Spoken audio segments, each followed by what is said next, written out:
The young man was shocked to find himself reincarnated as Hansia, a third-rate villain who was destroyed right from the start. Hansia is a talented person who is lazy and always on the verge of failure. Because of his interest in dark magic, he met a tragic end. Because of his petty nature and inability to overcome his own greed, he will eventually die as an extra. The young man cried out, covering his face helplessly. Why was he reincarnated into the body of such a person? Being a disposable villain is bad enough, but the time I had this body was also terrible. The surrounding sounds of pigs squealing like they were playing ASMR and the sounds behind him allowed him to determine that this was the place where the dark mages lived. This is when Hansia, who had high expectations due to his innate magical potential, was briefly acknowledged but eventually ostracized at the academy due to his lack of practical skills. Who is it? The child who begged to come here just once. He said he was a student of Ardor Academy. In the end, he fell into darkness and sought out the dark mages, a tragic turn of events. If you're a student of Ardor Academy, it might be useful. Come with me, kid. At this moment, the young man could only smile and agree. On the way, the dark mage asked if he knew the joining procedure. The young man understood this better than anyone. Once you take the blood of a member and swear to dark magic, you can't leave this place. How could I not know? The dark magician organization that Hansia wants to join is an evil, empty force that will be completely eliminated by the main character in the novel.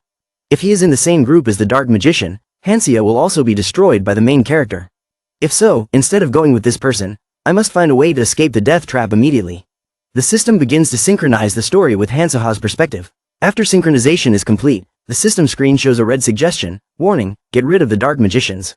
The young man was startled, and the black magician also heard a strange sound. What was that sound? Did something happen in the basement? I'll go check. If you value your life, don't go in. Hansia obeyed, docile as a dog. In fact, he just waited for him to leave, then ran away. Running away to save your life is like that but being stunned when you don't know where the exit is. A ray of light was shining recently. Hansia thought he was on the right track. Suddenly discovering two dark magicians, Hansia immediately hid behind the wall to listen. They said that a kid escaped from the third basement. Hearing this, Hansia was startled. Damn it, they were talking about me. A dark demon looked suspicious. He heard that he was a student of Ardor Academy. Could he be a spy? After a while of silence, Hansia dared to look out, then ran straight to the door that was chained. He tried to push it but it wouldn't budge at all. In this situation, he could only rely on his memory. Even a useless person like Hansia could do something. In reality, Hansia had no talent other than white magic, but he was born with magical power. With the amount of magic out of control, he couldn't even distinguish what to aim at. In other words, in the current situation, just controlling it is enough. When the novel's protagonist, Lehan, first learned about magic, he was taught to regulate the flow of blood to his fingertips. The young man applied what he remembered, his heart filled with confusion and anxiety. Please, Hansia, please succeed. It worked for a while and made progress, but ultimately the skill was so bad that it was useless. Suddenly there were footsteps approaching. He thought he was discovered. In a moment of confusion, this lovely animal appeared again. The young man was surprised to see a dragon, or more precisely, a baby dragon. It was whining and whining like it wanted to be held. How did it get here? And why is it clinging to me like this? Even though it looks cute, Hansia still has to stay awake. I can't bring anyone with me. It's hard enough to take care of myself. It seemed to understand these words. Its sparkling eyes immediately filled with tears and it burst into sobs. In this urgent situation, crying appeared again. Hansia was confused and didn't know where to hide it. I'm so unlucky. Are you trying to get me caught? I really can't raise an animal that I can't handle. In a moment of shock, looking back at the dragon, he suddenly had an idea. Should he use its power? Notification system. Indicators are being synchronized based on the owner's characteristics. Evolution power is increasing. Relationships are increasing. Taming ability is unlocked. Do you want to tame strange baby animals? Strange baby animals seem to like you quite a bit. The system displays the dragon's information. It is a level 2 young beast, magic 50, strength 60, agility 35, intelligence 10, fire breathing skill level 1. Hansia started calculating, then fumbled for the accept button on the system board. The system turned on the angry mood. Come on, let the system finish explaining. Taming ability has been unlocked. Do you want to tame exotic baby animals? Hansia was confused, stroking the dragon for a while. Well, maybe I should say something like I will tame you like the main character in that novel? In fact, the young man was quite confident in his own experience in taming skills. With a few gestures and techniques, he would first calm them down and build their trust. Hansia looked straight into the dragon's eyes. Believe me, the sweet words were done, but there was no movement. The young man still thought he was wrong at some step. Just then, the system announced successful taming. This baby dragon suddenly flew up and glowed, then returned with a lovely, innocent docility. Can I really tame it? Can I just do that? I guess I'll have to find out more. The young man growled, wanting to test his skills. Okay, baby dragon, on this first command, break that lock. After receiving the order, the baby dragon puffed up his chest and walked towards the door. Then, in just one move, it was able to destroy that huge pile of metal in the blink of an eye. Hansia was so proud. Well done, little dragon. Now I just need to open the door and get out. I thought everything would be fine, but it wasn't. At that fateful moment, footsteps were getting closer. Hansia seemed to have been discovered. Is the mouse hiding here? They rushed forward and shouted loudly, grabbed him. Hansaha's legs went limp. In fact, at this moment, his brain couldn't come up with any ideas. Damn it, you must think of a way to get out of this situation. The young man suddenly remembered the mist skill. This was the first self-defense spell learned in the academy. As the name suggested, this was a spell that created a smokescreen to hide oneself. He had never really used it before, but now seemed like the right time. First, he took a deep breath and focused his energy into his fingertips. Then imagine filling this entire cave with white smoke. Hansia prayed while trembling, please, let it work, just this once. Even though he was Hansia now, he still cursed the Hansia he was reincarnated into. I'm the one who cleaned up all the mess you made, brat, so please. In that fateful moment, the spell actually worked. A hazy smoke was created. Hansia can officially take advantage of this opportunity to hide. The dark demons were extremely angry. This damn brat was playing this cheap trick again. He immediately opened the door with the baby dragon to escape but couldn't push it. Immediately after, he was pulled back by the dark power. You think you can escape that easily? Hansia can't breathe right now. He thought desperately, could this be the ending of the real story? The dark magician smiled sinisterly, if you surrender then at least I will let you go in peace. Hansia just collapsed, wanting to curse, damn it, you won't let me live anyway. The smokescreen hindered his opponents and in his memory there was no way to break this dark magic. The only exception could only be the dragon. He turned to look straight into its worried eyes and said, if you really want to get out of here. Sorry to tame you with my poor taming skills, but can you help me? The moment it received the command, the baby dragon seemed to be given 100% more power. It growled and charged straight towards the dark magician, breathing fire and burning him. Suddenly, Hansia was overjoyed to realize that he had temporarily escaped. The two mages were struggling from the heat and had no idea what was happening. Hansia looked at the dragon with a proud expression, unable to believe that this kid actually cracked it. After receiving praise and knowing that its master was safe, the baby dragon happily jumped up and asked him to pet it. Hansia said affectionately, not expecting to owe him this much for saving his life, I will take you with me as promised, but we have to get out of this cave first. Outside, it was sweltering hot, and Hansia and the baby dragon left behind footprints wherever they went. He had been walking through the desert for about an hour now but had not seen anyone. Suddenly he would rather be captured by those dark magicians again. Suddenly, from afar, the young man saw the carriage. He excitedly called out, Sir, can you give us a ride? Do you have any money? Hansia rummaged around but only found a card. Can I swipe it?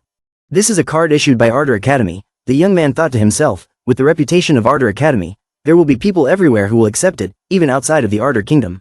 It should work, and sure enough, the boss agreed to let him get in the car. After he asked where he was going, the young man was completely speechless. I rushed out without thinking, but the dark mages will soon catch up. They don't want their information to be leaked. Once they find me, I will definitely die. I have no other choice. It was a place where almost everyone there wanted to take their lives, but right now it was the safest place. In the setting of this novel, there is only one place. Grandpa, please take me to Ardor Academy.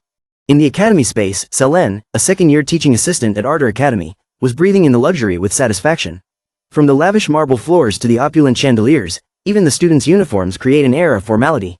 In the midst of her ecstasy, Selen's face suddenly contorted when she saw the carriage at the gate area. What the hell is this? Seeing Hansia getting out of the car, brushing off some dust on his clothes, Selen shuddered. How could there be such a rude student in this sacred academy? With a disheveled face, Hansia took off his hat to reveal the baby dragon nestling inside him. Selen covered her face with judgment. Who would destroy the dignity of Ardor Academy on the first day of the semester? It turned out to be Hansia, who almost failed because he couldn't control his only talent, his innate magic. He was trying to calm the baby dragon so that it would stay still in his belly, out of sight. The young man saw the girl staring at him and thought, who is this? She looks like a professor from the academy. He walked over, looking sincere. Hello, miss, am I late? Yes, I am late.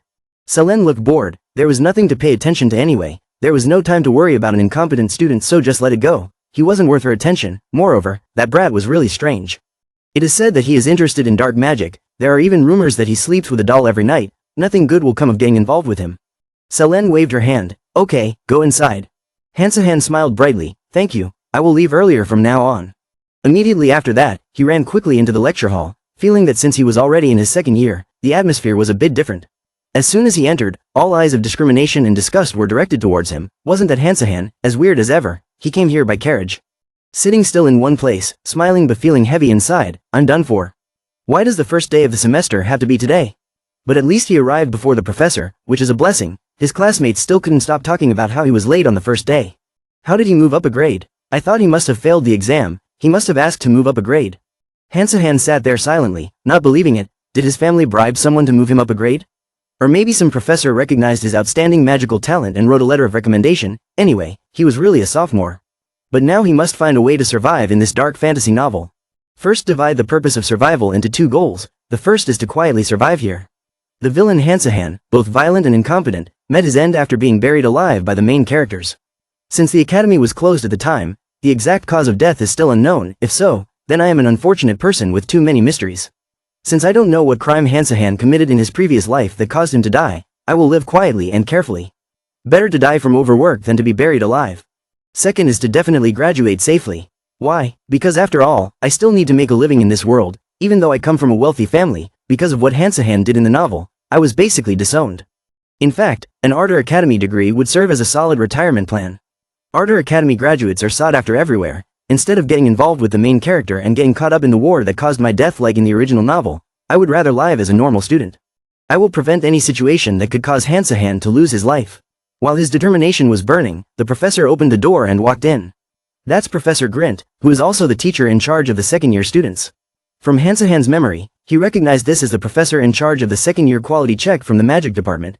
Professor Grint's test was so difficult that even the main character Lehan had difficulty. Leaning on his cane, Professor Grint looked very serious. This year's second-year students were all quite good. I could see a few outstanding faces. Hansahan sat there grinning for some reason, right, because the main characters were all in their second year. But like that, the quality of students this year will be quite high. Either way, the conditions this year are unfavorable to my survival here. That is, Hansahan's position in the academy is under threat. Ardor Academy accepts students from 14 to 19 years old. The course lasts 6 years and is also famous for its rigorous curriculum. As a result, the competitiveness of students also increased, and as a result, the academy became more and more like a fighting arena. Among the students, only 10% graduate with high scores. This made Hansahan very nervous. How could he compete with the main character? In the original novel, Hansahan would have gotten involved in dark magic and increased his power very quickly, but since I've already decided to live modestly, that's basically impossible. While the young man was thinking, the teacher continued to speak. Of course, there were many students who did not meet the standards this year. From now on, those who do not have the skills will not be allowed to join this class. Speaking of this, he suddenly felt guilty, realizing that the teacher was indeed looking at him. After a strong thump of his cane, Grint announced, "I will now announce the test schedule." Immediately, a series of messages appeared in front of Hansahan. Based on your experience at the academy last year, please choose 3 subjects and take the theory and practical tests. Hansahan was still in shock. The teacher used an illusion spell to project the message. This illusion is really elaborate. This is the level of magic of Ardor Academy. But with freedom to choose the subjects to take, everyone can choose the subjects that are to their advantage and do the test easily, right? Professor Grint's test couldn't be that simple. The professor continued, "Now I'll explain the subject selection part. The number of students allowed to choose each subject is limited and priority will be given to those who choose first. The order in which they choose their subjects will be random. I will take the balls with their names on them from this box to decide the order." Hansahan was surprised. His face grimaced. Lottery at the Magic Academy. Coming here and still have to rely on luck. In my current state, I'm almost blind to magic, so if I want to choose subjects that I can handle, the order must be as early as possible. Too bad, I've used up all my luck this year trying to escape that dark magic. The professor began to draw the balls one by one. The moment he opened his mouth to announce, Hansahan felt so uneasy that he broke out in a sweat. The first student to choose a subject was Hansahan. After hearing his name, the young man immediately stood up. Without hesitation, he shouted clearly, "Yes, I am here." He was extremely happy inside. It was wonderful. He was chosen. Since he is still unfamiliar with magic, he will skip practical subjects and avoid subjects related to necromancy that are not in the novel. But after reading it all, Hansahan was stunned by its difficulty. He was reading about the discovery of numbers and magical formulas. The name of the subject sounded difficult, but it was the only easy subject left. Besides, this is a theory subject, so if you memorize it, you have a chance to do it. The classmates were in an uproar when they saw Hansahan choose arithmetic. What is this? That guy chose arithmetic? Forget it. He said he would do it himself and be the first. Thanks to him, I would have an easier time getting good grades. As for Hansahan, he was urging himself to quickly choose the remaining 2 subjects. Suddenly, his soul fell into her eyes, and he seemed to have discovered a true love subject. Before he died of overwork and crossed over into this world, the young man was a veterinary intern. The 3 subjects he chose were the same as the major subjects in veterinary medicine. First is to explore and learn the magic formula. Use the mathematical formulas of this world but probably can still use the math formulas that I know. Next up is monster anatomy, basic animal taming, and behavioral science. Although I'm a bit worried, with the baby dragon by my side, it should be of great help. Hansahan felt a little uneasy. The timing was not right. There were too many eyes and ears here. Hansahan, who couldn't even control his own magic, suddenly tamed a baby dragon. Isn't this the perfect scenario to cause suspicion and unnecessary attention? He decided to take the dragon to a more private place. Here you go. Now you can fly freely after a period of frustration. This place is the Ardor Academy's dungeon, a training dungeon. Since Hansahan has already grasped some of the theory, it would be good to balance it with his taming skills. The young man confidently walked inside and asked the manager here to give him a ticket to the training area for beginners. Looking at this appearance, the female manager was a bit stunned. Even though he was not yet an adult, he brought a dragon into the training area for newbies? May I have your names? I'm Hansahan, year 2, and this kid, what's your name? After receiving such a silly question, the dragon also gave an expression that couldn't be more unsightly. What's with that I don't know? Look, you don't have a name and want me to name you. Want me to pick a cool name? Since you're a dragon, how about I name you Drake? Or Carcharodontosa Eurus. This name was the coolest back then. Although it was a bit long, the dragon's face showed a helpless and irritable expression. Hansahan also understood its state, didn't like it. You're really picky. After some thought, he decided on the name Basilisk. Area manager confirmed, then I will register as Basilisk. The 2-person training area already has 1 person inside. We also have a weapon rental service for students. It's free, so it's a bit shabby. Hansahan knows that this is not the time to be picky, to be grateful for what he has. After getting their weapons in hand and ready, the management opened door number 1 of the training area for the newbies. Second-year students Hansahan and Basilisk are entering. In an instant, he was in a completely different space, but a bit fake. The quality here is insane. I guess it's slime. Even though it's a low-level monster, is this half-baked appearance okay? Basilisk, do you see those cubes? Now I'm going to blow them up. I thought it would be cool to show off, but Basilisk went crazy and rushed straight in, biting the slime to the point of spraying mucus all over Hansahan's face. Looking at it helplessly, Basilisk's dragon instinct had awakened. Where did the panic look from earlier go? Now it was like a fish in water. Since Basilisk seems fine, I guess I'll just practice. Before anything could happen, for some reason, a large number of slimes suddenly appeared. Even looked at Hansahan with a greedy look. To take down all these monsters at once, I need help. Basilisk, are you done warming up? After it perched on his shoulder in readiness, Basilisk got to work. Let's try our last move again. Those cubes, blow them away. He threw the Basilisk forward, letting it breathe fire and burn the slimes. With this blazing heat, it seemed like everything turned to ashes. Hansahan flipped over in surprise mode. Basilisk was happily and proudly lifted up by Hansahan. Now he even knew how to praise himself. Good, yeah, that's right, you're very good, keep up the good work. After half a day of fighting until exhausted, it seemed everything was over. Slime corpses were scattered everywhere. While practicing magic, Hansahan kept taming the Basilisk and casting defensive spells, so now he felt like he was about to die. Anyway, he was happy that this dragon seemed to be very obedient. He would definitely feed it something delicious when he got back. While he was lying there, he heard a scream. No way, it can't be. Stop wandering around, catch them. Hansahan curiously looked down to see what was going on. Below, there was a helpless girl kneeling on the floor, accompanied by a growling and struggling dog. The girl seemed to be trying to calm it down. Hansahan propped himself up on his hands, watching with an amused expression. That was a hellhound, shouldn't treat it like that. The girl couldn't keep calm and shouted, sit down, come back here quickly, where are you going? After the dog ran away, the girl went everywhere looking for it, her face full of annoyance and anger. You dare to run? Just wait until I catch you. Just then I hear coaxing sounds. Are you okay? Be good, sit down and shake hands. That's right, sit down, good job, good job. Passing through the bushes, he saw Basilisk petting the dog as if nothing was wrong, while it lay there obediently as if enjoying itself. The girl recognized Hansahan's identity as soon as she saw him. She slowly approached him, feeling a little worried, afraid that he would run away again. Hansia asked while leaning on his hands, is this your hunting dog? I've been watching you guys all this time, but this is not the way to tame a hellhound. After hearing that, the girl was a bit stunned. He was too fierce. When the beast tamer was nervous, the dog became even more agitated. After receiving these words, the girl was shocked. What is this? Is Hansia giving me advice? This girl's name is Adele, from Arden Academy, the most prestigious school in the kingdom. Adele, an earth mage, has never ranked below 3rd place. Although she was born a commoner and encountered many troubles despite her natural talent, there were few students who could match her skills. However, since the entrance exam was decided by lottery, she had to choose the subject she was weakest in, which was basic taming. Adele felt very unlucky. That's right, I know my taming skills are weak, that's why I'm practicing here.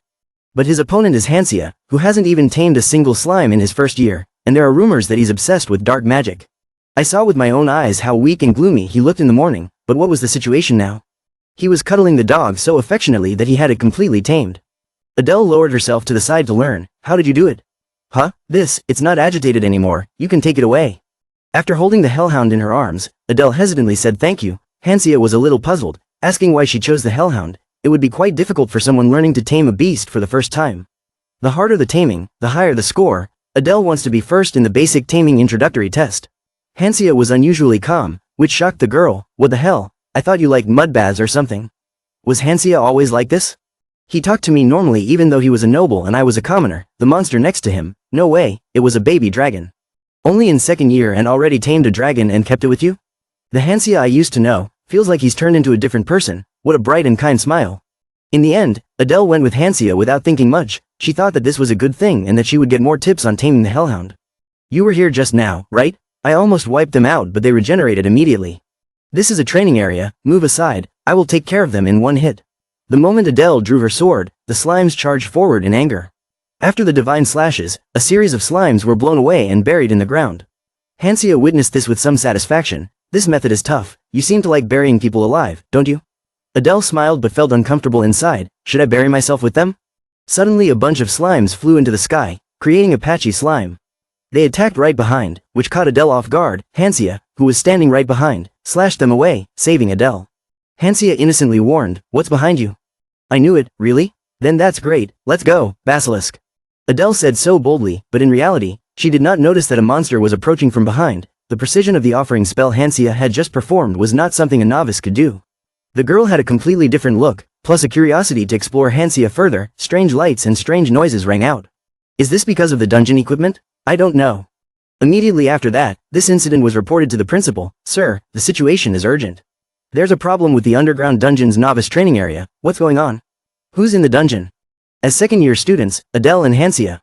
The principal has a clear distinction. It's annoying. Adele doesn't say anything but Hansia does. Without talent or skill, he cannot survive in the error dungeon. When the dungeon's magic algorithm has an error, the monsters can become strangely strong and large, beyond the level of the dungeon. Everyone was prepared for the worst. As for Hansia and Adele, they are still focusing on preparing for any danger. The mess on the ground made Adele cry. Look at the crazy slimes, they burned the whole lawn. No matter how many I killed, it still wouldn't go away. I swear once I get out of here, I'll never look at slime salad again. Hansia smiled awkwardly, not really understanding what slime salad was. He thought Adele would be exhausted from these slime attacks, but unexpectedly she was still fine. Her taming skills are still lacking, but her earth magic is formidable. Up until now, Hansia still had no idea who this friend was. Could she be the earth mage destined to become a great mage, Adele?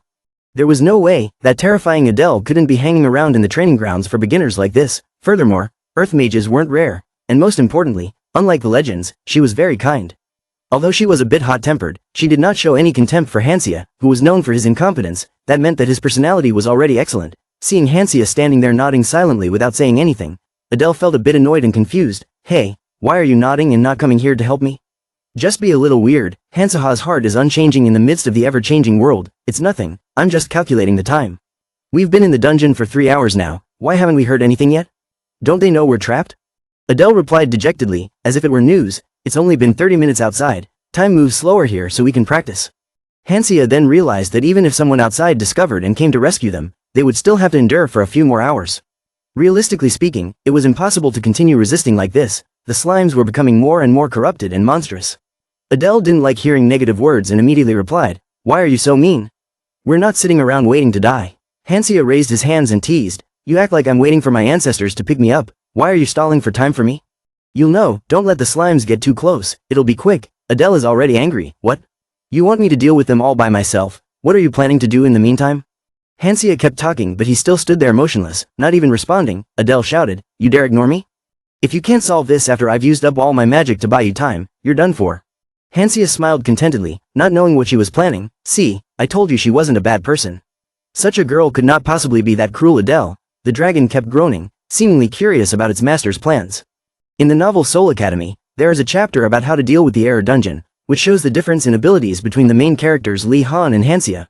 There was one approach Hansia used that failed spectacularly. After parting the bushes, the young man was excited to find glowing vines. He told Basilisk to go find more similar vines. Hansia in the novel used this method and was cursed by readers for life, but he didn't think this person was stupid enough to be bullied like this. As for Adele, she was still fighting the slimes with all her might. She felt that if she continued using magic it would be too much. Her stamina had already reached its limit. After a while of fiddling, Hansia exclaimed, it's done. The moment Adele turned her head, she was shocked. What? You're telling me to resist to build a shield? Hansia confidently waved Adele inside, but the girl still didn't seem very confident. Whatever you do, hurry up, slime is regenerating again, then come here. In the novel, It was simple: build a defensive wall and kill the monsters outside. Basilisk missed 2 important points and failed, which were fire and magic enhancement. But now, he can control both of them. The young man shook hands and did it right away, creating a bow from magic. I didn't expect it to be such a great success. The next plan is to just add fire magic to the arrow. Next, he relied entirely on Basilisk. After the two eyes met, Basilisk breathed fire at the arrows, which were then controlled to attack the slimes. The flames shot straight up into the sky, then burst like fireworks. The heat of the flames fell slowly, melting all the slimes. Obviously those inside the shield were safe.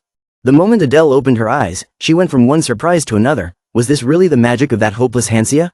The optimistic youth turned around and said, "When you bury the slimes around here, remember to spread their remains all over the ground. Slime toxins have an explosive reaction when exposed to fire magic. At this point, the best thing to do is attack with magic and fire. That will solve everything. Do you understand what I mean?" Adele grimaced. Did his plan also include avoiding that rain of fire from falling inside the shield? Good observation. This vine has fire resistance effect. Now that we have burned everything around us, let's rest until the rescue team arrives. The young man thought he was about to die after using all his magic power. At this half-dreaming moment, Adele still couldn't believe that the person who saved her was Hansia. The nobles at Ardor Academy usually don't care about the lives of the people. Seeing Adele staring at him, Hansia had the nerve to ask directly, "Why are you looking at me so passionately? Feeling grateful to me?" Adele did not deny it and replied, "Well, I am grateful, just a little. After all, I owe you my life." "Great, if you're really grateful, do me a favor." Adele hesitated, not knowing what the conditions were, but promised that if it was within her ability, she would try her best. But if it is a strange request, it will be difficult to complete. Hansia, get straight to the point, then keep this a secret for me. The story of how I tamed your hunting dogs, caught the faulty slimes, and used vines as shields. Anyway, everything that happened today, I want you to keep it a secret. Adele's face darkened, a little suspicious. That was true, but why did she feel strange? There really was something very strange here. What the hell is this bastard doing? Hansia was fiddling with the scattered gems on the floor. These seemed to be slime gems. After all that had happened, the dungeon had been roughly cleaned up. The professors were quite confused about the faulty dungeon but decided to reward the students who closed the dungeon without serious injury. They were also called to the principal's office. Hansia sat in the room, looking up and waiting, sighing. Well, the reward would probably come in handy after graduation. But now there is something more important to worry about. He called Basilisk back and checked its information. Basilisk Atrasis. A red dragon who is always cheerful and loves cheese, and is also very friendly. Ability level 5, magic power 53, strength 63, agility 38, intelligence 13, fire breathing skill level 3, magic resistance level 1, poison resistance level 2. Hansia looked very satisfied. Very good, the fire skill has improved quite a bit. Maybe it was because in the dungeon it shouted fire when excited. As for poison resistance, this seems to be a skill acquired after encountering a faulty slime. I don't know what the dark mages are raising in their basements, but this creature is not only a precious dragon, but also born with outstanding talent. Amazing growth rate, precise breath control, powerful magic power. It is truly a terrifying monster in every aspect. Luckily it's in my hands now. I must raise it properly. You worked hard to get this, you know? This is a slime gem. The young man laughed and thought to himself, that short-haired guy treats it like trash, but this overwhelming item was not revealed in the beginning of the novel. Hansia was coaxing Basilisk to taste it once, but the dragon's face seemed to be filled with fear. What's wrong? It's really delicious. Try it, 1 or 2 bites won't hurt. It's really delicious. Even though he tried to coax it like that, Hansia had sworn that he probably wouldn't want to taste it until he died.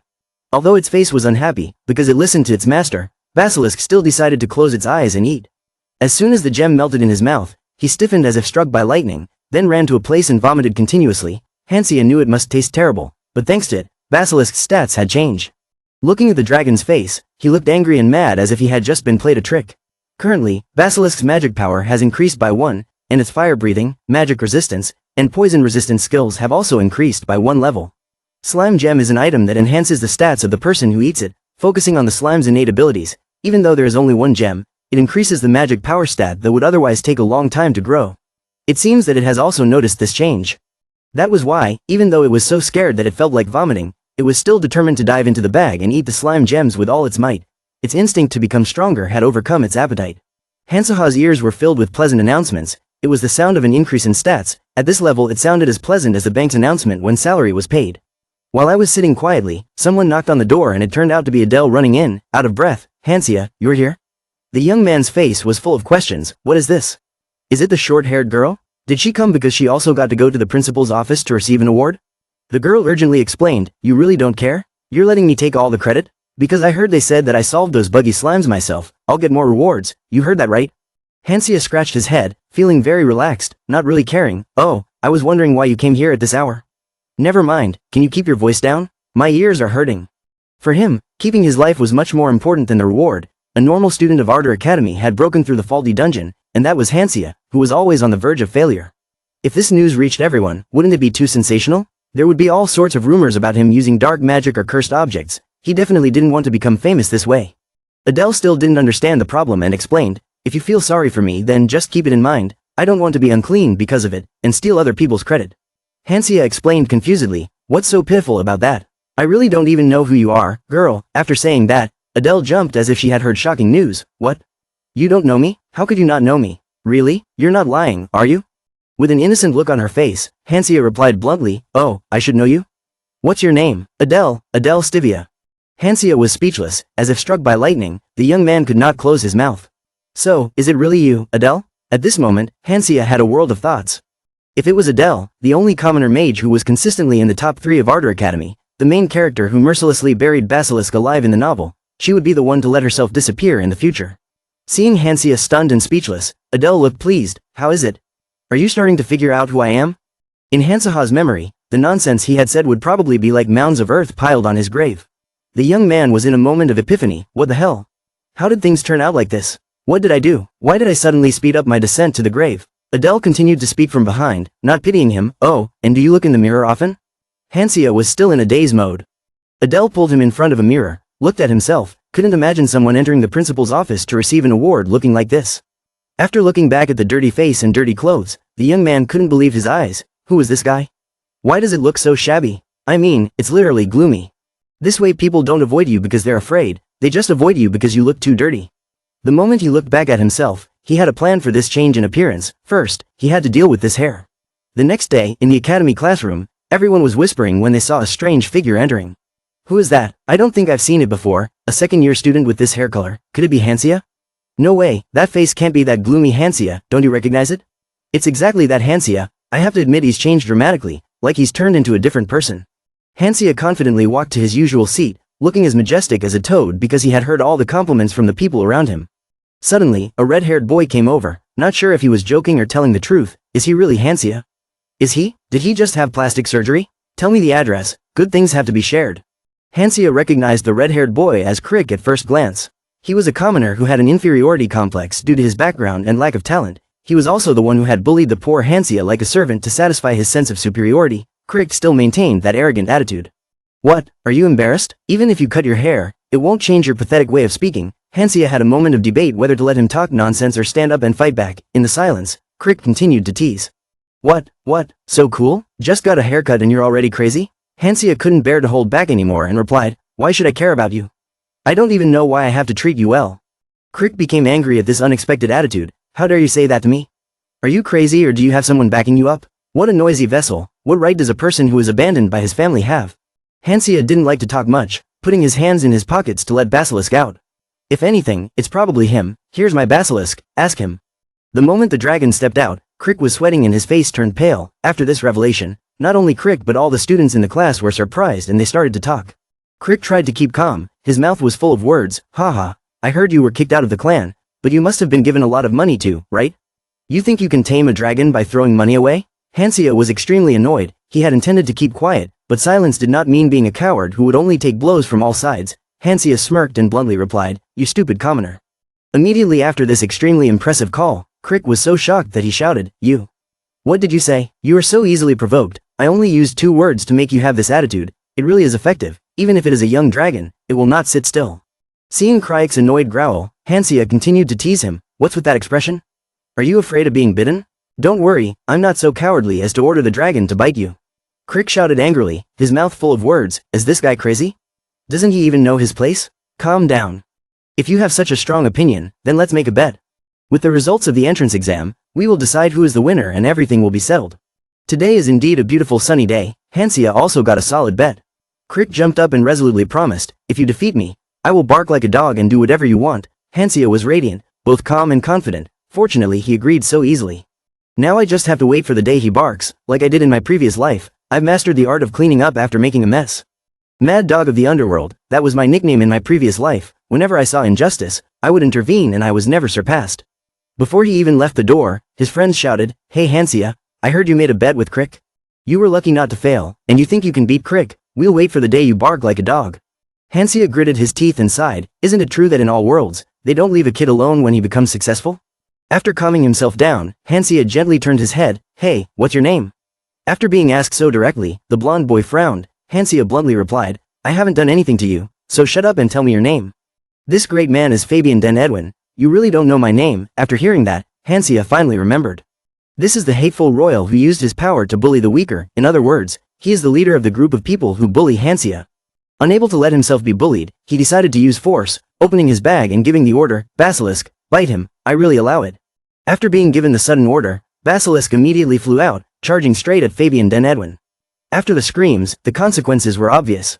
Right after they finished dealing with them, Hansia and Adele made an appointment to meet. "Hansia, there have been a lot of rumors about you lately. Even if you don't care about anything else, picking a fight with the royal family isn't a smart choice, right?" "I don't care, they started it first, I'm just going to fight back." Adele closed her eyes and thought to herself, "I thought he was just a bully who only bullied commoners because he was a noble, but he said the dragon would bite nobles, even royalty, if they bothered him. That made him look cooler." Adele smiled and looked down at Hansia. "You really don't have any plans?" It seems the nobles have lost all sense of fear. Not only did he tell Basilisk to bite people, he even made a bet with Crick, fighting Crick in the test even though his magic was still incomplete. "Don't you know this is risky? What have you done?" Adele was smiling on the surface but was asking really confusing questions. Hansia replied sweating, "Hey, you also learned taming from me and in return you helped me learn magic. Whatever, this will be our last sparring session. If you can beat me, then you can beat Crick too." With her body aching slightly, Hansia still tried to get up, determined to see it through. "Alright, this time I won't be defeated as easily as yesterday." And just like that, the explosions added up, and the special training with Adele ended. Time passed, the day of the entrance exam arrived. Adele, a student at the Magic Academy, finished in 5 minutes and 31 seconds and was rated A rank by her teacher. She was very excited and proud of the Hellhound. "Thank you, Professor." Hansia was also surprised by this amazing ability. The girl had a hard time with hellhounds. "I only taught her a little and she was able to tame them perfectly. I have the experience and memories from my previous life." But Adele, for someone who practices taming, this must be a talent. There was no reason why she was the main character. Finally, it was Hansaha's time to go. "Yes, sir, I'm ready." The taming test is conducted inside a barrier. The participant must control their monster to fight monsters that match their level. If the victory is passed, Hansia chose Barrier C and began his journey. The moment he entered, the young man was overwhelmed when he encountered Adepthian. Adepthian is a snake-like monster that Lehan encountered in Year 3. Its unique appearance is described in the book as being enough to make you feel death just by colliding with it. Although worried, Hansia still tried to calm Basilisk down. "Basilisk, don't be afraid, you want to try too, right? You also want to try after absorbing the slime gem, right? What are you waiting for? Let's fight." Although panicked, Basilisk still had to listen to his master and get to work. At Hansaha's command, the first thing to do was to get close. Usually, a snake's weak point was its eyes. Hansia warned, "Be careful, Basilisk, if it goes all out and crushes us then it's all over. While I distract it with magic, you move into its blind spot and then destroy its eyes." Although it was a bit awkward since it was its first time fighting such a large monster, the baby dragon was still very focused and tried its best. All orders are obeyed absolutely. After this one-eye-piercing fire blow, Adepthian was completely knocked out. Witnessing the unbelievable scene, the professor stood still in shock for several seconds. "Oh my god, Adepthian is a high-level monster that even a level 3 mage has trouble with. It seems the admin forgot to remove Adepthian from the barrier so I decided to stop the test to be safe. But now there is a Hansia who has completed the exam with flying colors. It took a while but I beat it so it's still considered a success, right?" After a few moments of hesitation, the professor announced the results. Hansia 12 minutes 36 seconds, S rank. Faced with the result, Hansaha's whole body trembled, even thinking he had misheard. Adele expressed her utmost admiration. "You're so good, you got an S in taming, just your score alone is already ranked first. Looks like our sparring sessions really paid off." Hansia just nodded with a slight smile. Others were excited, but in reality, his heart was filled with worries. The problem was that his goal was to reach 15th place in the school. "I just want to keep a mediocre rank without attracting any attention." In the original novel, Lehan took down Hansia with just one hand, so I just need to do the same. Unable to control herself, Hansia shouted again, "No, this is not my fault. Why did they let an uncatchable monster be on the test?" Adele had already gotten used to these moments when Hansia talked to herself.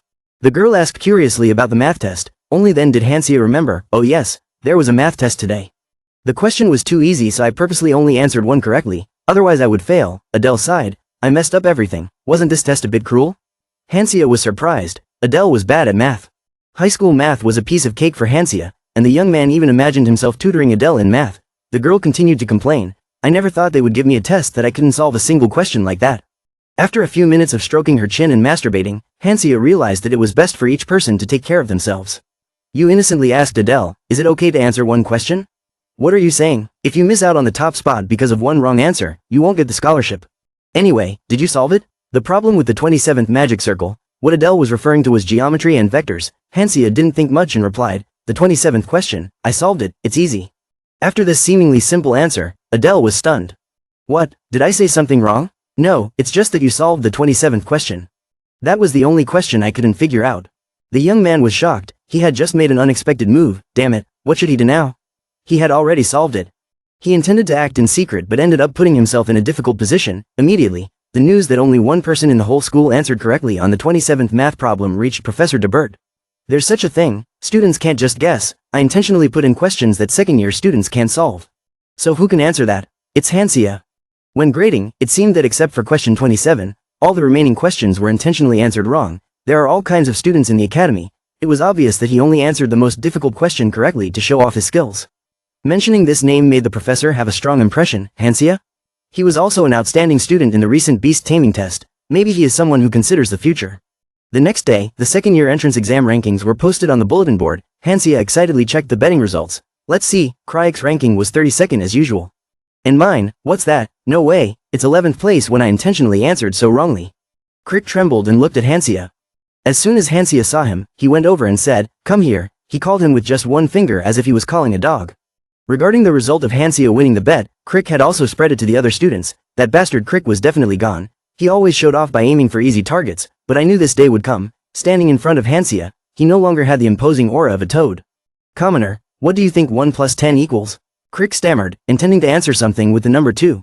Hansia gave him a gift, he said, it's 11th place, understand 32nd place. Hansia actually didn't want to make things difficult for him, he just wanted to teach him a lesson, but it seemed to have no effect. He was still as easily angered as before, even though he didn't like it much, he still often picked a fight with him. And Hansia wasn't the kind of pervert who wanted to see others bark like dogs, so he wanted to take advantage of this. Hansia walked over and gave Crick a hard flick on the head. He didn't understand what was going on and immediately jumped up. Damn it, why did you hit me? This wasn't part of the deal. Hansia tried to see this as revenge for the trouble he caused. Crick still didn't understand and yelled, if you think I'll stand still and take it like a dog, you're wrong. Hansia helplessly sighed. It's hard to be a good person, shut up. Come to the abandoned club room in the basement later. I have something for you to do, you two just meet there. Why did you ask me here? That's the question, you don't really think I'm going to make you act like a dog in front of the whole school, do you? Or is that your thing? Crick still looked annoyed. Stop acting like a fool and get straight to the point. What do you want me to do? Hansia lowered his eyes and asked seriously, did you know who my father was before? Crick was startled, of course he knew, the founder of the Adele Empire, the Blood Count who destroyed the Dark Magicians in the Dark Magic War, Han Taesu.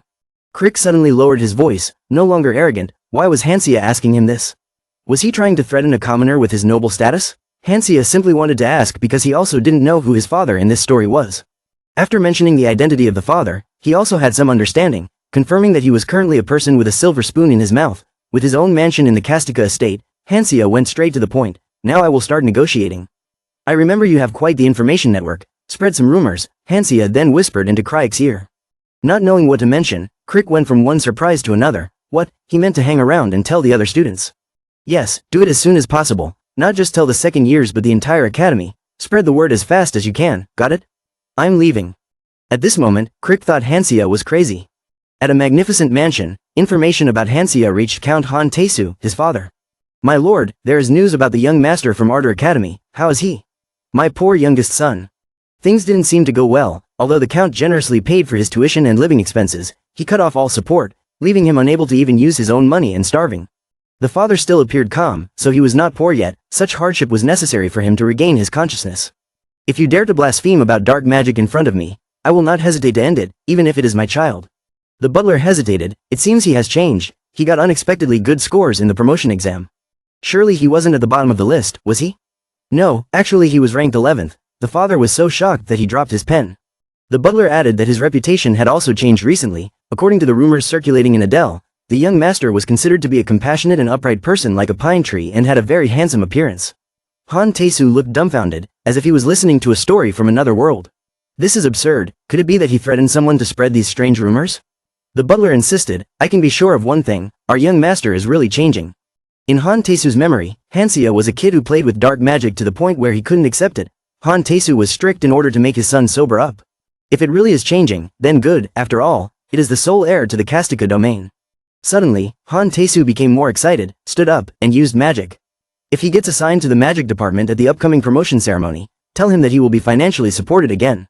On the other side, Hansia was excitedly fiddling with the ATM. This ATM is made from magic stone, it's amazing. After seeing the test results, I heard that they will provide a part of the previously cut subsidy, so I opened it to take a look. With this amount of money, I can live comfortably for the whole semester without having to worry. Count Han Tae-soo is a man of great honor. It seems that convincing Crick to spread favorable rumors contributed to this result. I am truly a genius of geniuses. Seeing Hansia bowing and babbling, Adele felt very confused. Hansia, what are you doing there? Hurry up and go to the auditorium, the promotion ceremony is almost here. At Ardor Academy, when he becomes a second-year student, Hansia will be assigned to a department that matches his abilities. The Department of Magic teaches a wide range of skills, and also provides opportunities for practice. This is a faculty that combines magic with research, experiments, and academic elements. In terms of natural science, this is the science that combines magic with spiritual abilities such as prophecy and divination. Theology department is the only place where one can legally learn dark magic in the Adele Empire and specializes in combat magic.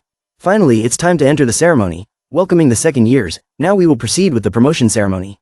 The students who were called up would step up to the podium and place their hands on the magic dice. The person speaking was none other than the head of the department, Ernest. The magic dice is a magical tool used to discover innate talents and find the corresponding profession. In the original novel, Hansia was selected for the necromancer department. He originally wanted to use dark magic to trample on those who looked down on him to satisfy himself, but ended up failing miserably. Hansia was curious whether the dice would choose the same this time. Although the original character's stats had been adjusted to match his talent, there was still no certainty. What he had done in the past few days couldn't change everything at once. Even so, he wouldn't let himself end up like in that novel. The top candidate of this test, Lehan, is aiming for the magic department. As expected, he came out on top to everyone's amazement. Everyone looked at him with admiration. Hansia recognized at first glance, this guy was the main character of the academy. Looking at that surreal appearance, it was truly the aura of a main character. Tan Nian suddenly felt inferior. Feeling that life was so unfair, he wished he could also transmigrate and become the main character instead of a Hansia who always had to live on death's door like this. Sure enough, as usual, after rolling the dice, Lehan was assigned to the magic department. He seemed to have anticipated that. Next up is Solia, she's the light mage in the original novel. A genius among geniuses and also Hansaha's closest ally. Her results would also be assigned to the magic department, this was too obvious. The rest of the people continued to line up in order. Seymour Parker was assigned to the necromancer department. Yun Hale was assigned to the theology department. Hansia smiled but was filled with unease, from the main characters to the supporting characters, as I thought, the familiar names were usually read first. While I was still lost in thought, Hansaha's name was called. Hansia, please come up to the podium. The young man walked cautiously.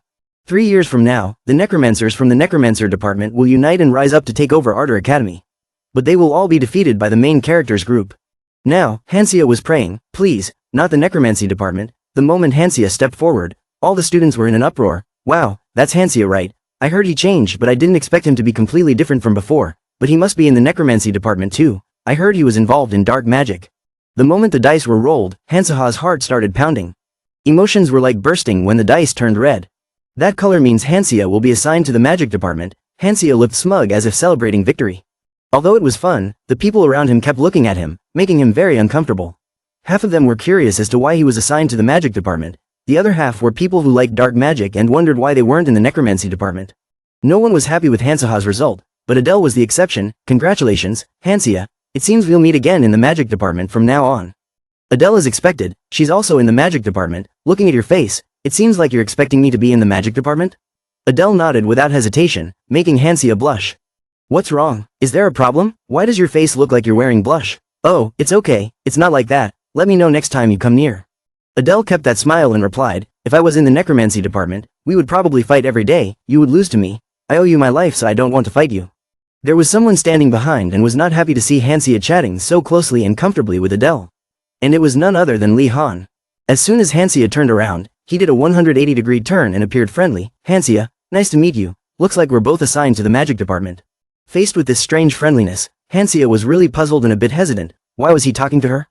Lehan went to ask. He was also interested in magic. What a surprise, hope to work with you. Before this handshake, Hansia was really forced. Seeing Hansia looking tense, Lehan asked again, are you okay? I heard you were locked in the dungeon right before the practical test.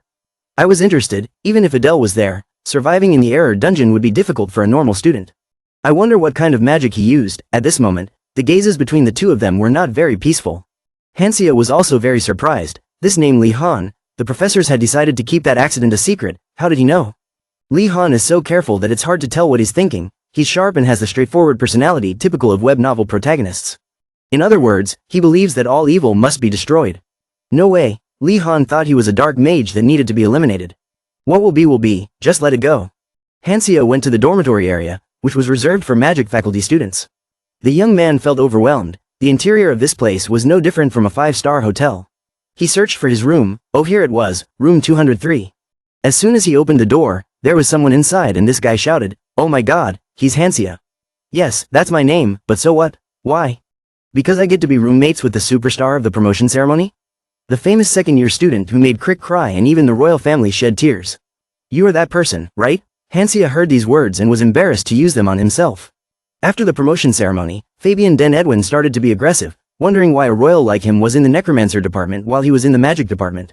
So I scared him a little. Remembering that moment, Hansia whispered in his ear, "Hey, I know this is fun.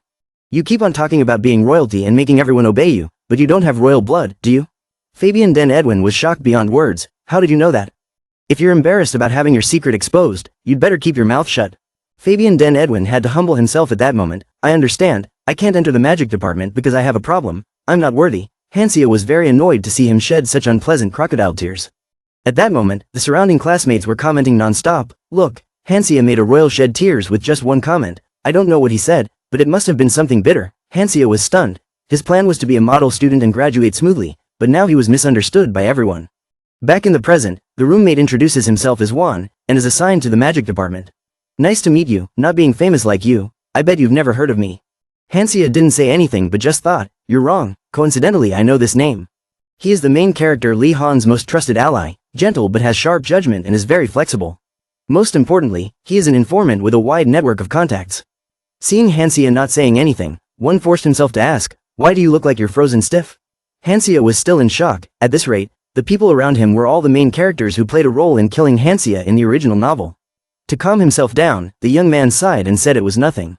One still kept the enthusiasm. If you're done packing, would you like to take a tour around the dorm with me? I have a map, but it's much more fun to explore together. Think of it as roommate bonding time. Hansia had no choice but to accept. Getting used to this place wouldn't cost anything anyway. While walking, one introduced, this is the dormitory cafeteria. But the seniors said that eating out is better than having dinner here. It's obvious the nutritionists here like to experiment. No one knows what they'll be served. Furthermore, tonight's menu is roasted pig's leg salad. Hansia was naive and didn't know anything, so how could that be okay? After all, it was for the students to eat. Next, the two moved to the outdoor magic training ground. You can practice magic here freely, but if you accidentally pass by, you might get hit and end up in the infirmary. It seems like every semester at least one person ends up in the infirmary. Hansia grimaced in response. A bit irresponsible. Why don't they put up a barrier? Oh, that's a good idea? So the rumors that you've become smarter are true? Hansia was stunned again, not knowing how to respond. Even though one often throws out some meaningless comments, I can still get some useful information from him. He's quite useful. After a tour, the two returned to the room when it was about to rain and getting dark. Hansia felt a little uneasy. It didn't feel like a normal storm cloud. One also felt uneasy. It suddenly started raining. I feel something is wrong. We must go in the rain to report to the professor immediately. Hansia pulled one's hand back and said it was very dangerous. He actually remembered this scene along with this eerie atmosphere. Even the lawn was soaked and dirty by the black rain. It was clear that this was no ordinary rain. It was a rain mixed with deadly poison. A girl ran out and shouted for everyone to run inside and take shelter in the building. Hansia had known worse things. The real problem wasn't this. It was just a diversion. There was a real danger behind it. Suddenly, someone rushed over to report that a student was missing. It was the magic flower Adele and Solia. They had disappeared without a trace. Here it is, the second main episode. The dorm kidnapping incident has begun. Hansia received a mission from the system, find the missing student. Outside the rain showed no sign of stopping. The two kidnapped girls were struggling with all their might to untie the rope, but they were helpless. Damn it, they couldn't untie it. Solia sighed. Don't waste too much energy. This branch doesn't seem like it will let go easily. Adele was angry, pinching everything. What? Why didn't you say so earlier? Solia remained calm. I've been trying to find a weak point but haven't come up with a clear answer yet. Adele looked puzzled. Wondered why the man in the black cloak locked her in the giant old tree and left. Adele has never offended anyone to the point of wanting to silence them, and she is not a target for any particular reason. Unlike Solia on the other side, Adele is just a commoner, without any family background or backing. No matter how hard she thought, she couldn't figure out why she was the one chosen, but this moment reminded Adele of the time she was trapped in the error dungeon. Suddenly Hanseha's image appeared in my mind. I wonder what Hansea would say at this moment. She kept thinking to herself and laughing, thinking she was crazy. Why was she thinking about that guy? Why am I thinking about someone who doesn't even realize how bad the situation is and is probably sleeping soundly in the dormitory? Adele thought as she struggled even harder. Solia felt confused by these strange states. Both of them looked up at the sky. The light seemed to be fading. Adele, I have a guess, this tree seems to be afraid of the light. The black mist covering the sky was the last thing we saw as we were cornered. It was a thick artificial black cloud that obscured the view, plus the tree trunk grew as if it was piercing the sky. Normally, spaces are designed in artificial clouds to receive sunlight, unless there is a specific reason not to, but not here. Adele was a little surprised. Thinking about the reason why the light is completely blocked by the sun, you also guessed that this tree is afraid of light, right? How impressive. As expected of the top two in the school, Solia firmly said that she would fight. The magic that attacked the students, including us, with poison rain, was definitely dark magic. The type of magic that was most compatible with that dark magic was light magic. For example, the earth purification skill I had, Adele thought to herself. I heard Solia's earth purification is still at level 2, but in a small space like this, it might be effective. The two made a decision and left it to Solia to take charge. Solia looked up to the sky and chanted. For the peace of the earth, the prosperity of the earth, and the blessings of the earth, I command. While Adele was still worried about whether she would succeed or not, a force appeared and stopped Solia. The girl was feeling very short of breath. Black mist was invading her mind, as if someone was tainting Solia's thoughts. I have an offer sweeter than death. Solia, I will restore your fallen family. You've endured a lot, suddenly entering the academy after losing everything in the blink of an eye. You have stubbornly held on until now, but you are nearing your limit, aren't you? I have the power to easily restore your clan. Isn't this an attractive offer? After hearing these sounds in her mind, Solia was moved to the point of being stunned. My family, outside, Adele kept calling out to wake me up. Solia, are you crazy? Wake up. Why did you do this to Solia? You bastard, do you think I'm easy to deal with? Alright, I'll make you an offer. At this moment, Adele had a plan. If the focus shifted to her, Solia might regain consciousness. What happens is probably mental magic that erodes the opponent's will. That means if one can hold on with willpower, it is entirely possible to overcome it. The other force continued to play tricks. Look, what is your wish? Adele shouted, stop it, you piece of trash. I have no interest in hearing a proposal from a piece of rotten bark. Adele silently prayed for Solia to wake up. If she could buy a little more time, the magic would be more perfect. Adele continued to be agitated. By the way, your real body must exist somewhere. Are you going to hide and talk to me like this? Stop hiding in that tree and come out and talk. Who knows, maybe you're just trying to scare me. Immediately after, a stream of magic shot straight at Adele. Unfortunately, she couldn't avoid it. Now she can only pray that someone will come to her aid. Immediately after, a loud flash of light passed by. It was precisely light magic. Adele was stunned. It was Solia? No way, Solia had not overcome the brainwashing. Who else could it be? One was rushing to help Solia up. Are you okay? Hanseha's appearance really surprised Adele, leaning on her hands, young and arrogant. Thanks for suggesting it's weak with light, the effect is quite obvious. Hansea, how did you find this place? What was that strong light just now? Hansea still has time to tease at this time. You talk too much for someone who is about to die? As for the light, that light magic is called a basic magic. I just used the magic magnifying glass from my bag to amplify it. How are you? Are you okay? Adele was still hesitant, faltering. Oh, of course, who do you think I am? I'm not just fine, I'm fucking fine. Hansea started drawing his sword. Well then, let's go ahead and fight. What Hansea had just given Adele was the dueling sword she had used before. I think you're in the mood for a fight, now act like you're in the mood. Adele's face contorted, not knowing what she expected from this bastard. Well, if the opponent is a dark mage, then there's even less reason to hold back. After Adele delivered a finishing blow, the other mage was also injured and revealed his true form. He growled angrily at Hansea. Why are you looking at me like that? Should I gouge out the other eye? The dark mage shouted angrily. I will kill you all, you damn rats. I thought he would charge forward to attack, but he blocked the escape route first. He had the terrain to his advantage. The dark mage gritted his teeth. Now I'm back with full force. It's your turn, you bunch of stupid bastards. Immediately after, he used magic to enter Hanseha's mind. A useless incompetent abandoned by his own family, a failed student who couldn't graduate. Don't turn back, you are more suited to dark magic. Hansea retained some of his sanity to distinguish the whispers in his brain. Finally, he understood that brainwashing magic was like this. It really made people feel uncomfortable. There was an interruption that made the dark magician dumbfounded. What was going on? Hansea calmly brushed his clothes. It seemed like he was trying to provoke by absorbing the memories of the stupid Hansea in the novel. Unfortunately, those words had no effect on me now. The black magician was startled in anger. Why wasn't the brainwashing magic working? The conditions had all been met. Hansia took the opportunity to tease her. Well, it's because you're weak, and I'm stronger, isn't that right? He was so angry that he could only curse. That bastard, that black mage had merged with the tree, and if Hansaha's memory was correct, the origin of this monstrously large tree was the ancient brain tree. It is a hybrid created by dark magicians who improved the plant, making it extremely compatible with dark magic brainwashing, enhancing its psychological power. The solution is simple. Psychological monsters often rely too much on their abilities, so they often have poor defenses. Hansia turned to Adele and asked, Adele, this plant is weak to light, right? The girl is still fighting enthusiastically. Right, what's wrong? You know, plants are also weak to the fire element. Immediately after that, he put Basilisk to work. Go Basilisk. Looking at the dark magician's bewildered expression, it seemed he had been completely cornered. No, how dare you? After being blown away by a powerful flame, Hansia was also pushed away by his magic power, slamming into the tree trunk. Looking down at the basilisk, he saw that it was already crying. Fortunately, he had just held it in his hand, which reduced the impact. Now was not the time to be distracted, too fast and too dangerous, since when had the branches gotten so close to Hansia? While the young man was confused and had not yet thought of a way to respond, Adele took the bullet for him. She turned around proudly. This time you owe me. The young man turned pale, thinking he was dead. Adele continued firmly, Hansia, I am doing my best to remove these trees, and you have done a good job with the basilisk, but to completely destroy it, a fatal blow is needed. It seems that Solia has regained her senses, but we are still just undergraduates, and the opponent is a powerful dark mage. This is a crazy situation that we cannot win. But if it were you, I think you would be able to sort this mess out. Am I wrong? The two looked at each other. Hansia smiled, not at all. Soon dark clouds rolled in and it rained heavily. The dark demon was dumb. What is this? Rain? Creating fire and causing rain. Magic error? Looks like they're up to some kind of trick. Trash will always be trash. If the light disappears, this place will return to being my territory. That's good. The vine once again wrapped around Hansaha's leg and he looked very pleased. He had caught it. Now you're dead for sure. Hansia smirked. Unbelievable, you actually took the bait? I'm still so stupid I don't understand anything. Are you so scared that I've gone crazy? Hansia didn't like to say much and immediately stuck his weapon into the ground. Immediately lightning radiated and glowed. Then came a powerful jerk that froze the dark demon. After being hit, he was lucky that he still didn't die. Impossible. How could a low-level magic contain that much power?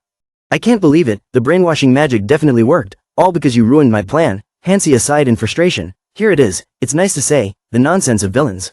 Immediately, he moved extremely fast to another place. No good. I need to find the cube as soon as possible. Hearing the word cube, Hansia realized, he had heard of the cube before. It was definitely mentioned in the original work. From behind, Solia came. You said your name is Hansia, right? Your last strategy was very impressive. Don't we have something to discuss? I've heard a lot about you, Solia. Thanks for earlier. The girl suddenly looked shy. No, I should be the one grateful. He suggested using rain to extinguish the fire inside and reduce the risk of fire, in addition to enhancing basic lightning magic with a humid environment. Even so, if you hadn't cast protective magic on me at that time, I would have been roasted by the electricity. While Solia was embarrassed, Hansia made an assessment. To be able to deduce and deploy such destructive magic in such a short time, it seemed like she already knew everything about how to cast light magic. At the moment Hansaha's essence shone brightly, Solia also looked at him with completely different eyes. The young man turned to ask Adele, by the way, do you know anything about why the dark magician kidnapped the two of you? Based on what we discussed it seems like they planned to brainwash us and use us as pawns. Hansia sighed. So that was the plan. Kidnapping the two top students of Ardor Academy and brainwashing them into his pawns was truly an impressive plot, and if they were capable of brainwashing Solia, he knew he wouldn't be able to defeat him with just basic magic. Basilisk was still sobbing in Hansaha's arms. Now I have to go comfort the dragon. I'm completely fine. Why are you making such a big deal out of it when I'm the one who has to work hard to protect you too? One saw this and teased him endlessly. He was an S-rank student in the beast taming department, but sometimes he didn't know anything about true pet affection. Adele added with a face that couldn't be more teasing. Hey, was Basilisk worried about you just now? In this moment, Hansia felt strangely happy. This feeling was like achieving something together. I am experiencing a feeling that I have never felt in my previous life. All the happiness is here. One is eager to be praised. Me too. What about praise for me? I also contributed to chipping that tree. The excitement did not last long. The young man was forced by one to follow him to explore and observe the surroundings, although his feet were covered in mud, sticky and dirty. As for Adele and Solia, they decided to rest and recover inside the tree. Although the poison dissipated with the monster tree's death, the truth is that the wild swamps are not places where humans can freely pass through. However, the reason he decided to come all the way here was to search for the hidden place inside the Soul Academy, a hidden door. Hansia just touched it lightly. It slowly opened. Normally, although it was a hidden achievement and a treasure found by Hansia, the one who came and rescued Solia was holding out with the power of light, but right now Hansia is one step ahead of the novel. Seeing the shining treasure, Hansia and One were completely overwhelmed. Even though it was all mine, I can do whatever I want with it. Even a pathetic villain has to make a living, never knowing when he'll get his pocket money again. One was still too happy to close his mouth. Wow, is this real? Does it have an owner? Is there an owner to this treasure? Hansia affirmed firmly, even if they did, they would have died long ago. The statue at the entrance was an antique from 300 years ago. One's eyes were shining brightly, wanting to jump up. Oh, really? What a great discovery, but how did you know all that? Hansia froze at this point. Well, that's what I learned in general history. The Cerberus-worshipping tribes around here erected statues, don't you remember? One was stunned and didn't understand anything. At this point, he ignored everything. Looking down, Basilisk seemed to be just as interested as the human. It was even hugging the gold bar very passionately. Basilisk, you have a hobby of money. It was hugging a hard gold bar, and Hansia also suddenly realized. It seemed like it was hugging the gold bar because it thought it looked like cheese. Hansia snapped her fingers and said to Juan, I'm in a good mood today, take as much as you want. Then he reached over, took the small chest placed on top and opened it. In a lonely world where survival is more important than material things, to survive properly requires strength. This yang is what Hansia from the original novel obtained after defeating the dark mage. One was curious and confused. What was this tattered letter? It looked like a magic book. As soon as I opened it, it seemed like the book was about basic dark magic. One was shocked and told Hansia to put it down. Whoever held the book was easily cursed. Master Hansia still held it silently. One thought Hansia could not give up his desire for dark magic. There was one strange thing, there was not a single word inside the book, until it flew up and glowed. The system synchronized with the basic magic spellbook. Now read the title of the book. What? A basic magic spellbook? Yes, it looked like it was a magic book that changed based on the user's wishes. If it contained all kinds of basic magic, it must be worth a lot. Hansia felt like he had hit the jackpot. A high-end spellbook suggests necessary spells based on the user's preferences and allows one to learn all the spells contained within at once like a scroll. In other words, this was a chance to learn the basic magic that Ardor Academy students had been studying hard for the past year in one go. Hansia looked at the book and laughed senselessly. One stood there watching this scene and thought something was wrong with Hansia. Hey, we should be leaving. Wait, let me get another bracelet. Basilisk, let's go up slowly. Those two girls must be bored.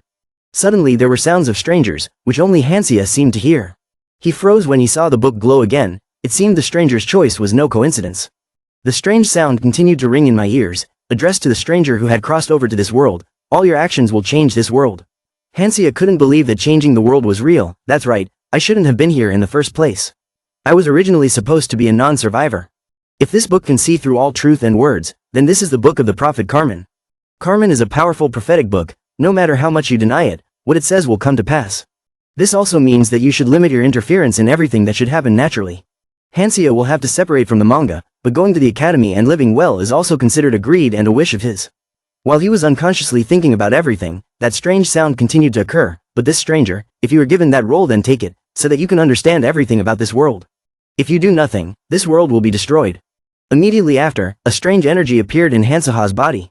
It seems this is the price to pay for listening to prophecy. One was shocked to see Hansia suddenly faint. Now, the young people are living peacefully in the dormitory. One still felt very frustrated and worried. Hansia sighed helplessly. I'm really sorry, can you give me some privacy after you confirm that I'm okay? At this point, one left. Okay, you rest, I'll go to the convenience store to buy some things. Hansia forced a smile, but her mind was in turmoil. Everything in her head was in disarray.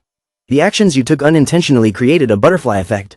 The dark magicians can win, and maybe that day will finally come soon. The end of the Ardel Empire may be in sight. In a world that has been destroyed, you won't be able to survive. Either way, it's terrible. Hansia had intended to live quietly from now until the end of the story, but if his destiny was to make a mess of things, then he had already gone through enough in his previous life. If you keep interfering in things you shouldn't interfere in, you will end up surrounded by enemies and fall into despair. Hansia never wanted to live that life again. It felt like she was finally facing death. But if the world were to collapse because of him like an accident, he still couldn't ignore the uncomfortable feeling in his heart. The young man decided to get up immediately. Why was he sitting here and seriously thinking about these things? Anyway, if such a situation arises, I will have to face it directly. That's right, I'm the only one who knows how the Soul Academy will end. A reincarnated person is also a witness. I am Hansia, but not Hansia, I am simply me. Once it was revealed that the one behind the kidnapping was a dark magician, the entire academy would want to keep this a secret from outsiders. After recklessly going to rescue Solia and Adele, One and I had to face the consequences of sneaking out of the academy without permission. At the same time, I was praised for saving my friends. So there is more work. If they pay me too, that would be great. Furthermore, the first assignment of the practical class is a group project. The day after I was released, I had to do a group project? Really, so what exactly is a group project? Like a bus driver and a fare dodger, I am not suited for group projects. Among the troublemakers and the vermin there is always a prankster. They will deny responsibility and no one wants to get involved. It was a real experience of encountering all sorts of people. Right now, the youth was laughing foolishly as he thought about a dead-end future. Compared to hunting monsters, teamwork was much more terrifying. Teamwork during practice was a very important part of the Soul Academy. The mission is to bring back items representing each dungeon. Exploring dungeons with higher difficulty will give you more points. But there is also a very high chance that you will get 0 points because of the time limit. The professor reminded very carefully, hoping that everyone would work well together as a team. Also, it is up to you to form groups within 10 minutes. Some of the young people were taken aback by the teacher's request. Hansia was still yawning. Things were getting complicated. He wondered if anyone would come to receive him, but before he could finish yawning, someone came and tapped his shoulder. Even more shocking, that person was the main character Lehan. Hansia, do you want to be in a group with me?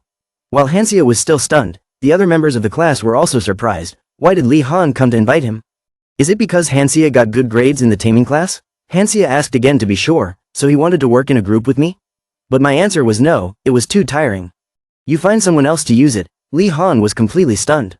One regretted it. How could he refuse so decisively? Adele laughed out loud. That's right, Hansia, I didn't expect you to be so cold. It seemed like 4 close friends had reunited as a group.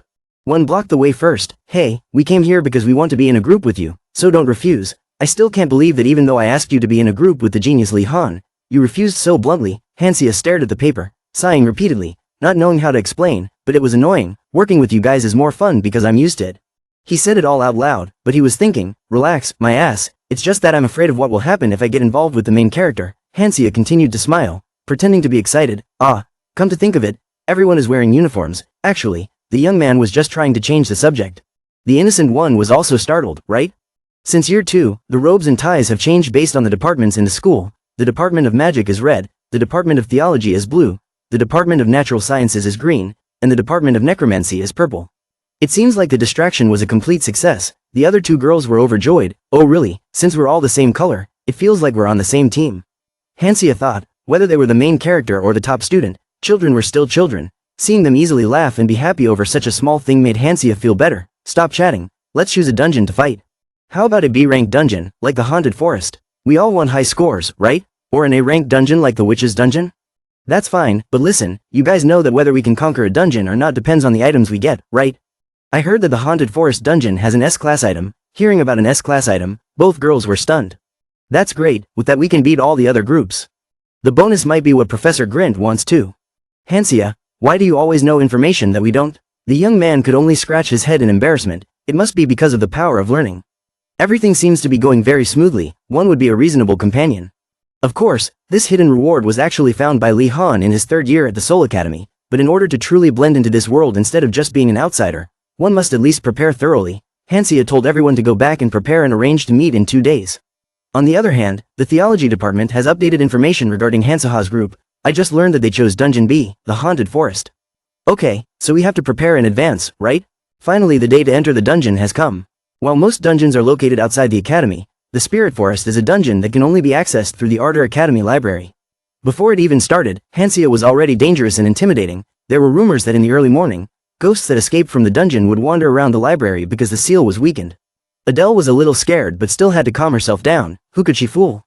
Ghosts weren't real. As soon as she finished speaking, a young man standing in the library spoke up, making Adele startled. Actually there were ghosts. I'm just a normal person. Ghosts are monsters too, so of course they exist. While Solia was comforting Adele to calm down, Hansia asked directly, who are you? Judging by the color of your tie, it doesn't seem like you're from the magic department. Why are you here? After a few seconds of hesitation, the person introduced himself as freshman Usher Barton. I came to enter the dungeon with you. Just hearing this name, Hansia felt both familiar and strange. It is said that there is a young first-year male who is very talented in the field of magic and is favored as the guardian of the top second-year students of the theology department. Usher Barton expressed his sincerity. I won't be in the way, so can I come along? If someone like Usher Barton wanted to join the magic class's dungeon expedition, there must be some problem. Hansia chuckled. Usher Barton, did you see something? Immediately after this unexpected question, Usher Barton jumped. That's right, so you want to follow for your own purposes, right? Suddenly a girl appeared from somewhere and said, oh my god, don't just doubt others like that. If you're planning on entering the Spirit Forest in this messy library, Usher Barton will come in handy, since he can see ghosts. If she wasn't scared yet, this girl made Adele even more scared. Oh, did I scare you? Sorry, I'm Yoon Haeum, a second-year student in theology, and I'm Usher Barton's guardian. Just as you said, Hansia, recently during his holy magic practice, Usher Barton saw something. After that, she insisted on following him. It was the first time I saw him react so strongly. Unlike his usual quiet personality, I was allowed by the professor to accompany Usher Barton, as long as I acted as his guardian.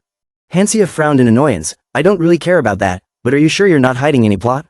It's like a spy from another group came to assassinate us. Yoon Haem smiled foolishly and affirmed, haha, don't worry, I agreed to be Usher Barton's guardian for one reason only, and that's you, Hansia. While the young man was still confused about what he had to do with this, Yoon Haem winked, you're totally my type. The young man was completely stunned. Yoon Haem continued to express, the moment he registered for the magic department, our eyes met, I already had feelings for him. With his eyes open, his slightly messy brown hair, and his lopsided smile when he laughed, he was just my type of handsome. I always welcomed the chance to look at guys up close. Hansaha's face turned pale and she was sweating. One thought Hansia was so happy that her soul had ascended to heaven. Hansia, don't you know? Yoon Haem is not only famous in the theology department but also a handsome monk with extremely high grades. That dungeon is full of dark monsters anyway, so why don't we cooperate with the theology students? Hansia felt a headache coming on as he listened to their chatter. It felt like these people were talking as if it wasn't their problem. Adele announced that since everyone had agreed, let's enter the dungeon together. The condition to unseal is to get a book. Just then, the door and light opened. This was the entrance to the dungeon. Basilisk was startled. Hansia understood. Basilisk had only experience with slime dungeons, so seeing this scene must have been quite a shock. I had to bring it along anyway. It was a bit awkward at first, but every trip was a learning experience. As soon as she entered, there was a cloud of dust and smoke. Adele stepped forward. Got it. Hansia watched them fight and thought, they're the reason why Professor Grint emphasized the importance of teamwork. There was only one special item at the dungeon entrance. Without it, Hansia would be completely unable to see the ghost-type monsters in the dungeon. If the members were not cooperative or focused too much on their personal scores, they would end up fighting each other before even encountering the monsters. After watching for a while, Hansia also chose the person who would use the blindfold. Adele and One are very agile, so they will take on the reconnaissance.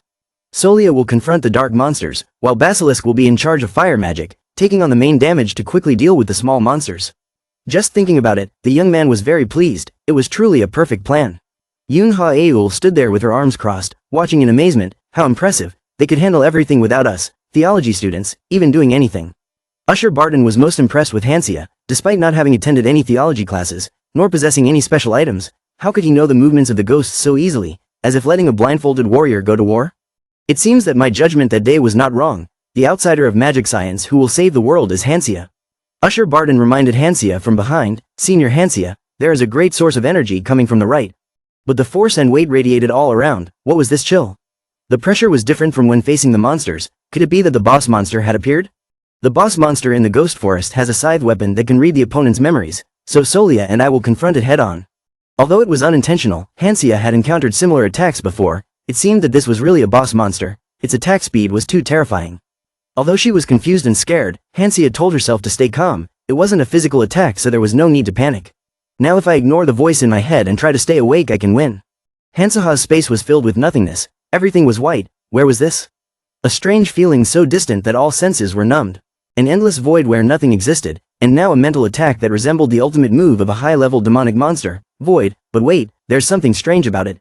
B-rank dungeons are not easy, but the boss monster is not strong enough to use such a skill. What the hell is going on? Suddenly, familiar sounds rang out, which startled Hansia. It is recreating your real memories. After a long time, they remain unchanged, the flow repeating throughout the brain. That bastard stabbed his senior. Hey, don't mess with him. He's a real madman in the internship world. Kids these days really don't know what fear is. Hansia recalled what happened in her previous life. I stood behind and watched them talk. I never regretted it. I simply did what I had to do. The person I denounced was a psychopath who participated in drug abuse experiments and caused many victims to lose their lives. I reported his violence to professors, undergraduates, and medical school. Despite the fact that he had many connections and was my senior, what happened next was quite predictable. The field was really small, so every hospital I went to for my internship, people would call me a snitch. Even though I was recognized as a genius, all I received was criticism and insults, which ruined the career of a senior who was considered a god to them. And so it went. Before I went into the operating room, my hands were shaking, even though I didn't understand what was happening. Even when I tried to stop them, they kept shaking. This was so absurd that it was spread on the news. A veterinarian who needed to do surgery had a hand tremor, so they wouldn't let me into the operating room anymore. It seems that the pent-up emotions caused the hand tremors when entering the operating room. I think that's the reason. I was helpless and broken. Why did I have to be like this? With that mindset, I was able to do an internship. With such shaking hands, I wanted to participate in surgery? A jerk with shaking hands. You are a top student but you don't seem to be very talented. All those bad words were directed at me. I put up with the gossip and it destroys my mind to the core every day. I left my familiar hospital. The label of weak and incompetent was really attached to my name. At the moment he was lost in nothingness, Hansia realized that he thought that if time passed, everything would be better, but perhaps he was still the same person? In this negative moment, where did the basilisk come from? Basilisk, we are in the middle of an empty space created by the boss monster's illusion magic. How could he infiltrate another person's mind? As soon as it arrived, it jumped into Hansaha's arms and kept rubbing against his shirt. Hansia suddenly understood, taming is a magic that can connect the mage's heart with the monster. I could feel it, he had the same negative emotions and anxiety as me. What kind of dragon is this affectionate? You're more like a dog, Basilisk. The reason I made the decision was not simply because I hated my senior, but because of youthful rebellion. I cannot go against my narrow conscience about rescuing injured animals. After a while of petting, he decided to take Basilisk away from here. Thanks to it, he had completely awakened. Hansia no longer wanted to be a loser. Just looking straight ahead, Hansia realized, there was something ahead. Was it a hidden item? Because this place is inside the monster, what cannot be seen outside can be seen here. Based on his memories, it was the hidden item, the ghost lantern, and also the core of this monster, its heart. If we take this away, we can defeat it. Immediately, Hansia called on Basilisk to lend him its power. The young man ordered the baby dragon to breathe fire, activating the 3 arrows. The monster's heart was burned away, leaving only a lantern. Everything seemed to be over. Hansia felt very satisfied. This ending was what such bastards deserved. Just returned to reality, the friends came over to clap their hands in congratulations. Hansia, you finally did it. Solia had already escaped a while ago, but you were inside the monster for too long. We were a bit worried. You really defeated the puppet boss. Hansia flexed slightly, showing them his accuracy, really not exaggerating a word. On top of the system's recognition, you have conquered the B-rank dungeon of the haunted forest. Solia realized that it was unbelievable that the hidden item existed. Juan, although seeing it with his own eyes, still had some doubts, thinking that Hansia was lying because the chance of finding the item in the dungeon was extremely low. Solia focused on analyzing, isn't there something wrong with this? We all thought we could escape the boss monster's illusion, but it's not easy. You saw it too, Hansia, it was a void. One was bewildered, a void, a high-level illusion magic inside a B-rank dungeon. Sure enough, there were many unusual things. This hidden item had a weight dozens, even hundreds of times greater than normal. Hansia realized, it seemed like it wasn't just her intuition. Speaking of this, I was confused, not knowing where Yunha Aul and Usher Barton ran off to. One was shocked to see a group of strangers holding Hayam and Usher. They grumbled and warned Hansia, if these stubborn students weren't determined to protect you, I would have taken them down silently, but they really make me uncomfortable. You were pretty close with the kids here during your freshman year, right? Even though you're laughing and playing with these kids right now, we all know that's not the real you, so give us a chance to uncover your true nature. Leave the people behind you to me and join us. Hansia looked at him like he was crazy. What the hell are you talking about? So you guys planned it all this way? Still the same sweet words, if you join the project, it will be a great success. The preparations are almost complete, just need to meet the conditions and it's done. Hansia didn't like to talk too much and asked directly, it seems like you're planning on doing something, right? Actually, we need your help. To put it simply, we need your help because you suddenly jumped over to the magic using kids team and now we're extremely short on manpower. Hansia asked calmly, your original purpose was to summon a demon, right? Hearing this, Adele was stunned. Summon a demon?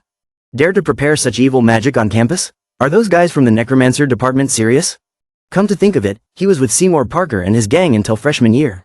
Could it be that you're still in contact with the necromancers even though you've been assigned to the Department of Magic? That dark mage you threw out of the baobab tree, was it a plan to make us let our guard down? Please, Hansia, tell me it's not true. Not knowing what Hansia was up to, he replied, summoning a demon. The conditions are strict but not impossible. Maybe I can help. I knew it, you'd be on our side after all.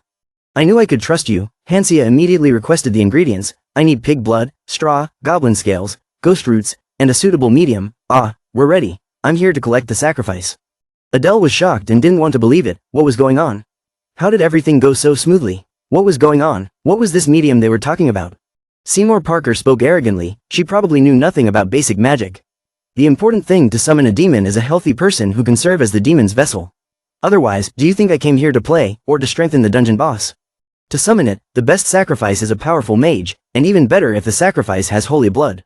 Hansia also smiled and talked to me as if it was real, so my team is perfect for the intermediary position. You chose wisely, that's right. Hansia, you're really easy to talk to.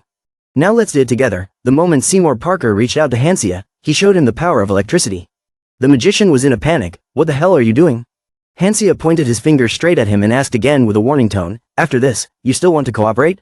I almost got carried away. The plan was good, but you overlooked some things. First, you trust me too much. Second, you underestimate me. Only then did the magician come to his senses and realize that he had just been tricked. You dared to trick me. You were assigned to the magic department, so you intend to completely turn your back on us. If it comes to this, I will sacrifice you too. Overly agitated, he attacked directly. The strong explosion sent Hansia flying straight out. Adele looked very worried and immediately ran over. Hansia, are you okay? Thank goodness. Hansia hugged his chest, looking straight into Adele's eyes and thinking, Adele, even though we had practiced before, you still ran here. Aren't you afraid of danger? I'm really touched. Hansia was still struggling to smile. Despite his worries, are you worried? Adele did not hide her feelings. Of course, I am worried that you will be caught up in dark magic again. If it's true, I'll definitely get rid of you. I'm glad you're not a traitor. I thought the story would be very emotional, but I caught a cold. Hansaha's face twisted in surprise. Haha, how lucky. Should I be happy? Looking at Seymour Parker, Adele was worried. The move just now seemed to not be able to defeat him. He was quite strong. That's right. Normally, the electric shock was enough to make a normal person faint, as expected of a villain. Seymour Parker is a character who will grow to be on par with Lehan in the future, so Hansia has no choice but to do his best. Hansia started thinking, Adele, I have a favor to ask of you. Please hold off the necromancers attacking me and Solia. Seymour Parker was madly aiming at me. Very agile, Adele immediately ran to support. Seymour Parker bombarded, relentlessly attacking Hansia. The power was so great that Hansia seemed unable to resist. Why is he so strong before he even becomes an adult? Of course he wasn't here to fight a side character like me in the first place. Seymour Parker glared and smiled savagely. What are you up to? Immediately after, he stole Hansaha's wand. Then he ripped his neck open and warned him, you better behave yourself, Hansia. You know too much about our plans and are becoming more and more famous, so wouldn't it be better for us to get rid of you sooner? Hansia was about to suffocate, his face pale and grimacing. He realized that it was difficult to fight against the original rules and knew that Seymour Parker was an unbeatable opponent. But maybe there is a small variable. Just thinking about this, Basilisk immediately flew over and breathed fire from behind, causing Seymour Parker to unexpectedly burn all his clothes. Once again, Basilisk saved Hansia, who was half dead from suffocation. Seymour Parker writhed and cursed, the damn dragon, this disgusting thing. After looking at it, Hansia was surprised to see that Basilisk had reached level 10 and unlocked a new skill. The skill unlocked was Fire Pillar, which summoned a pillar of fire and lightning, and struck everyone within a 1 meter radius except the user. Hansia did not expect that his pet would level up in such an ironic situation, but it was very precise and timely. It was a beautiful attack, but for some reason its attitude was a bit strange. It kept growling as if it was craving something. Unable to control it, it spewed out a column of fire that burned down the forest. One was stunned, extremely shocked, resentful and reproachful, fire and lightning in the middle of the forest. Hey Hansia, are you crazy? If Solia hadn't quickly created a shield, we would all be grilled meat. Hansia also couldn't imagine it. His whole body felt like it was drained of strength. Something was wrong. He didn't expect the spell to drain all his strength like this. Besides, it's not good to just let it run wild. Once the basilisk is agitated, I can't control its power. Seymour Parker stepped forward, seemingly unfazed, and called himself a beast tamer. I don't know about the others, but I'm not fooled by their tricks. Hansia didn't expect this bastard to be able to block that blow. Seymour Parker approached, his clothes still burning. Right now, even if it means losing my life, I will beat you to a pulp. You traitor bastard, accept your fate. Hansia sweated, thinking that his life was over here. The apple had come to the villain. Seymour Parker was ambushed by his own teammate. Hansia was surprised and jumped back. What? The cloaked person must be a necromancer. Why would she attack Seymour Parker? Aren't they on the same side? The girl in the cloak exclaimed, oh, thank goodness, it's not too late. Glad I brought the protective shovel my grandfather made. Hey, Hansia, are you okay? The moment this girl showed up, Hansia couldn't bear it and gradually fell asleep, making the girl very worried. What's wrong with you? Hey, you can't faint. In her daze, Hansia realized, why did you appear here? And so, after being exhausted in the dungeon, Hansia passed out, and the situation was quickly resolved. The Dark Magic and Necromancy Club is temporarily suspended, while Yunha Aul, Usher and the rest of their teammates were given time to recover and rest. The most important part, of course, was when the professor announced the results of the group project. As expected, Hansaha's group was a complete success. They became the only group in Professor Grint's class to get a perfect score. Adele was so happy that she shook Hansia. Did you hear that? Our group was the only group to get a perfect score. I was so excited that I was going crazy. My teammates were so happy, but only Hansia forced a smile, tears welling up in his eyes. The young man didn't mean to stand out like that, and there was even some news spreading around the school. There really was a hidden item. Their determination was truly impressive. As expected of Hansia, the manly man who kicked Lehan, Hansia reluctantly accepted the pain, obviously unhappy. Every time he stood out a little, he worried about the tragic outcome. After such busy days, Hansia was now in the underground prison of the academy. The young man had come to meet Seymour Parker, face to face with him. I heard someone was coming to see me, so I went out to see. But who was this in front of me? Wasn't it Hansia? He tried to reach out, unable to control his emotions. Bastard, did you come here to see me cry my eyes out in jail? Hansia stepped back, speaking frankly. Calm down, Seymour Parker. You're getting out of here anyway, right? Come on, you're a noble, right? Would your father really sit idly by while his son is locked up in prison? Or maybe not. With this, you will probably be abandoned by your family, that's for sure. Hansia has been constantly provoking Seymour Parker to the point of driving him crazy. Are you done talking? What are you doing here? Get to the point. Hansia, with a haughty look, pulled out a letter. Here, take this. Seymour Parker immediately opened it and read it, and Hansia also walked over and said back. Your father will come to get you out of here soon, because your only son is about to tarnish the family honor. Your family is known to be ruthless and will punish anyone who brings shame to the family. Who knows, that might be your end. Seymour Parker swallowed his anger and glared at Hansia. The more he looked at his expression, the more he enjoyed it, thinking to himself, you're still just a kid after all. It seems like you're not afraid of getting involved with dark magic but are afraid of being expelled from your family. Hansia spoke up. You really don't understand anything, you idiot. It's a letter saying that a dark magic organization is threatening you.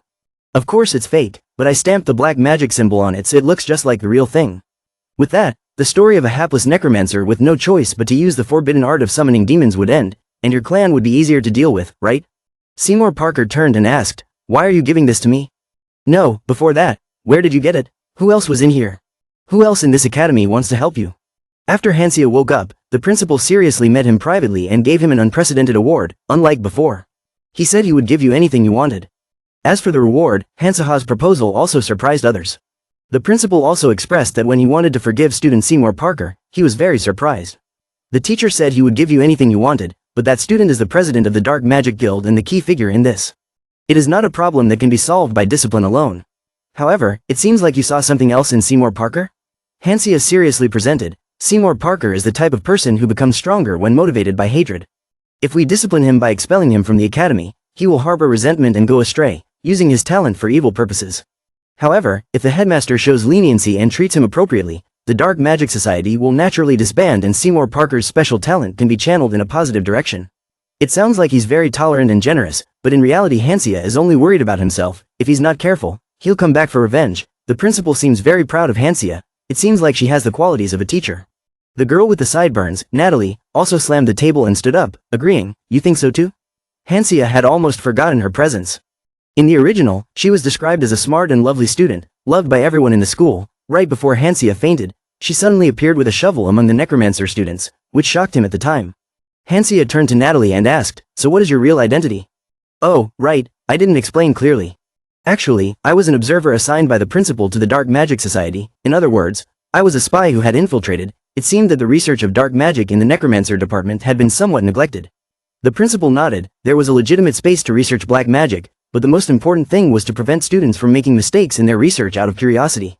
Natalie continued, this time I was really left behind. It seemed that the plan to summon demons was a secret shared only among a few students around Seymour Parker. It was only after entering the dungeon that I began to get a proper grasp of the situation.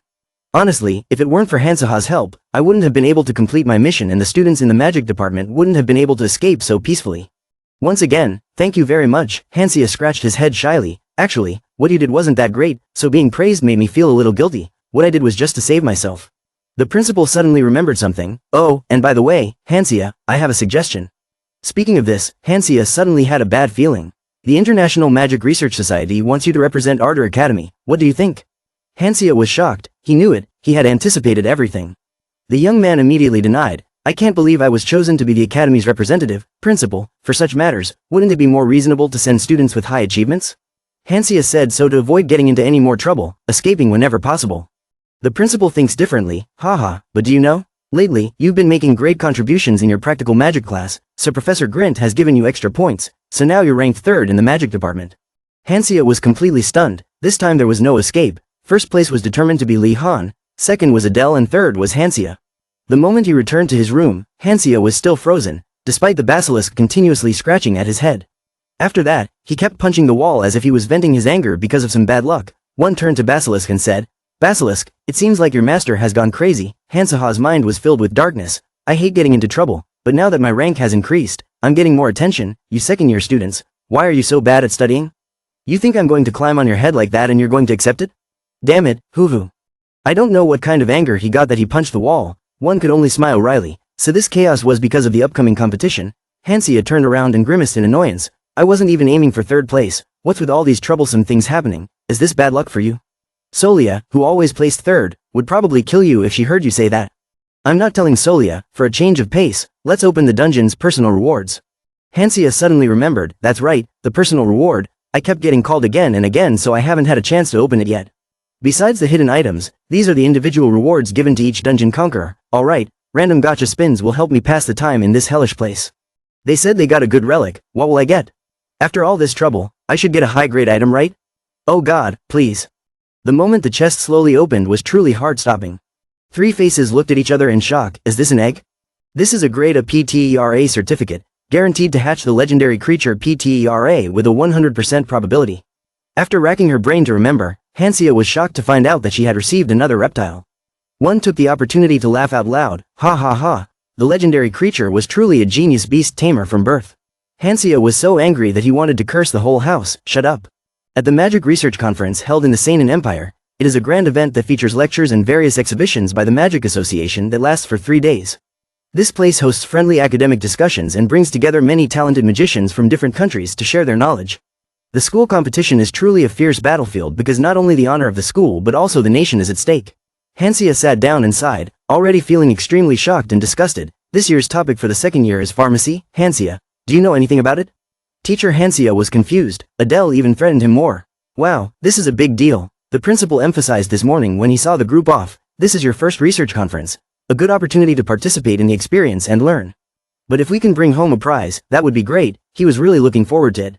Lehan smiled brightly, seemingly not worried at all. If he mastered the theory of compounding, it would be fine, right? We all took basic pharmacology in our first year. Lehan took out a book from his backpack. Okay, let's study this book before we get there. Hansia was sweating. What a model student. He was so well prepared. Adele suddenly panicked and wanted to run and get water.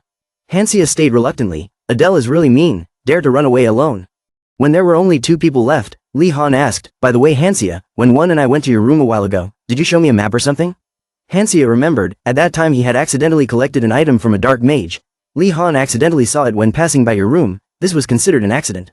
Lehan asked again, did you bring it today? Yes, it's a bit dangerous to go back to the dorm.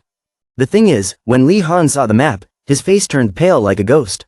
That was why Hansia had to attend this troublesome event, even though she could have easily escaped by saying she was sick. Magic block. Even if the Ardor Empire has a lot of white mages living, why do the black mages have to cause so many disturbances in the Soul Academy? After all, they did this to collect sacred artifacts called magic cubes that were currently scattered around the world in order to change the situation. A magic block that amplifies extremely powerful magic, created by concentrating dark magic. It is a dangerous item that can turn an ordinary magician into a great magician. The original novel defined the magic block as such.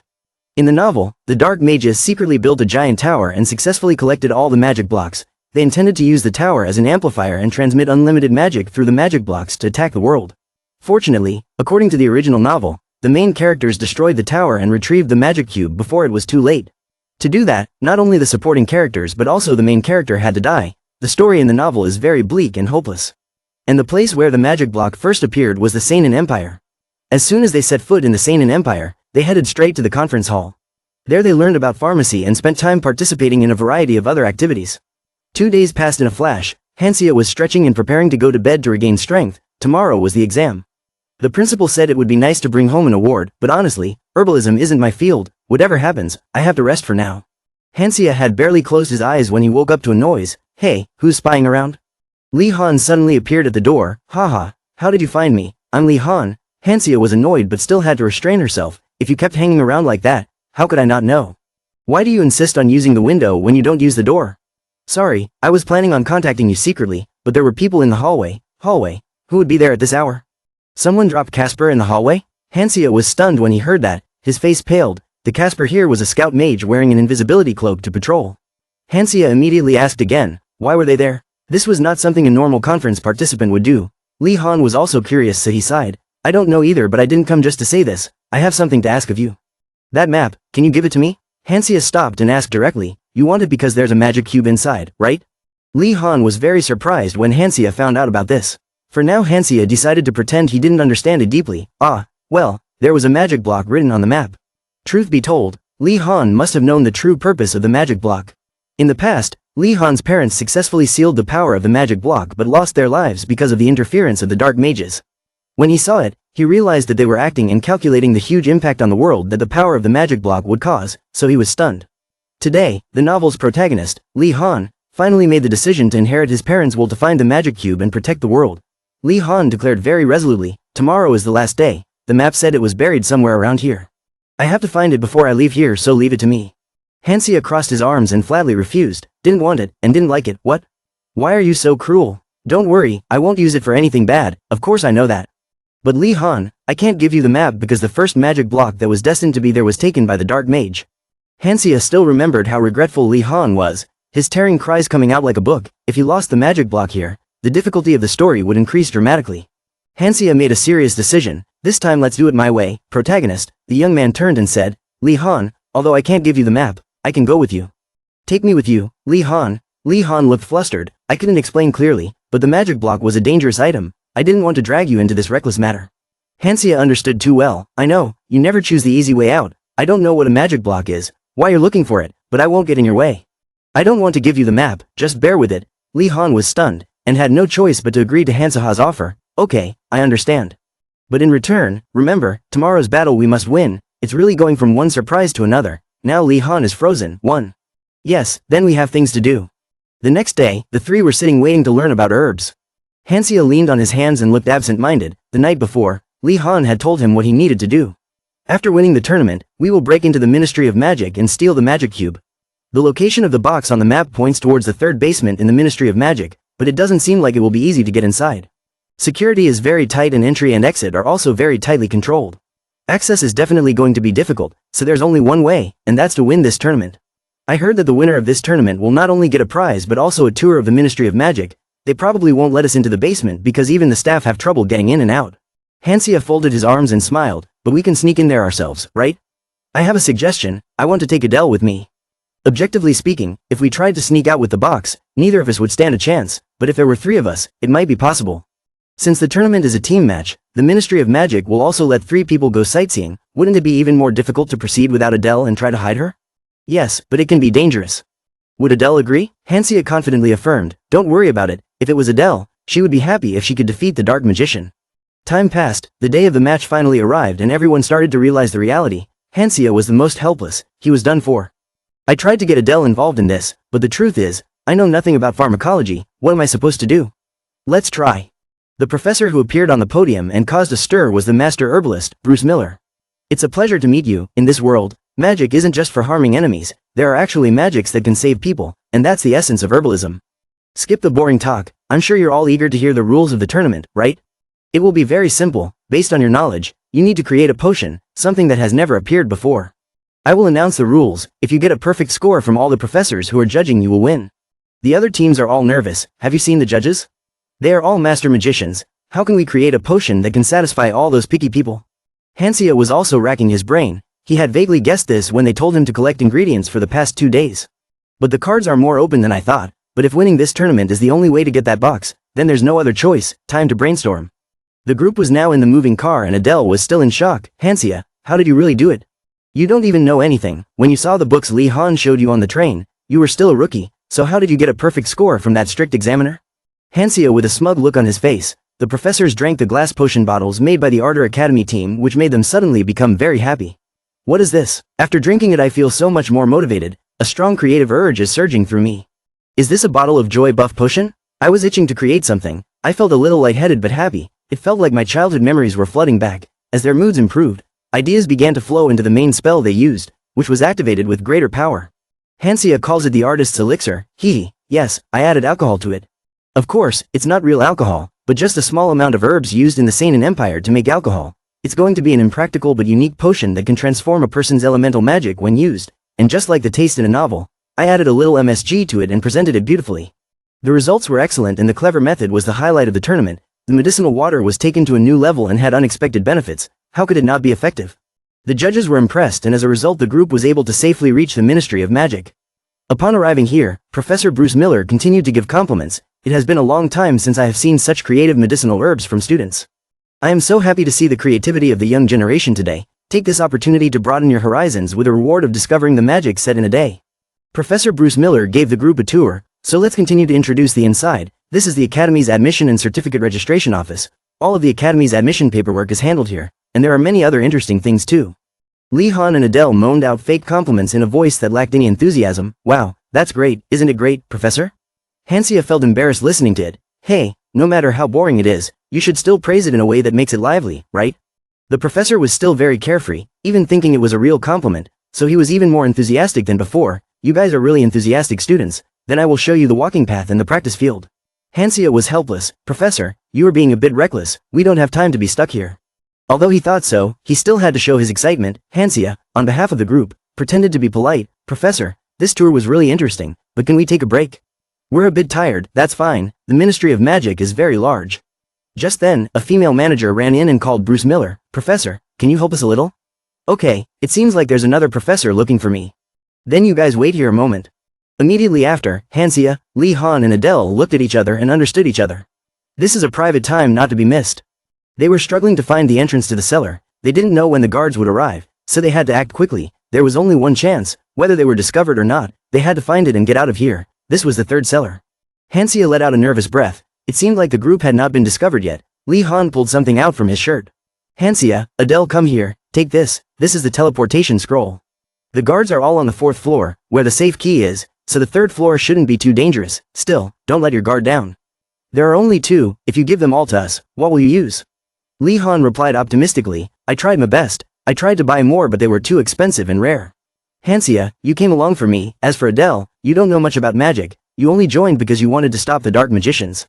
I think I should at least do something for you guys. If we don't get caught, it's fine, let's go, okay? There's something glowing over there. Hansia was still thinking emotionlessly, wondering where Lehan got these things from. The group followed the light. It seemed like there really was a safe inside. Lehan took another step, suddenly tripping over an invisible string. Immediately the whole space turned red. Adele panicked, unable to believe that we had come all the way here and yet we had triggered the alarm. What should we do? Run away? We weren't even sure if that magic block was inside. Hansia glared affirmatively. No, unsure of it. What? How do you know? Hansia smiled as he looked up at the system screen. The main story of Volume 2, the magic cube. Take the magic cube sealed in an underground safe. Time limit 24 minutes. Reward will reduce the difficulty of the mission. If you fail, you will die. The alarm rang, warning of an intruder. To ensure safety, the explosive magic surrounding the treasure will detonate. Hearing the announcement, Hansia froze and shouted, everyone run away. After running for his life, he was finally able to escape temporarily. Magic exploded, almost finished. The young man suddenly heard the sound of someone's shoes. That person was none other than Professor Divert Grunwy. He was the professor in charge of mathematics at Ardor Academy. The biggest question now was why he came to this place. Hansia tried to explain and distract. Professor, we got lost. You don't need to make excuses. Thanks to you we were able to find the whereabouts of the magic cube. At this point, you have to understand. His words clearly meant that all the professors of Ardor Academy were dark magicians. To the students, he had nothing to hide now. This security was too lax compared to our grand plan of finding a magic cube. It was fortunate that I had deliberately released the Caspers. After losing the map, we had a hard time. Unexpectedly, some students accidentally found the location of the magic cube. Now get out of the way, do you want to live? Immediately, all 3 protested. Divert Grunwy is stronger than imagined, absolutely no match. Adele was exhausted, they had no strength left to defend, the difference in power was too great. Little did he know that Hansia had picked up the magic block that had fallen from the broken treasure chest earlier. However, he was unable to defeat the professor and take the magic block out. If so, then there was only one way. Hansia called out to Lehan, then held it up. This was the teleportation scroll he gave me in this magic block. Take it. Adele panicked. Hansia urged them to move. Adele left reluctantly. Hansia, what should you do? If you don't come back safe and sound, I won't let you go. After Lehan and Adele left, Hansia was left to confront Divert Grunwy head-on. Student Hansia, indeed a remarkable figure, dared to steal the magic cube in front of me. I was moved to see you sacrifice yourself to let your friends escape, but I cannot spare your life. Immediately after, Divert Grunwy cast a spell to bind Hansia with magical chains. Although the magic block might have been lost, I heard that you have a map that shows the location of the remaining magic blocks. Where is it? Answer me obediently. It's not here, you heard the news. Kid, are you so scared that you're talking nonsense? What's with that arrogant attitude? Hansia, although injured, blood continuously flowing down his mouth, was still determined to the end. Arrogant. Just trust my fortifications. Basilisk breath. Appear. From behind, Basilisk attacked him directly on the shoulder, then breathed burning fire. The chains wrapped around Hansia gradually dissipated. Luckily, she escaped. After being suddenly attacked, Divert Grunwy was injured to the point of having a headache, only able to curse, damn dragon. Hansia knew that this was a good opportunity for him. Just kill the professor and everything would be settled. He had moments of hesitation, but in the end he could not spare his life. After eliminating Divert Grunwy, Hansia escapes. There are 3 guys chasing below, 2 on the left. Hansia was defending himself with a magic shield, but at this rate he wouldn't be able to hold out. But the strength in the body has also reached its limit, it really can't hold on any longer. The young man collapsed, the attack from the man was stronger than he thought, if this continued he would die. The moment Hansia fell, they seized the opportunity, the target had fallen, and now they shot arrows. The magic arrow was shot straight towards Hansia, Basilisk appeared right in front. Blocked the arrow for him to the point of injury and spit fire to counterattack, what a small thing but mighty. The fire was raging, this group of people were panicking, a dragon, damn it, is he a beast tamer? We have to capture the beast tamer to destroy that dragon, quickly capture the beast tamer first. Hansia immediately stood up and ran on, holding Basilisk tightly in his arms, who was groaning in pain. What should I do? You are the one who caused this. Adele hid in the bushes nearby, heard Hansia's voice and immediately called in. We lost them, don't worry Hansia, this place is safe. I thought you were dead just now, don't do such reckless things again. I'm sorry, there really was no other way at that time, Basilisk was in danger, it took the arrow for me. After being hit by an arrow, you must get emergency treatment immediately, because you were too busy running away, you missed the golden time. Any living creature would die if its heart was pierced, even a dragon, that was a given. In a critical condition, when there is no hope, painful memories resurface. Hansia was immersed in it, whispering in his ear, if you can't do it, don't do it, what a crazy guy. No matter what, if he dies during surgery, his reputation will be damaged, and his guardians will make a scene and cause trouble. If there is no hope, then think for yourself from the beginning, you brat. Even though he knew that, right now he couldn't turn a blind eye. Hansia calmly asked Adele, do you still have magic potion? Give it to me, wait, what are you going to do? A wound like this, even the best professor can't save it. No, I will save him, this medicine will enhance creativity, if you drink this, you will be able to do extraordinary things. What Hansia needed now was a very small possibility. No matter what happens, you must save the most important thing to you, let's start the surgery. Everyone sat around tensely, Hansia trying to save Basilisk's life. Adele really didn't understand Hansia, knowing that red dragons were rare, but there were many other monsters that could be tamed. Basilisk lay painfully on the ground trying to breathe. Now Hansia's body, he was still worried, yet he used all his magic to save an incurable monster. Adele wanted to stop Hansia, otherwise if things went as planned she might lose him too. But Adele looked at Hansia with such a determined gaze, she didn't know how to stop it. Hansia's face was full of tension. Alright, I'll pull out the arrow. Now he just needs to get the wound stitched up and he'll be done. Hansia had to do this work himself, he took a deep breath and exhaled to calm himself. In his previous life, no matter how many dozens or hundreds of times he did this, every time he stood in front of the operating room, his hands would shake. And then he ran away countless times like that, until one day, he couldn't even hold a scalpel, but now, those once trembling hands were moving with confidence. Don't worry, it looks like you'll be able to save Basilisk, Hansia smiled with satisfaction. The surgery was successful, and Basilisk's expression brightened. Lehan was amazed. Amazing, cutting open and stitching up a dragon's body that was on the brink of death could save it. Never heard of such a method before, could it be some kind of magic? It wasn't magic, he replied. Adele went closer to check. Amazing, without using healing magic. The basilisk was breathing normally again. The bleeding had stopped too. Hansia felt that it seemed like surgical treatment for monsters was quite uncommon in this world. Well, he could understand why they were so surprised. Just now, Basilisk's condition was still tense. It should have been impossible for it to survive. But just now, if they had only used medicine, without magic, the surgery would have failed for sure. On top of that, if he were in Korea right now, they would have reported that he was unhygienic. Hansia sighed and leaned back to rest. However, this place is not Korea. Basilisk is not a dog but a dragon, and he is no longer the Hansia of the past. All of these things combined, creating a miracle. System notification, healing light successfully applied, link condition takes effect. Basilisk's condition has improved greatly, and his wound is gradually healing. Hansia sat by and watched, glad that he was able to save Basilisk. Hansia looked at his little dragon suffering so much, his eyes were filled with concern. Try to live, Basilisk. I don't know who it is that keeps screaming your name, Hansia. After that, Hansia passed out. Until Hansia opened his eyes and woke up, he saw a familiar ceiling.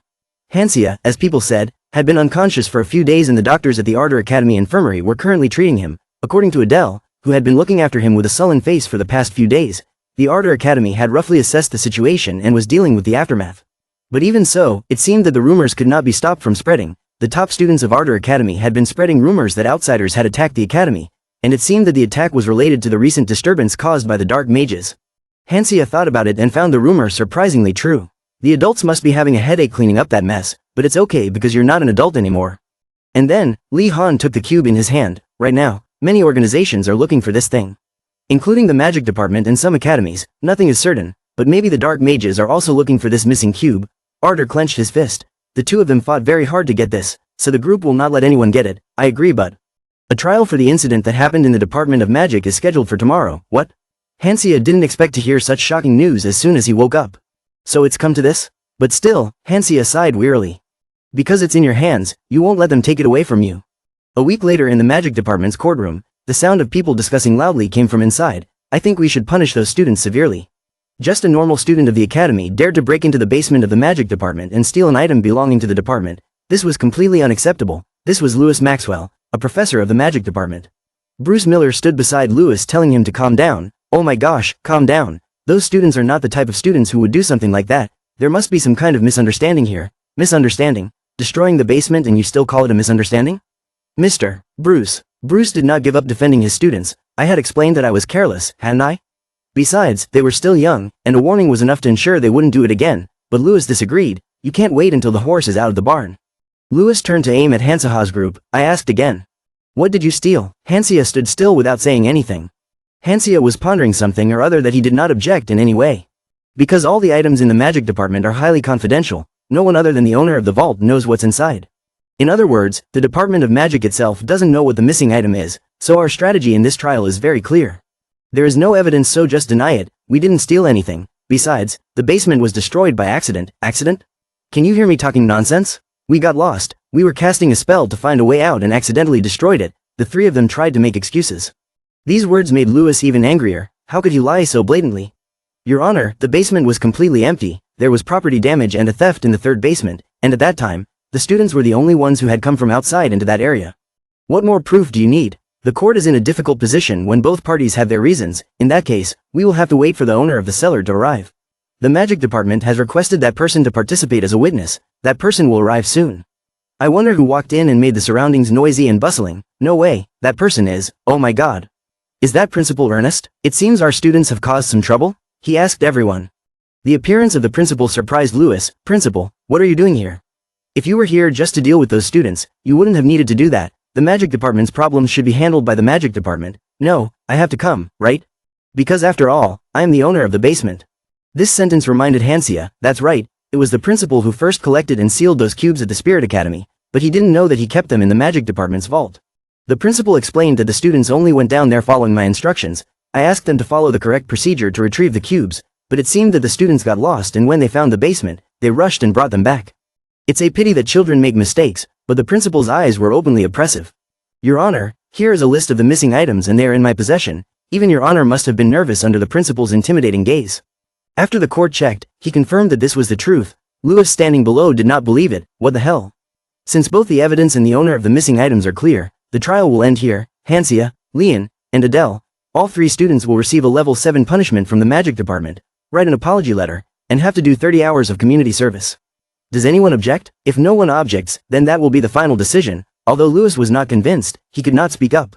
After the trial ended, it was already late. In the principal's office, he wouldn't ask anything. Take this instead. The principal held out a small piece of paper. Hansia reached out to take it, knowing one cube was missing, but Ernest ignored it. Exactly what did Principal Ernest know? How much did he know? Hansia opened the paper. Here it was. The principal explained that the professor of mathematics research at Ardor Academy, Divert Grunwy, suddenly disappeared after leaving the campus to attend a conference. And still hasn't returned yet. Hearing this, Hansaha's body was covered in goosebumps. The academy also bears a large part of the blame for not recognizing Professor Divert Grunwy's true nature sooner, so I won't completely abolish it, but I have this question for you. Are you the one who will deal with him? Hearing this question, Hansia became tense. It is true that nothing can escape the eyes of an experienced person. The teacher continued to ask, how did you survive? Your opponent was a professor, a second-year student like you could not face him alone and still survive. When Hansia heard the principal say that, he deliberately looked away to avoid him. Seeing no other choice but to face it, Hansia immediately made excuses. If a beast tamer like me survived, then there would be many others, mostly thanks to my teammates. Basilisk, I was just lucky. But still could not shake the principal's confidence. No, Hansia, you are talented. Thank you, teacher, he replied. The teacher did not just praise me for the sake of it, he meant it. It seems the principal has a lot of faith in Hansaha's abilities. Once you decipher this note, he'll know if he's overestimating you. He looked at the paper he was holding. The note, it really looked like a code. It turned out that the principal had found it on Professor Divert's bookshelf, as expected of Professor Grunwy. It seemed to be some kind of code written in numbers, but he couldn't understand it.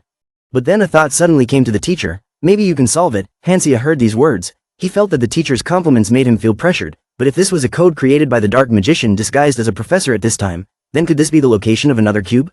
Do whatever you think of, Hansia agreed with the principal. Let me check it out. Receiving the affirmative answer, the principal was delighted. That's right, Hansia, that's the look on his face. It was the look on her face when facing a seemingly insurmountable challenge, that calm and focused look, as if to say that she would try to face it as if it was no big deal. Hansia looked at the lines of code with a determined face. That would make not only the teacher but everyone doubt her. At the same time, two people were sitting and having their fortunes told. She asked the person reading, "How is the project with Hansia progressing?" After all those doubts, Lehan, who unexpectedly was the main character of the original novel, had a slightly hesitant face. I still didn't trust him. To Lehan, Hansia was still a very suspicious person. The girl leisurely took a bite of the cake, but since the beginning of the semester, he had gone to her place to ask about Hansia many times. Besides, didn't he already tell Hansia everything about himself? Hearing this, Lehan bristled like a cat. Who said that? Golem said so. It was the magic ball on the table. He admitted, if that was the case then there was no arguing back. Lehan thought to himself, after all, he had already received a tip about the location of the cube, it wouldn't be wrong to let him know all his hidden cards, but his mouth said, the way Hansia had acted during his first year was very suspicious. What Lehan said made sense. It wouldn't be surprising if he turned into a dark mage, but in his second year, he changed 180 degrees. After spending time with him, I started to think that maybe he wasn't a bad person, but if you ask me if I could be betrayed by him, that's a different story. She didn't seem to care about what he said, she was just engrossed in her snack. Suddenly she took off her veil. It was Yen Hale. So, you want me to check if the prophecy about Hansia is still the same as before? Well, don't worry, you did help me by giving me bread, but no matter what, I won't refuse a handsome guy's request. Yen Hale reminded Lehan, and pay close attention to the upcoming events in this academy. That was a little extra advice for bringing me bread every day. But Lehan still didn't understand. The advice, the last one? That's right. Golem just told me that something very strange is going to happen. Yen Hale reminded me with a very mysterious and careful attitude. In a beautiful room there was a sigh even louder than this video. So that sigh was Adele's. Cleaning public works for 30 hours is no joke. Hansia diligently sat wiping the egg beside her. Really? Hearing Hansia's tone made Adele angry. Really? What? Hey Hansia, you should clean up too. Stop cleaning that egg all the time. Hurry up and help me. No, I heard that if you clean it every day, it will grow up healthy. Hansia replied to Adele. This is a pteranodon egg. Suddenly, a loud voice called out from somewhere. Hey Adele, Hansia, it turned out to be one. Running around panting. Breaking news. Juan, what happened? One recounted the news he had just heard. The latest breaking news had caused a stir in the academy. As soon as I heard it, I ran straight here to tell those two. A room called the monster in the specimen room had reappeared. Adele approached. Oh really? Is this news real? One shrugged. I heard it was definitely real this time. That's why Lil had to go to the professor's office. Hansia seemed quite calm when he heard the information that had caused a stir in the academy. As far as he could remember, the monster from the specimen room was in the basement. This story begins with someone screaming about a monster appearing in the specimen room. At first people thought it was just a normal ghost story. Rumors started to spread. Monster? In this Ardor Academy? It wasn't a small animal. I heard a student almost lost his life. In the end, since there was no evidence to prove the existence of that monster, it was dismissed as a baseless rumor. Lil, who came to confront the professor, would only be humiliated. Suddenly, blue square lights appeared in the air. Hansia was attracted to them. It turned out that the main storyline of Volume 3 had arrived. The Drake in the specimen room, time limit, until defeated, rewards, code clues, random boxes. After seeing this amount of information, Hansia had known from the beginning that monster was real. The main skill of the Drake type is stealth. If it really wanted to hide, even a professor wouldn't be able to find it. Only a few students can see things that others can't see, so it's understandable that it would use its stealth skill. One also told them that Lil's visit to the professor's office had a huge impact. Even the other students started doing ridiculous things. Adele wondered, what kind of ridiculous things? Rumor has it that the monster was a drake. Hearing one's words made Hansia smirk. What a good guess. He said this story sounded funny, but if they really caught it, its skin and blood would sell for a lot of money, right? The other students are coming to form a hunting party. Hansia didn't believe those words. Come on, it was just a rumor. Who would believe it and do something stupid like that? But things weren't as he thought. Hansia seemed to wake up from the annoying noise. I thought so. It turns out there are more idiots than me in this academy. A man standing on the podium enticed everyone. You have to believe me. I'm serious. If we catch the Drake, we'll get extra points and maybe even get promoted to third year. Isn't it worth the effort? Seriously, is there any monster in this world that the 10 of us can't handle? He tried to convince everyone. Hansia looked at them dejectedly. This bunch of idiots. Drake was not an easy opponent to deal with. Solia accidentally passed by and entered their sights. Ah, Solia. Would you like to join their hunting party? Such a hasty invitation made her feel hesitant. Hansia sighed and looked at the other guy with contempt. That Derek guy, his intentions were too obvious. Solia turned to look at Hansia. He confidently said, use your head to think a little. How could Solia agree? She didn't know what she saw, but she turned back with a determined look on her face. But you still think that because she doesn't lack money or points? Completely contrary to Hansaha's thoughts, Solia said loudly, okay, I'll join. This sentence was like a thunderbolt to him. Someone tried to persuade Derek, hey, stop joking. Solia looked confused. She grew up in such a prestigious family. Why would she join the hunting party? Solia came up and insisted, no, I'm serious. Let me join everyone. Is she crazy? Really? Hansia was surprised. According to Hansaha's memory, there was also a Drake hunting party in the original story. Derek and his friends gathered a bunch of clueless students to go on an adventure and that was it. But Solia was not among that group, so how did that story end? A scene full of brutality and horror flashed through his mind. That hunting party never returned, no one escaped. One afternoon Solia was diligently taking notes in the classroom. Suddenly something made her stop, her face a little sad. Solia slowly put down her pen, the sunset making the scene even more gloomy. It was unexpected that someone like Solia would sometimes sigh, not knowing what she was worrying about. It turned out that she remembered her father's words, that cleansing magic must come from a pure heart. She had never forgotten her father's teachings. A powerful, noble and upright mage who built his family through magic, he often said, daughter, the path to becoming a noble mage is to maintain your composure in all situations, never letting your enemies see your weakness. And while pursuing magic to the end, Solia never forgot the words her father had told her. However, Solia turned to look at the window filled with sunlight. Sorry father, I can't do it. Now our family, your pride and also the place where I was born, has lost its original position. The only way to restore the Arcanine family is for me to successfully become a mage. And yet, for the first time in my life, I lost my top position to him, Hansia. It turned out that this was the source of her worries. Solia knew that she was lucky enough to survive in Ardor because of her relentless efforts in magical research. Stumbling once was enough. She no longer had the confidence to face Hansia in the upcoming final exam. But if I join the Drake suppression team and earn extra points, I might be able to beat him. On the table is the information in the book about Drake. Solia thought that drakes were very cautious monsters, but their weakness was fire and light. Since they were active at night, they would probably hang around the underground specimen room. From what I observed, none of the people on the suppression team were particularly talented. When Drake showed up, it was a miracle they didn't get in my way, let alone help me. Solia's face was filled with determination, so this was an opportunity to solidify her position as a light mage once again, because she would be the one with the most advantage when facing Drake. I will seize the opportunity. With these very hands, it seems that this time nothing can stop Solia's determination. Amidst the gloomy sky of dusk, a very decisive voice rang out, impossible. Yunha-eul replied to Hansia, Solia can't catch Drake by herself. You doubt? Did the constellations say so? Yes, you know how valuable my prediction is. A piece of bread is not enough. Hansia took out a giant bag of bread and gave it to Yunha-eul, who happily accepted it and thanked him.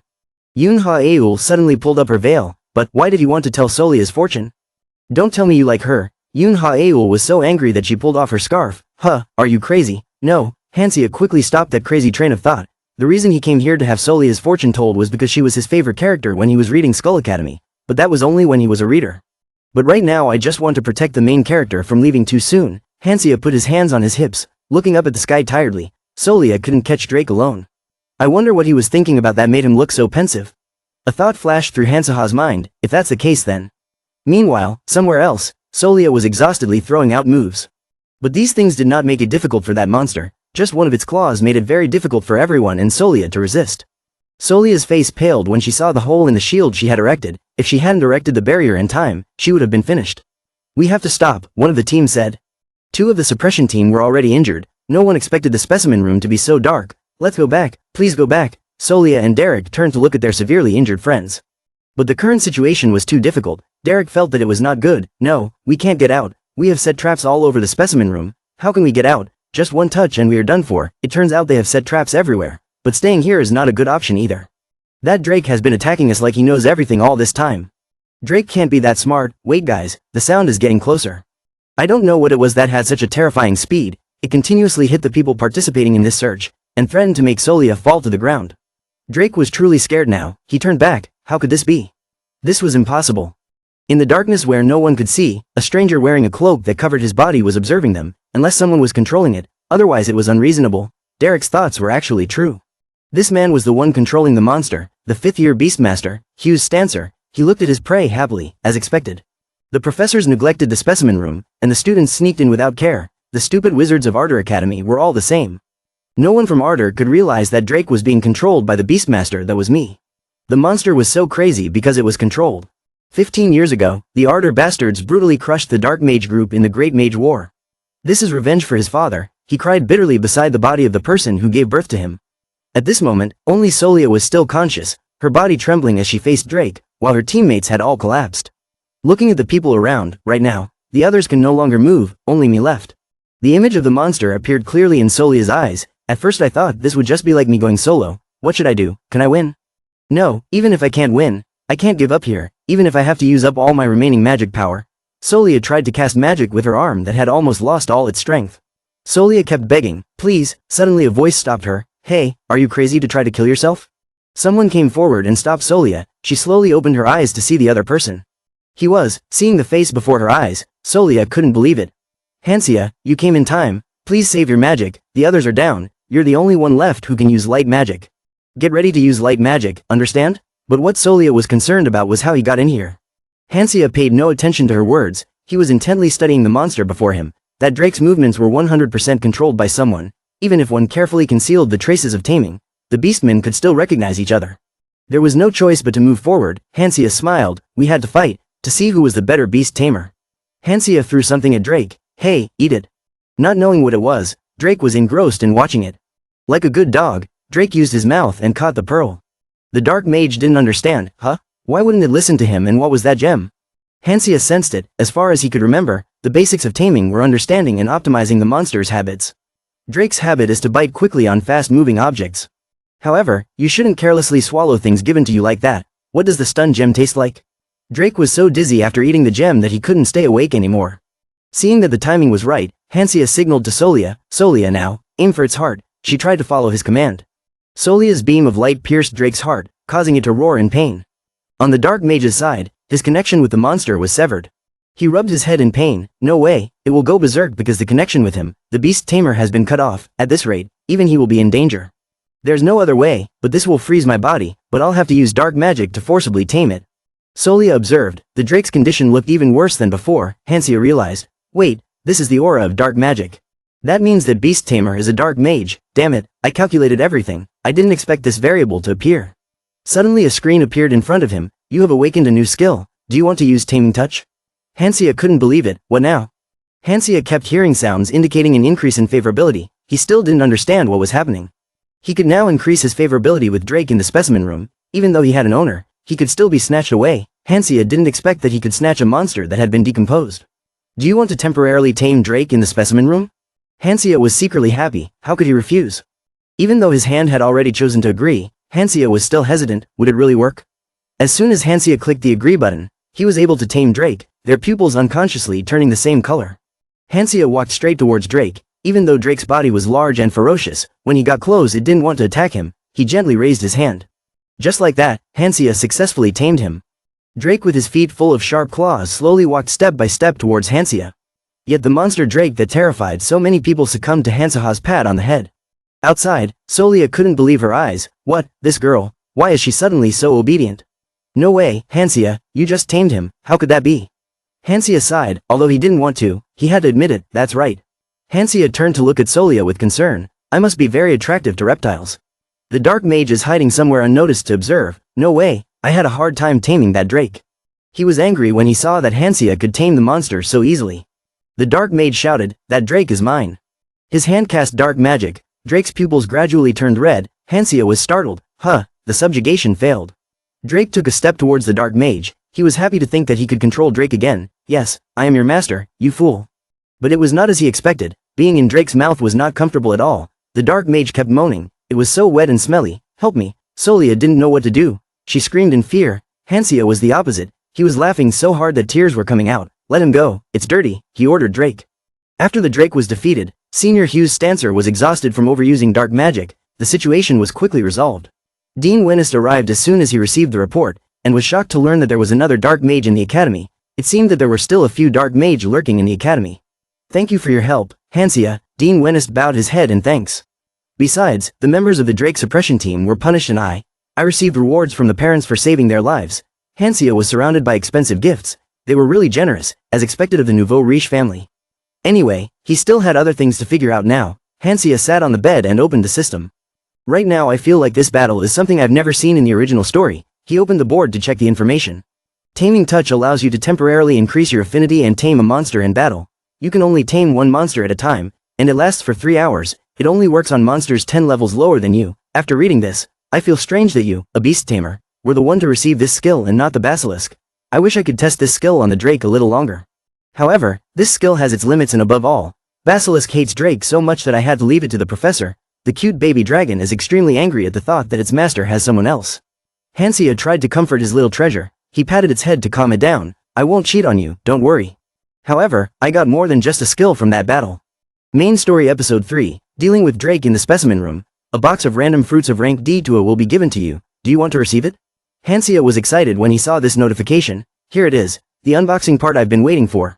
Hansia breathed in and out. He looked tense because he had been waiting for this moment for a long time, but as he approached the box, Hansia thought that he didn't have much hope. But please, if it's not level A, it has to be level B or higher. The box opened, and it was as if a flashlight was shining out from inside.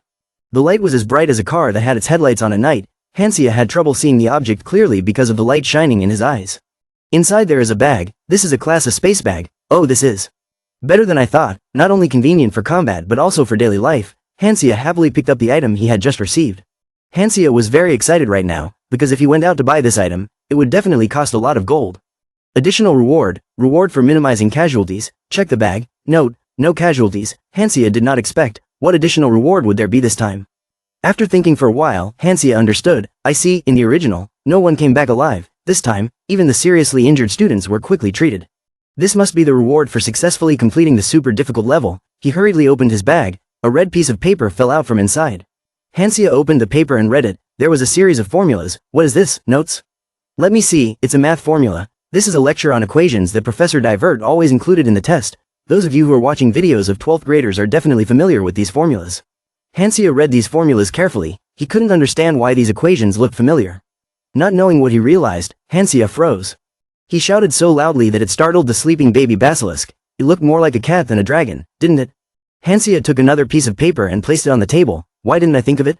The code was on the paper Dean Weens had given him. He remembered that he had solved most of it. However, the last puzzle was quite tricky and had troubled him for several days. Up until now, Hansia had thought he had to decipher the meaning of these characters. He had only to solve equations. This crazy math professor, not deciphering the meaning of the characters but calculating to find a number that could go through them. He had lost sleep for several days just because of a high school math problem. I lost sleep, let alone you. As soon as he said he would do it, he took out a pen and paper and began to decipher the equations. A dot so strong that it almost pierced the paper, and there it was, the answer. After calculating, he got X as 205 and Y as 014, but no matter how he looked at it. Room 205 is the exclusive classroom for necromancers. Hansia is already at the door. Hansia carefully opened the door. Inside was dark and deserted. Then he went to the 14th lock, which was the number he solved.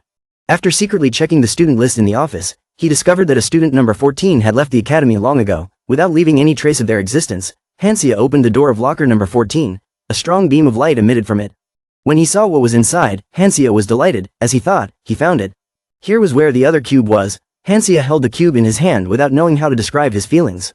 But he clearly remembered that Professor Divert had received it from the dark magicians and hidden it, so he should put it in his subspace bag in case he dropped it. Still, Hansia felt a little guilty about stealing it, and had to hide for a few days to avoid attracting attention.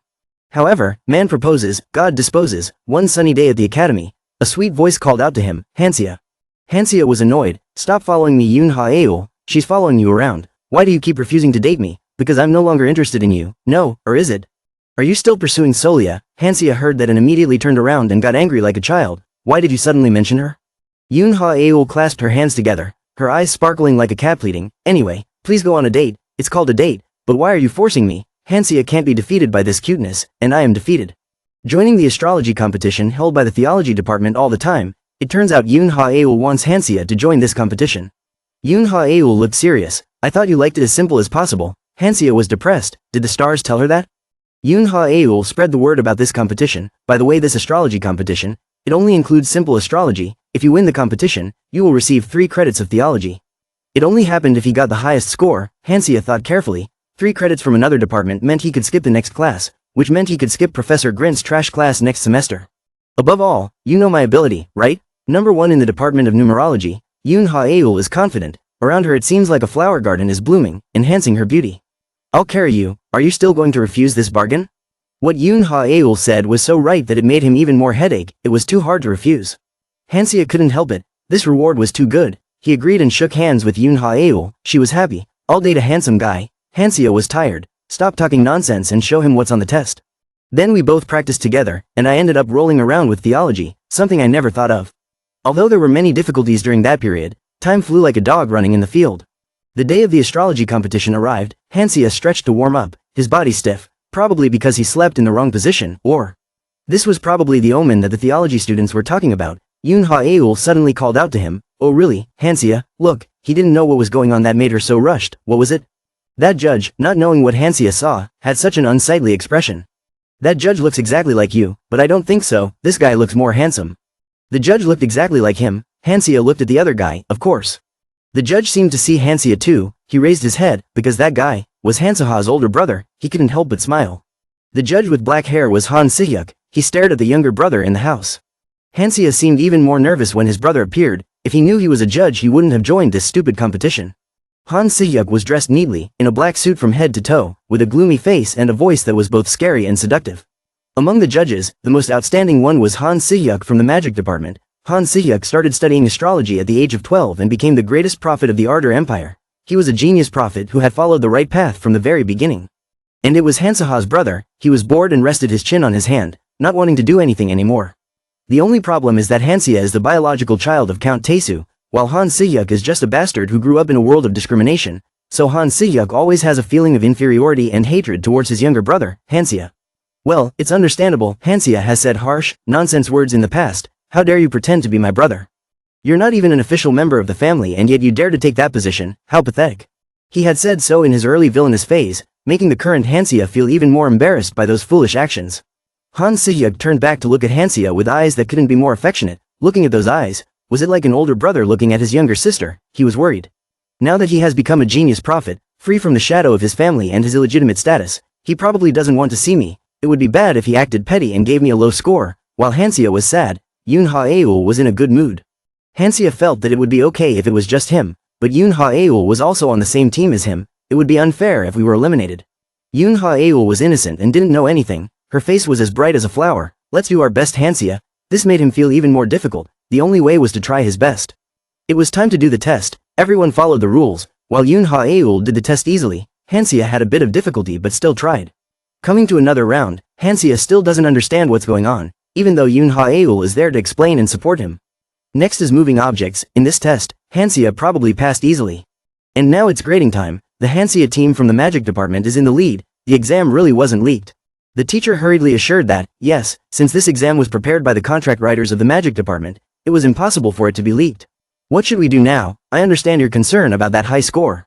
But student Yoon Ha-eul was the top scorer in the second-year theory exam, so the magic student also got a free pass. I wish my group mates could carry me like this instead of having to rush me to hand in my papers. So stop doubting and continue with the award ceremony. Han Si-hyuk sighed.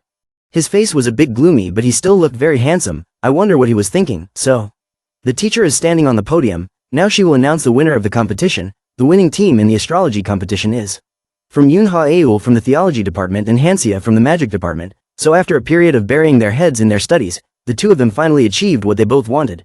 Yoon Ha-eul happily shook Hanseha's body. I told you we could do it. It's true, of course it's true, it's thanks to me.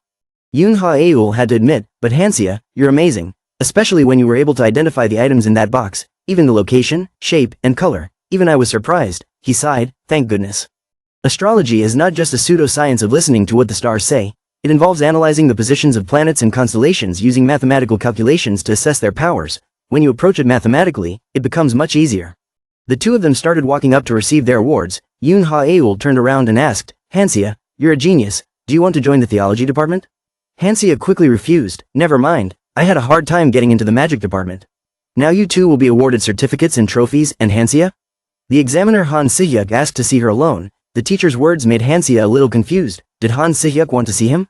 Since there was no way to avoid it, Hansia had to listen to her words and go see her brother. Hansia was led to a luxurious room. He sat like a dog waiting for Han Si-hyuk. Han Si-hyuk was originally supposed to appear in this episode. Since Hansia was just a supporting character, his brother wasn't given much attention in the original story. He absent-mindedly drank tea without tasting it. He was at a loss. He wasn't the type of person who would do anything good for him. Just as he was thinking this, the sound of the door opening rang out. Han Si-hyuk entered the room in a black suit, a file in his hand. I'm here, you called me? Hansia glanced at her brother. Han Si-hyuk sat down and got straight to the point. He had some advice for her. Hansia didn't understand. Advice, if it was an insult, I would believe it, but if it was advice, I wasn't sure. As expected, Han Si-hyuk looked down at him with disdain. Right, I wonder what kind of tricks that disgraceful thing like you used to get that result, but you're not young enough to get a passing grade, so don't get cocky. Han-sia guessed right, he started to get upset, he knew it. The way the two brothers looked at each other made me think they were about to fight. How old are you and you still act so superior? You're still the same arrogant bastard, you're a figure of speech. Han-sia put down his teacup. Whatever, get to the point. Han Si-hyuk was leisurely. Why are you in such a hurry? It's nothing, it's just this summer vacation. Stay at the Kastika family's territory. Han-sia didn't understand why it had to be him. Han Si-hyuk growled. He said stay, then stay. If you're grateful for the win, then just do as he says. He thought he was the only one handing out the rewards. Yoon Ha-eul and I got the highest score and the other judges were also the ones giving the scores. Han-sia was angry but only dared to say it in her heart. That's it, I'm going. Han-sia didn't care anymore. He stood up, said something, and then chased him away. That was just like him. Han-sia stood behind the door, sighing, not understanding what had just happened. What was wrong with him? After Han Si-hyuk left, a few days later, when the first semester exams ended, summer vacation began. Han-sia held a book on practical magic in his hand. Oh well, never mind. You've earned enough credits from the astrology competition so you'll be skipping Professor Grint's classes from the second semester. It's like me when I skip class on rainy days. There was a loud call. Han-sia, how was your exam? Pretty good, and what about you, Adele? Of course it was fine. It turned out that Adele came to find Han-sia. Seeing Han-sia packing, Adele approached and asked, are you packing? That's right, I'm planning to go home for the holiday. She was quite surprised. Really, are you getting close to your family again? Adele was also happy for him, that was great, but Han-seha's heart was different from his face. Actually, they weren't so close that they would see each other face to face. If it weren't for listening to Han Si-hyuk, he wouldn't have spent the entire summer vacation in the Kastika family's territory. Well, since his brother said so, he'd have to listen this time. There probably isn't any evil intent, Han-sia encouraged himself. Han-sia turned to Adele and asked, what about you, Adele? You're going home too? She just smiled awkwardly and replied, they don't like me going home very much. I'll have to stay in the dormitory far away. Adele tried to avoid his gaze, but Han-sia remembered even though she said so, reality must be different. Adele's family background was never mentioned in the original story and she was always alone. She didn't tell him so he couldn't help it. Han-sia changed the subject. Then I'll see you next vacation, then I'll see you in a month. The two of them said goodbye for a short while.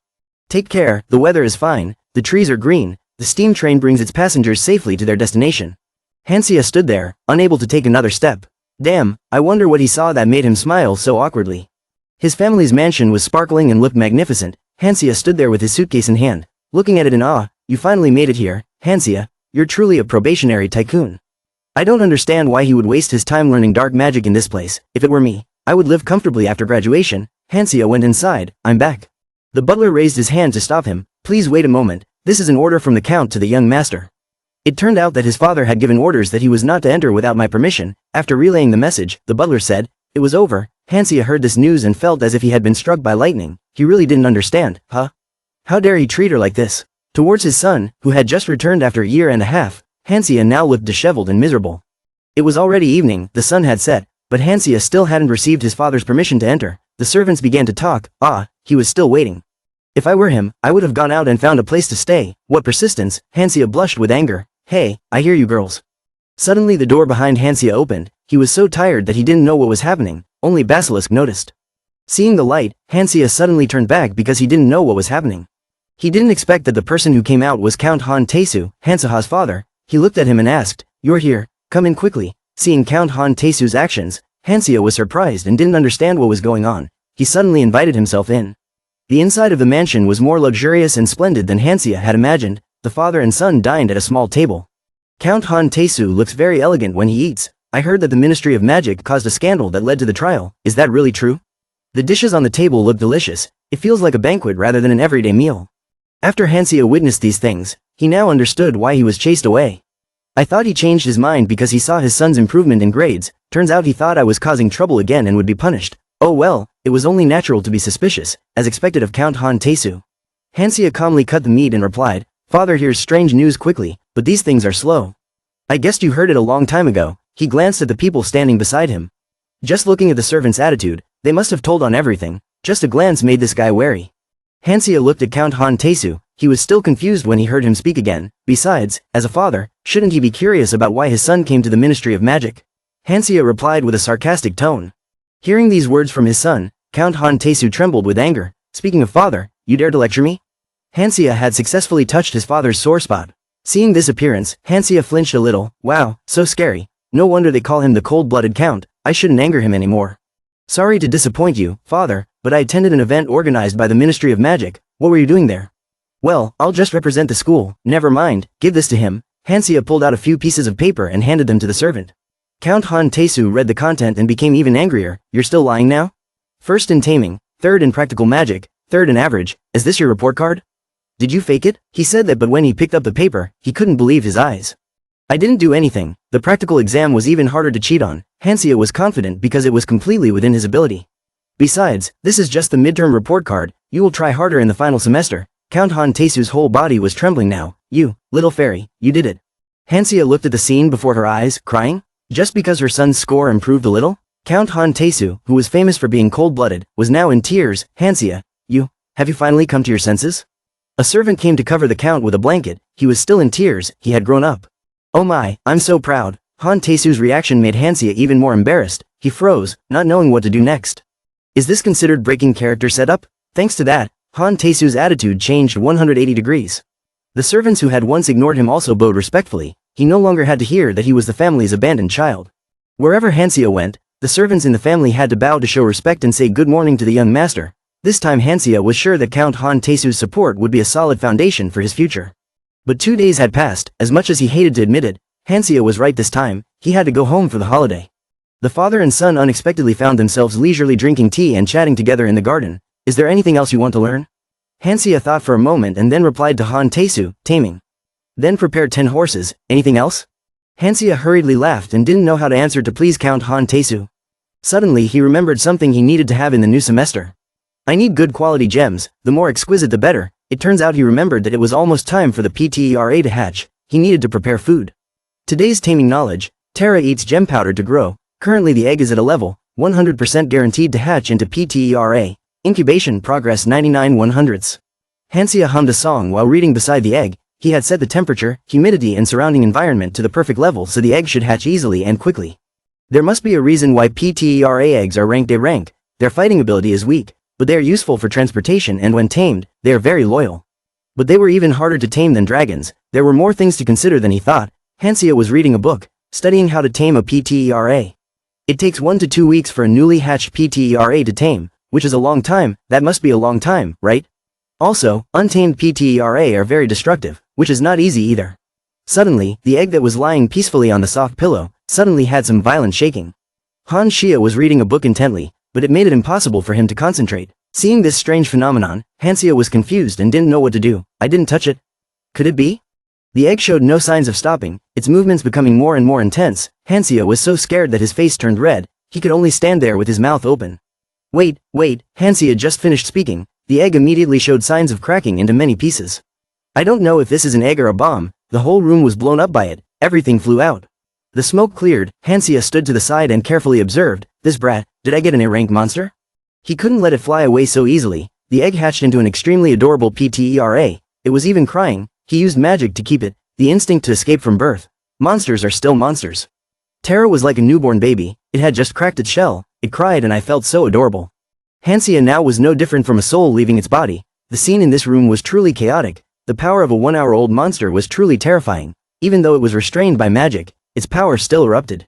Thanks to his level of intimacy, he could easily tame most monsters, but this PTERA had not shown any reaction since it emerged. Then he had to try another method. First he had to restrain its excitement at being in a strange environment. Use a hypnosis spell instead of a sleeping spell. Hypnosis. Hansia pointed his wand at PTERA. It didn't understand what was happening and could only make a sound, bye-bye. It really worked. Tara's eyes immediately became dreamy.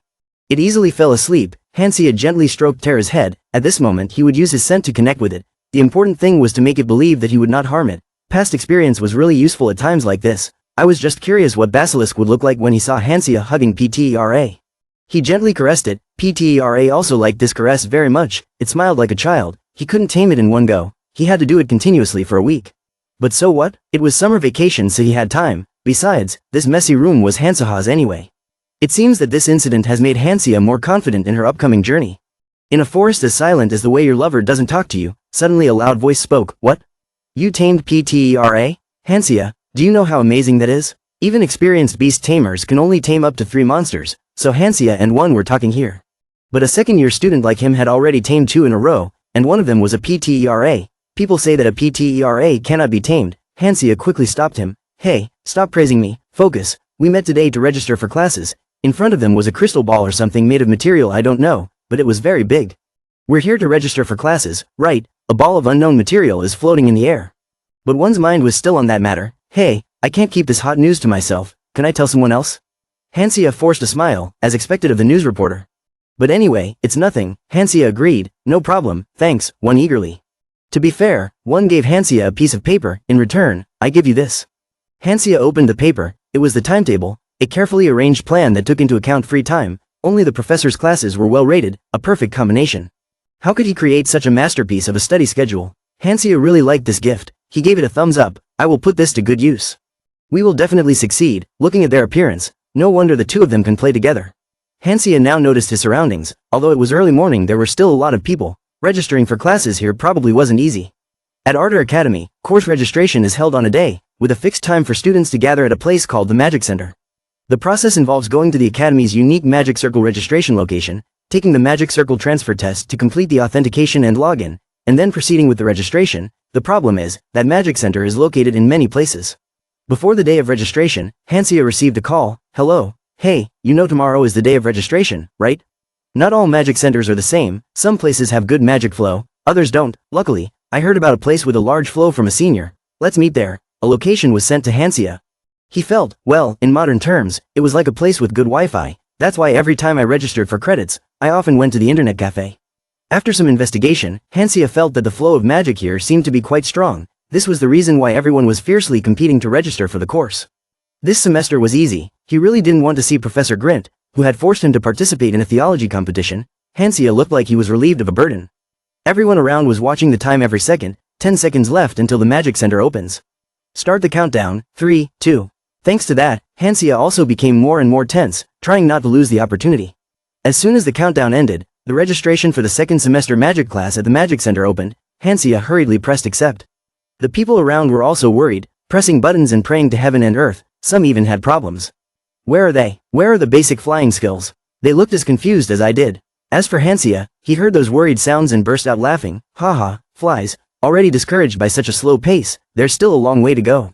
He has studied at this academy for 6 years, so Hansia is confident that he is faster than anyone, more accurate than anyone. He needs to urgently order a Hansia to register for credits.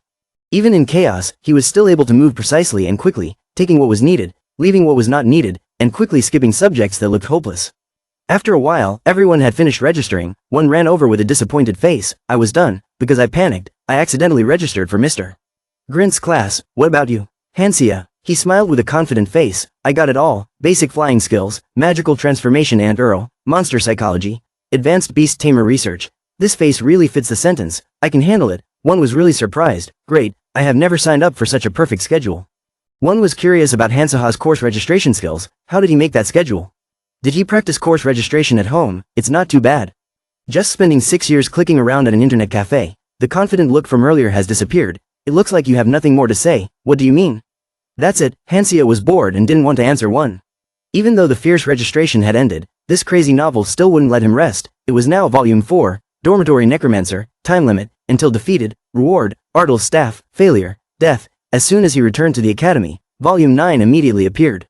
Hansia looked at the notice board worriedly. The dormitory's necromancer. There was an incident where a student of the necromancer department, influenced by a dark mage, recklessly summoned a skeleton on campus. According to the original story, this story would not happen until 2 years later, but the mages were hindered by him and accelerated the plan. The image of the dark magician appeared. You are Hansia. In the original story, it was an incident with a lot of casualties, so he was very nervous, but luckily, he learned a little bit of theology which would come in handy. There are also main characters with strong heroic natures, who will help to quickly end this, so that you can be properly rewarded too. Ardel's Staff. A strange power is emitted from this staff made of birch wood, making it very durable, allows for casting more than 2 spells at the same time. Hansia pondered. A limited edition staff made by Ardel 25 years ago. However, being blinded by it always made him let down his guard. Reading this line, Hansia felt a little dissatisfied. This, why is there something that should or shouldn't be here? Basic flying skills. Grint Butler. Hansia screamed in despair. Why is he in this class? He held his head and sighed. What? Why? He worked hard to avoid his class. Why did he suddenly change professors? Are you kidding me? Just like me when I met that guy at school I hated. A furious shout echoed throughout the academy. One patted Basilisk's head. Hey Basilisk, it seems your master is back again. The little dragon also acknowledged it. Perhaps this had happened often. But no matter what his mood was, time passed and it was time to set up camp. This is a traditional event for the second-year students of Ardor Academy, a program where the second-year students get to go camping outside the Ardor Empire with their seniors. Simply put, it's like a school field trip. The theme is usually survival. After a long time stuck on the train seat, they finally arrived, Keisha Plain. They will throw the students into dangerous mountains and the students must form groups to survive. It feels like I'm on a YouTube survival show. Kids, once you get off the bus, gather in the center. Perhaps the professors set up this system so that the sophomores could interact and grow together, but in reality that doesn't happen. They have to complete the assigned tasks. The seniors will evaluate them based on that process. Points will be added, and the rewards are quite large, so no one can miss this program. So what does that mean? One person stands up and orders the students. Everyone must stand up straight. Which means this is the perfect place for seniors to bully juniors. Seniors speak up. If you don't want to lose your points, move quickly. Understand, brats? He introduced himself and acted like an adult. My name is Kassan, a third-year student. I heard that you guys are all crazy in your second years, but I didn't expect your attitude to be this bad. According to tradition, when you go to the camp, don't juniors spread out blankets for seniors and offer food from their survival kits? Everyone was embarrassed when he said that. Adele spoke up indignantly, but we have to survive on the food in our survival kits these days. If we give it all to you, what will we eat? He immediately shouted loudly, spitting all over his mouth, shut up. Kassan pointed at Adele and said some harsh words. I was like that before. How dare you talk back to your senior? Your attitude is unacceptable. Hey, you, the one from the past, take out all the food or anything useful in your bag. Everyone was worried that they would fall into Kassan's sights. Even though I was scared and didn't want to, there was no other way. The student came forward and opened his bag as Kassan said. Seeing his junior obedient like that, Kassan took advantage of the situation and advanced even further, his smile looking really despicable. Kassan walked towards the student. Yes, it should have been like this from the beginning. Hurry up, if you don't want to pack up and go home or get low grades, then listen to me. Suddenly he stopped when he noticed something. It turns out that Hansia was in the sights of this bastard senior. Hey, why were you just standing there like that? Are you going to refuse what I asked you to do? Do you think third-year students can joke? Hansia laughed and sighed. Yeah. Kassan saw Hansaha's attitude and started to get annoyed. What? He stopped this bastard. Sorry, I didn't mean it like that. It's just that seniors are acting a bit funny. Oh, our male lead is so handsome right now. Actually, Hansia knew that this third-year student wasn't necessarily a bad person and had his own reasons for bullying his juniors. Kassan gritted his teeth in anger. It was simply that these second-year students were too outstanding. Of course, all the main characters in this story were second-year students. The awkwardness of facing those exceptional children, that feeling made Hansia senpai uncomfortable. Kassan was told that but still did not stop. Did I just hear wrong? Why are you so stubborn? Oh, so you are Hansia? Lately, everyone in the academy has been talking about you. You crawled through the school year and only recently climbed to a higher rank, and you were being noble. Kassan put his hands on his hips and spoke loudly in a joking tone. What are you doing? Is it for your clan? Finally coming home after being abandoned, and now father is treating you well? Hansia did not deny these words. Yes, he treated me very well, so much so that he would not forgive you for speaking like that. This sentence was the last straw, for me. Hansia shrugged. Now you understand. Before this camping trip, Professor Dean met with me privately. He said that teamwork was the most important thing during the trip, but your current actions were either threats or teamwork. It was a dilemma, so I didn't know how to judge. When I get back, Professor Dean will definitely call me again. What should I do? Kassan was shaking with anger, but this time he really couldn't find any reason. This madman, he went crazy and couldn't control his actions anymore. He flew straight towards Hansia, leaving him defenseless. The big hand of a senior, yet Kassan used it to bully the younger ones. Something suddenly jumped out of Hansaha's bag like a flash of lightning.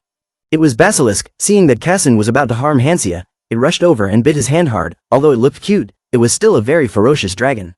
Damn reptile. Luckily Hansia stopped it in time, but it wasn't going to let this guy off easily. Even Hansia couldn't appease Basilisk. The Basilisk's bite left a wound on Kassan's hand. Everyone started to panic. His hand is bleeding. Quickly call the infirmary. Kassan could not help but feel humiliated by this pain. He turned around and saw Hansia holding Basilisk in his arms. Hansia, if it leaves a scar, I will not forgive it. Hansia gently stroked the baby dragon's head without any concern. Wow, so scary. Another friend slowly approached. Hansia, should we pack up? Okay. Let's pack up and head back to the tent. The sky looks beautiful. I wonder what will happen next.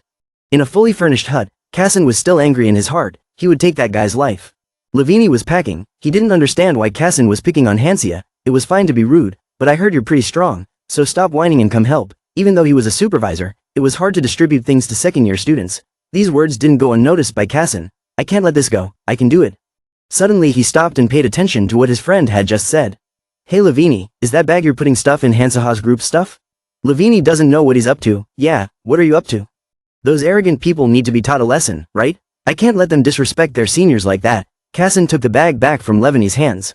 Cassin really didn't give up after being bitten by the basilisk in one go. Well, if Hansia was that good, then he could survive without food and water, right?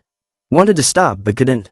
How can 5 people survive with just a bottle of water? Are they crazy? Lehan was annoyed by his petty nature. Saying that to Cassin was like pouring water on a duck's back. What do you mean? Lehan, are you siding with the arrogant? Even so, giving up everything for a bottle of water is too much. He still tried to stop himself. Cassin looked at the wound on his hand. That was his opinion. Those bastards deserved it. Good luck, you bastards. Hansia and Basilisk were sleeping soundly in their sleeping pods. Meanwhile, one was not comfortable being pressed down on. The next day, from now, we have 6 days left, and if we can't survive without incident, we will succeed. If we are seriously injured or have to give up and return to base, we will fail, however. Now they were paying attention to the really important thing. Hansia and Adele were upset. One looked pitiful. Wasn't our group's bag a bit light? There is only a bottle of water, a rope, a flint and an absorption stone in here. There is no food either. Hansia was angry and didn't know what to do. With this, we have to live for 6 days. Are they crazy? Hansia suddenly thought of the reason. Well, it must be me. Adele looked at him with eyes that couldn't be more loving. Whenever I'm involved with you, I always get into trouble. I don't think it's just a coincidence anymore. Adele replied from beside him. Hey, don't say that. You've helped me a lot too. But now they still have to get their spirits up. Anyway, we have to move forward because retreat means defeat. The girl beside her also replied. Let's try together. That's right. At least we all know each other. That's a good thing, right? First, there are 2 directions. Which direction should we go? They quickly went to do the missions. Hansia pointed without hesitation. Go left. One didn't understand him. Where did he get his confidence from? Because no one knew the terrain here. It was better to be careful. No, I knew. How? Hansia replied. I read the books. I was interested in this place, but actually Professor Wernest met him and explained it to him. Natalie was excited. Wow, that's great. One felt pretty lucky too. As usual, he knew everything. Hansia still thought everything would go smoothly. But it's getting dark now. Didn't you feel dizzy just now? It feels like we're going in circles. Their footsteps grew heavier. I couldn't be sure because of the trees and grass all around, but everything looked quite familiar. Are we going to be okay? Everyone was starting to worry. Hansia followed at the tail of the group. Strange. He had heard that going left was the safest and quickest way. Professor Wernest wouldn't lie to his students like that. But he didn't understand what was happening. This situation was far from what he had expected. Meanwhile at the campsite, oh no. Lehan turned to ask, Cassin, you took the compass stone of Hansaha's group. What? No way, I didn't do that. Cassin was now very worried. Damn it. It must have accidentally fallen out when he took out the count to eat. Even if he was unlucky, he didn't want those guys to go missing here. Lehan reprimanded, the compass stone is the minimum safety equipment. The reason the students can survive in a place like this, with this stone, we can find their location and quickly go to their aid. What should we do now? Cassin shouted angrily, damn it, what do you want me to do? But he didn't even have the right to be angry here. Those guys are strong, they'll be able to return on their own. Besides, how can we go to the second years and say we did it?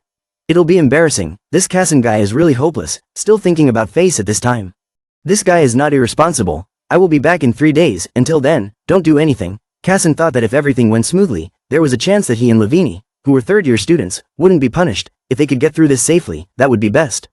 But now it's the next night. The plot has moved to the main episode. 5. The Secret of Survival. Find the secrets inside the unknown campsite. 7-day time limit. Rewards. Secret failures. Hansia was sure something was going on, and it wasn't even a filler episode but a main episode. It felt like a social inequality series. He is very worried about his teammates right now.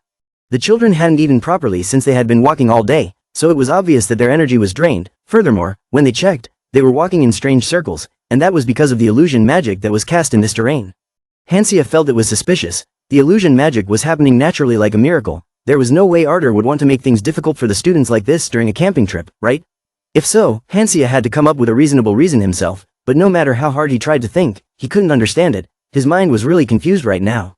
In his memory, Hansia had made too many enemies and he didn't even know who caused this. While the other kids were enjoying camping, eating and making campfires, his group had to focus on actually surviving, when one suddenly spoke up, hey, look, there's a cave over there, right? Really, we finally escaped the illusion magic. Adele was overjoyed. They felt like they saw a ray of hope. Great, if only we could take shelter from the rain there and make a fire. But before he could finish speaking, a wild guest came to the door. One's eyes turned white when he saw this aggressive customer. This is a wild boar. Looking at its eyes, it really doesn't look gentle at all. The group's joy was immediately extinguished by a bucket of cold water. One still tried to say, guys, it seems like this cave, there must be an owner, right? A giant wild boar with an aggressive personality several times the size of their group. Who knows what will happen next? It seemed to live near the cave, and it didn't seem to have any sympathy for them at all. Big nose with heavy breathing, sharp fangs. Hope its legs are big and strong, it's likely to leave them with quite a few wounds. Hansia seemed to have sensed the wild boar's discomfort, it looked very angry. Hansia opened the bag and Basilisk came out, but it was just a big pig after all, wasn't there any way to take it down?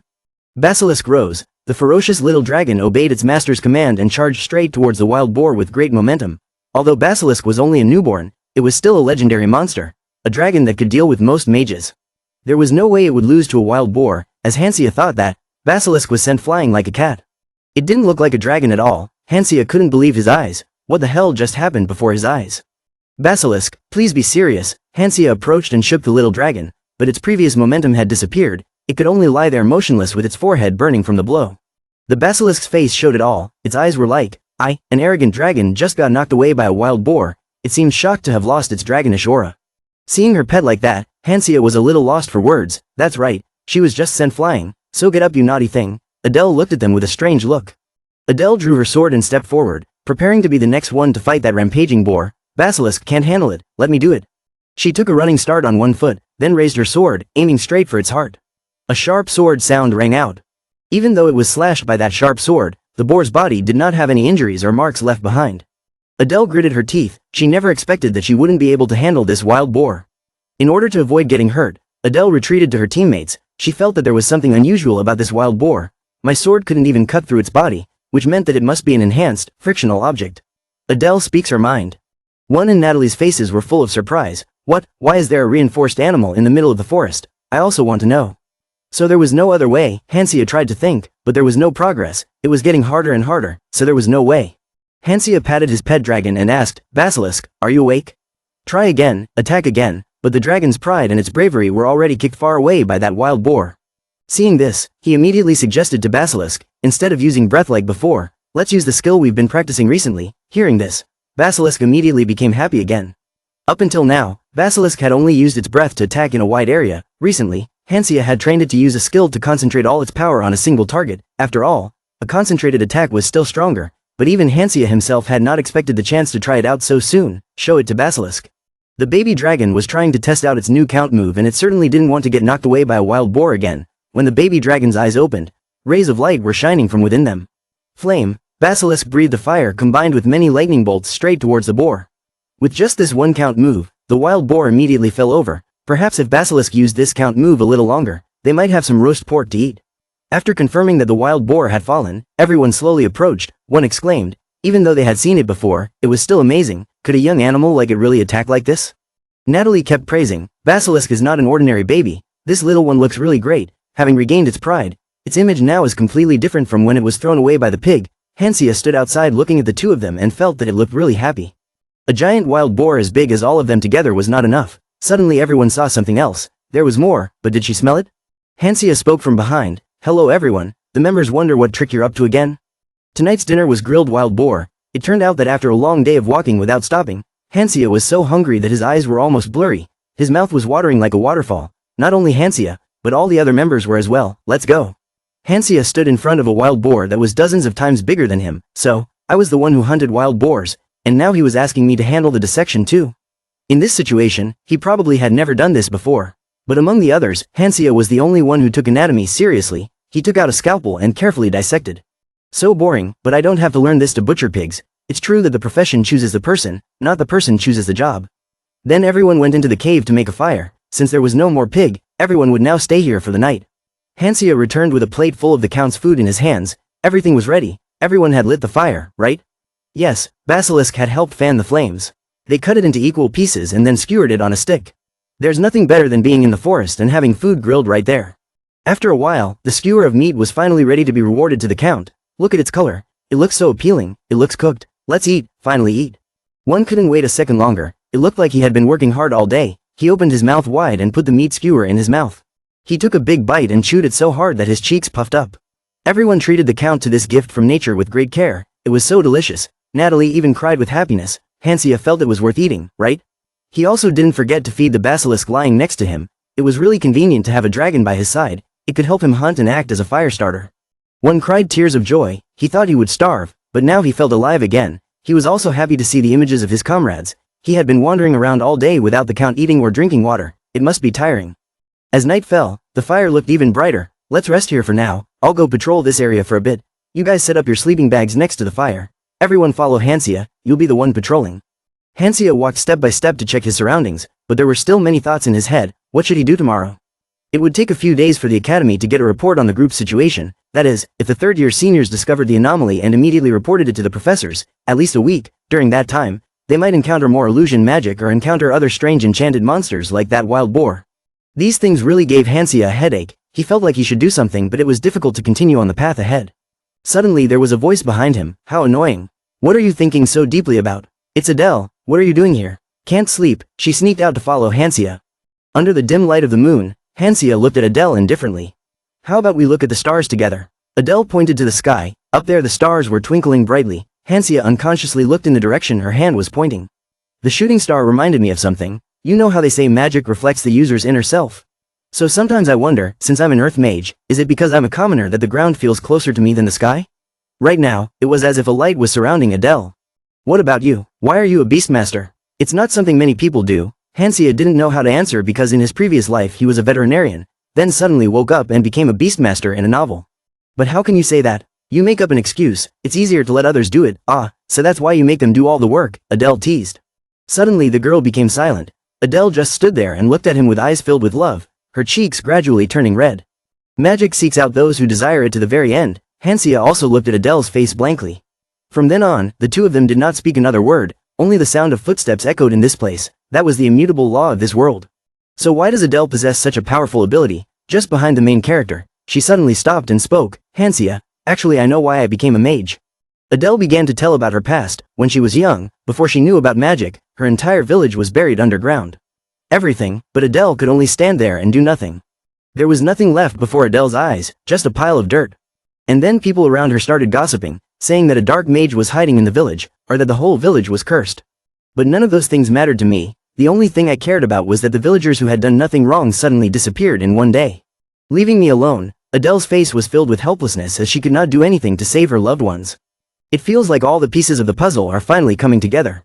The reason Adele never mentions her family throughout the novel. Why is it that even though she has no place to go, she can stay at the academy for the whole vacation and practice hard? Why could she only? Hansia felt like she was looking at Adele through a phone screen.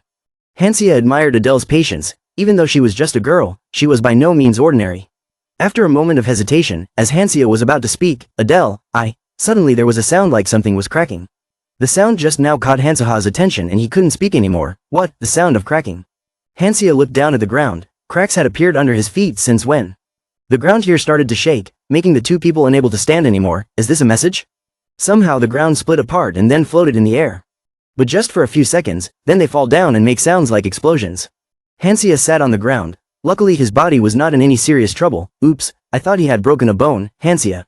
You saw that glowing thing on the ground earlier too, right? Adele was lying on another rock. Yeah, it looked familiar at first but no? Hansia remembered. Remember the strange piece of paper Lehan found in Adel's secret tunnel? It looked very similar to the ancient language written on it. Didn't Lehan pick it up while searching for dark magicians at school? Adele didn't think this matter would be so serious. So, both of them said at the same time and turned to look in the same direction with worried eyes. In front of them was a human figure made of rocks. In the middle of its chest was a cube. Ah, there it was. The red cube was in the stone man's chest. Hansia raised his hand and wanted to take it out. After Hansia took out the cube, the stone man's body suddenly moved. Hansia forced a smile. Don't tell me the count woke up because he took the cube. Adele was standing behind. There was no such thing. Where the cube lay suddenly appeared cracks emanating from it. Its entire body seemed to be trying to stand up, but neither of them ran away or reacted at all. Hansia couldn't believe that it was a wild boar and then a golem. It turned out that they were too tired to react. Hansia stood like a statue. I don't think we can beat him. What should we do now? Adele held out her hand and said, Hansia, what do you mean? Come here and hold my hand tightly. Even though he was in a dangerous situation, but Hansia was still shy. Huh? Why should I hold your hand? Adele had a wand in her hand. Don't you understand? Is it to run away? Then Adele hugged Hansa's waist and sat on a rock together, then moved to run away. Looks like a beauty saving a hero, but because of being too hasty, she hit her head on a rock. The two of them couldn't move using that method anymore. Hansia put his hands on the ground. The power of that rock missile was truly on another level. Why did it make me hit my head on the rock? Why was there no other place, and the exit was in the sky? Adele gently said to him, I saved you and you still complain? Seeing the cave ceiling above shaking, Adele gently said to him, Hey Hansia, I just thought of the worst case scenario. A ferocious golem. The count woke up from his long sleep because I had just stepped on that rock, and was destroying everything in sight without anyone being able to stop it. This cave is about to collapse. Well, it seems to be real, run away. When they reached the cave entrance, One and Natalie still had no idea what had just happened inside. Quickly run. One was surprised. How did the two of them get here, and where did the shaking come from? There was no time to explain. Quickly get out of here. Not only in the cave but also all around there was a violent shaking. From where it came was unclear. As they were about to go out, Adele suddenly stopped them. Wait a minute. We can't run any further, there's black magic out there. One gasped. What now? You said something huge was chasing us. Adele continued, we have no choice but to face it, there is no other way, calm down. Adele turned around, perhaps it was much slower than she thought. Adele used the ice stone rush spell, the surrounding soil flew up and floated in the air. Then they aimed straight for the chest to attack the golem. Despite her best efforts, she did not leave any injuries on it. Adele was puzzled. I used so much force and it didn't even scratch me? That's unfair, if we can't deal physical damage then. Suddenly Hansia remembered something. Hansia thanked her, making Adele confused because she herself did nothing. It was a useless choice, but thanks to her, he had a hint. If Adele's power didn't work, then the basilisk here wouldn't be able to do anything either. A golem covered in layers of magic wouldn't be affected by the firestorm. Natalie, come here and help me. Natalie was a little surprised because she knew she wasn't as strong as Adele. Hansia replied, it's okay. The important thing is that you're very suitable for water magic. So attack it with water. This move caught Adele off guard. Hansia, are you out of your mind? Monsters with earth or rock attributes have strong resistance to water. Hansia doesn't care, I told you. It's okay, trust me. It seems Natalie has a lot of faith in Hansia. Okay, Hansia, if it's you, you must have a plan. Natalie casts a water hammer spell. Water droplets appear around her. Water poured down on the golem from somewhere. Natalie felt like she had just given it a cool bath. Did it really work? Perfect, finally it's your turn. Ptera came out of the pouch. Although it was just hatched, its flying skills are very proficient. In Tara's eyes, a light flashed. It was as if a golden line had been drawn in its eyes. The surrounding air suddenly dropped in temperature. At the pass, he blocked it with his hand. What is this? Why is it suddenly so cold? She couldn't believe her eyes. There, the golem was frozen. If you can't break it, then freeze it. The golem couldn't move anymore. Next, the ice surrounding the golem developed large cracks. Smash it. The golem and the ice blocks were smashed into 100 pieces. The principle is very simple. Water becomes heavier when it turns into ice. No matter how big the rock is, when it freezes suddenly, it will definitely shatter. Hansia praised Ptera. Cool first time in battle, Ptera. Luckily this worked. Because she was so tired, Hansia could not stand any longer.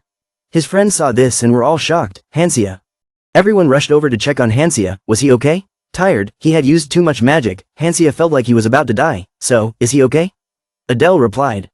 Adele turned around, because she sensed something. Wait, I hear footsteps. It turned out to be Cassin and Lavini. They were looking for Hansaha's group. Seeing them, Cassin ran over and shouted, guys, what happened? Senior, finally everyone is here. You must have a lot to say, huh? It is difficult to stand up after a hard day. Cassin clasped his hands together and begged, but his attitude didn't seem very sincere. I was wrong. I really didn't expect things to turn out like this, so, it's not like I intentionally took the stone away. I searched everywhere because I was worried about you guys. But why was a golem here right on the edge of Ardal Academy? Hansaha's anger was at its peak. Should he punch him? Hansia sighed, but never mind. But Hansia had no intention of letting this bastard off the hook. Why don't you kneel down for once? I think it'll help relieve my stress. What are you talking about? Cassin thought that just apologizing would be enough, but Hansia wouldn't let it go that easily. Hansia didn't want to say much to this guy. He returned Cassin's sharp gaze. What are you doing standing there? Quickly kneel down. Unlike the last time Cassin was shaking with anger, this time he was trembling with fear. Knowing that this matter was very serious, Cassin had no other choice but to kneel down as Hansia requested. I know, sorry, with Cassin's half-hearted apology at the end. The Academy ordered an emergency evacuation less than a week after you moved in. The area of effect of the great magic used to subdue the golems was so large that all the students in the forest and the staff working at the Academy could see it. At least everyone had safely evacuated, so the only damage this time was property damage. The Academy also said that they would investigate the cause of the appearance of the wild boar and the golem. To be honest, Hansia wasn't sure how deep they would investigate. After all, about the cube. I found this one. Hansia brought the cube to Lehan to see. Lehan had heard about this before. Hansia, you've worked hard. Hansia recalled that according to the original story, the third cube shouldn't have appeared yet. They were still in the hands of the 8 dark magicians, if this really belonged to them, and they secretly hid it in the forest and waited for Hansia to find it and take it away. Then, that was enough to explain the presence of the illusion, the barrier around the area where the cube was hidden, and the boars and golems. Lehan invited them to sit down. Illusion, did you sense any strange magic while in the forest? Adele remembered, ah yes, it was hard to describe in words, but I sensed a mysterious magic source that I had never encountered before. As far as Lehan knew, that kind of magic couldn't be cast from a distance. If so, then the caster, they were hiding in the forest. Hansia and Adele must be feeling lucky to be able to get out of that forest safely. Hansia thought deeply. These dark magicians made him unable to escape the thought that they were getting closer and closer to them. At this rate, both the cube and their lives would be in danger. Oh, just in time, just in time. I wonder who came to make Hansia so happy. It's the system, chapter 6 of the main plot. Now it's chapter 6, Adele Alliance. Protect the cube from the dark magician Achent. Recommended number of members, 6, right Adele Alliance, what you need. This alliance is also in the main storyline. It is a group founded by Lehan, but that is not what they really need to worry about. The real worry is the cubes they collect will face being stolen by a formidable enemy, whose name is the Super Thief Art. He is the boss who appears in the middle of the story and plays an important role and is a thief who is skilled in treasure hunting and stealing. His nickname says it all. No matter how well he protects those cubes, or how many he finds first, for the master thief, stealing them is as easy as turning his hand. Because they had collected more than expected, including the last block, now was the time for that guy to act. Hansia wanted to leave first. Today's meeting ends here. Ah, you must be tired. Go back to your room and rest, Lehan said. Hansia brought her thoughts back to her room. Let's assume they will follow the instructions of the status window. The question is, how to choose members. That's important. It was dark outside and Hansia walked down the hallway alone. Looking at the recommended number of members being 6, that means that in addition to Hansia, 5 more people are needed. According to the original story, people like Lehan, Adele, and Solia are required, as for the remaining 2 positions. And Natalie, who acts as the brain of the entire plot later on, and Juan, Lehan's right-hand man. But somehow, the first person Hansia thought of was none other than Unraveling. In the original story, the existence of the cube was not known until much later. If he remembered correctly, it would be another 2 years before that time. However, based on her experiences conquering dungeons with Unraveling up until now, Unraveling is truly a genuine genius. She has never lost her top position in theology class and all the professors pay attention to her. The other one is Seymour. Although he is not good at controlling his emotions, his ranking is unstable. But since the day he escaped from the underground prison with Hansaha's help, Seymour no longer restored the Dark Magic Club or caused more trouble. He was very content and wary of Hansia. Seymour has always been a character with great potential and above all he is now, he will definitely not betray them. Hansia still had a headache. He doubted whether forming a team different from the original plot was a wise move, but the story couldn't always be the same as the original plot. If they wanted to survive in this cold and gloomy novel, they had to prepare carefully. If the hidden power of these talented children could be discovered early and brought to light for nurturing, then they could achieve a completely different outcome from the original plot. Yes, I will trust my own choice. Hansia scratched his head. Having chosen the personnel, the next step is, let's do a little test. The next day the weather seemed to cooperate. Was this the right place? Hansia entered a cave. Hansia had let Lehan keep the cubes they had collected so far, in the deserted wilderness with no one around. When the hell did he set up magic traps and magic barriers? What a protagonist aura. Here you go. I'm glad you're all intact, cubes. The amount Hansia collected is still there. All the hardships and experiences of almost going to hell just for 3 cubes. The black mage only used 5 blocks to extract magic power, but as someone who had read the original novel, he knew more than that. These cubes are not just conduits of magical energy, they are objects that provide the power that Hansia needs and require sacrificing something as a condition of exchange. That's why in the original novel Lehan sacrificed his sight in exchange for power that would allow him to win the final battle. Hansia had absolutely no intention of using these cubes himself, but what could be the harm in using them in another way? The point of this story, the item that both sides wanted to possess, what if there was a way to connect to them other than using them as energy batteries? That's right, from now on, Hansia will tame these cubes. Hansia knew it sounded crazy, but he had wanted to try this for a long time. Well, the first and most important thing was to talk and get acquainted. He needed to try communicating with these guys. Hansia tried to say loudly, "Hey, see you," but as expected, the cube didn't react at all. Hansia was no different from talking to herself. He fell to his knees in disappointment. It was a lie, of course it couldn't be done. But his pride as a divine beast master did not allow him to give up here. As far as Hansia remembers, the foundation of domestication is arousal and communication. It is the first red line in Chapter 1, Part 1 of the Domestication 101 Primer. Hansia tried again. "Hey, answer me, I can't be patient anymore." The cube didn't budge, let alone speak. It was silent, which was why it was no different from a rock. Hansia suddenly remembered, oh right, didn't Basilisk's favorability increase when he called its name? It also seemed more friendly when he called it by name. This seemed to make Hansia look foolish, but he still had to try. Square, what? It's square, so it's called a square, right? Hansia was so frustrated that he wanted to give up. He regretted it after saying it. What the hell was he doing? He must have been under so much pressure from work lately that his mind wasn't clear anymore. Hansia had just turned around when he heard some movement behind him. I didn't expect this method to work. The cube's favorability increased after Hansia called its name, so why can't it increase its favorability towards me when I call money? Hansia was so surprised that he couldn't close his mouth. Huh? Nani? How the hell did that work? Favorability kept increasing, and continuous chirping sounds came from the notification system. Hansia doesn't understand why this rock's favorability increased. Do you want to tame Square Y? The system notification board rang. Hansia kept pressing the agree button. Yes? How could he refuse? Of course, you seem to be in quite a hurry. Information about Square Y has no thoughts, it is basically not a living being. Level 1, Mana, 100 strength, no agility, no intelligence, 1 ability, teleport. Hansia didn't expect it. What? 100 mana? Hansia recalled, even the basilisk's mana, which was superior to many other monsters, only had 70 mana. This was a 3-digit number that even dark mages would envy. He smiled a little reluctantly. Oh no, he had forgotten about the important matter after seeing the huge number earlier. Hansia looked at the cube nervously. Did he really just tame a cube? Square Y emitted an orange light. From there, the campaign to tame the mysterious cube began. Taming the first cube, Square Y, didn't take too long. But from the second cube, the difficulty has increased exponentially. Intimacy increased by 1.5%. Intimacy increased by 1.8%. Hansia sat cross-legged in thought. This was too slow, but there was nothing he could do about it. In summary, Hansia now has Basilisk, PTERA, and is waiting for Square Y. His level has already surpassed the realm of a normal beast tamer. So, if he complained now, beast tamers all over the world would throw stones at him. Hansia sighed. So take it easy. Hansia raised his hand. This is the indeterminate cube. After taming it, he discovered that each cube has its own special skill. The indeterminate cube alone has the strange ability to create space by consuming money and mana. Discovering that it wasn't simply a mana enhancement item was a huge advantage. Yes, taming it was indeed the right move. Hansia held it in his hand. He had to carry this cube around to increase his intimacy. The plot was getting close to the uprising. Who knew when it would be stolen? Better keep some of them with him. Basilisk behind called out to Hansia. He turned around. Ah, Basilisk, does anyone else find this color a bit off these days? It turned out that the Basilisk was affected by the Count's awakening and had the ability to transform. Our cute little dragon had now transformed into a blue color. It seemed that the cuteness had decreased a bit. Hansia felt that these so-called basic transformations were a bit bland. Hansia spoke to Basilisk. Can't you change your form, only your color? Immediately Basilisk turned green as if to silently reply yes. It doesn't change your appearance much, but does this also fix your chin? Just transforming from a red dragon to a blue dragon, what the hell is this transformation? In contrast to Hansia, who was disappointed, Basilisk was excited about this new skill. Hansia then changed his mind. Wait, even a small change might help. So you can transform into other things too? Hansia looked at him with sparkling eyes, making the little dragon a little worried. If Hansia is carrying it, it can't be as obvious as my 2 cubes, Basilisk. Can you flatten it? With a weird thought and give the cube to Basilisk.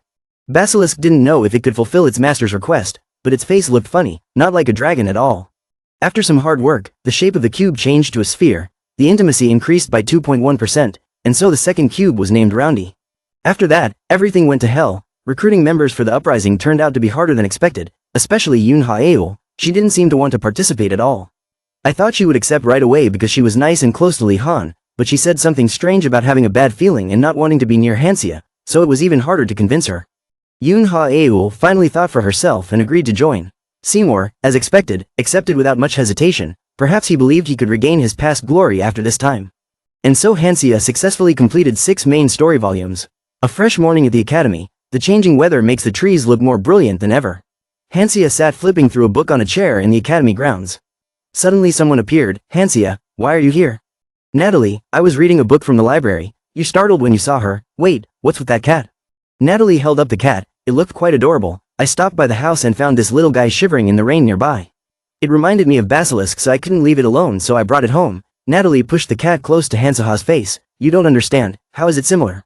They're not even the same species. Or maybe, since there was no concept of pets here, cats and monsters were probably the same thing. Hansia gently patted the cat in his arms.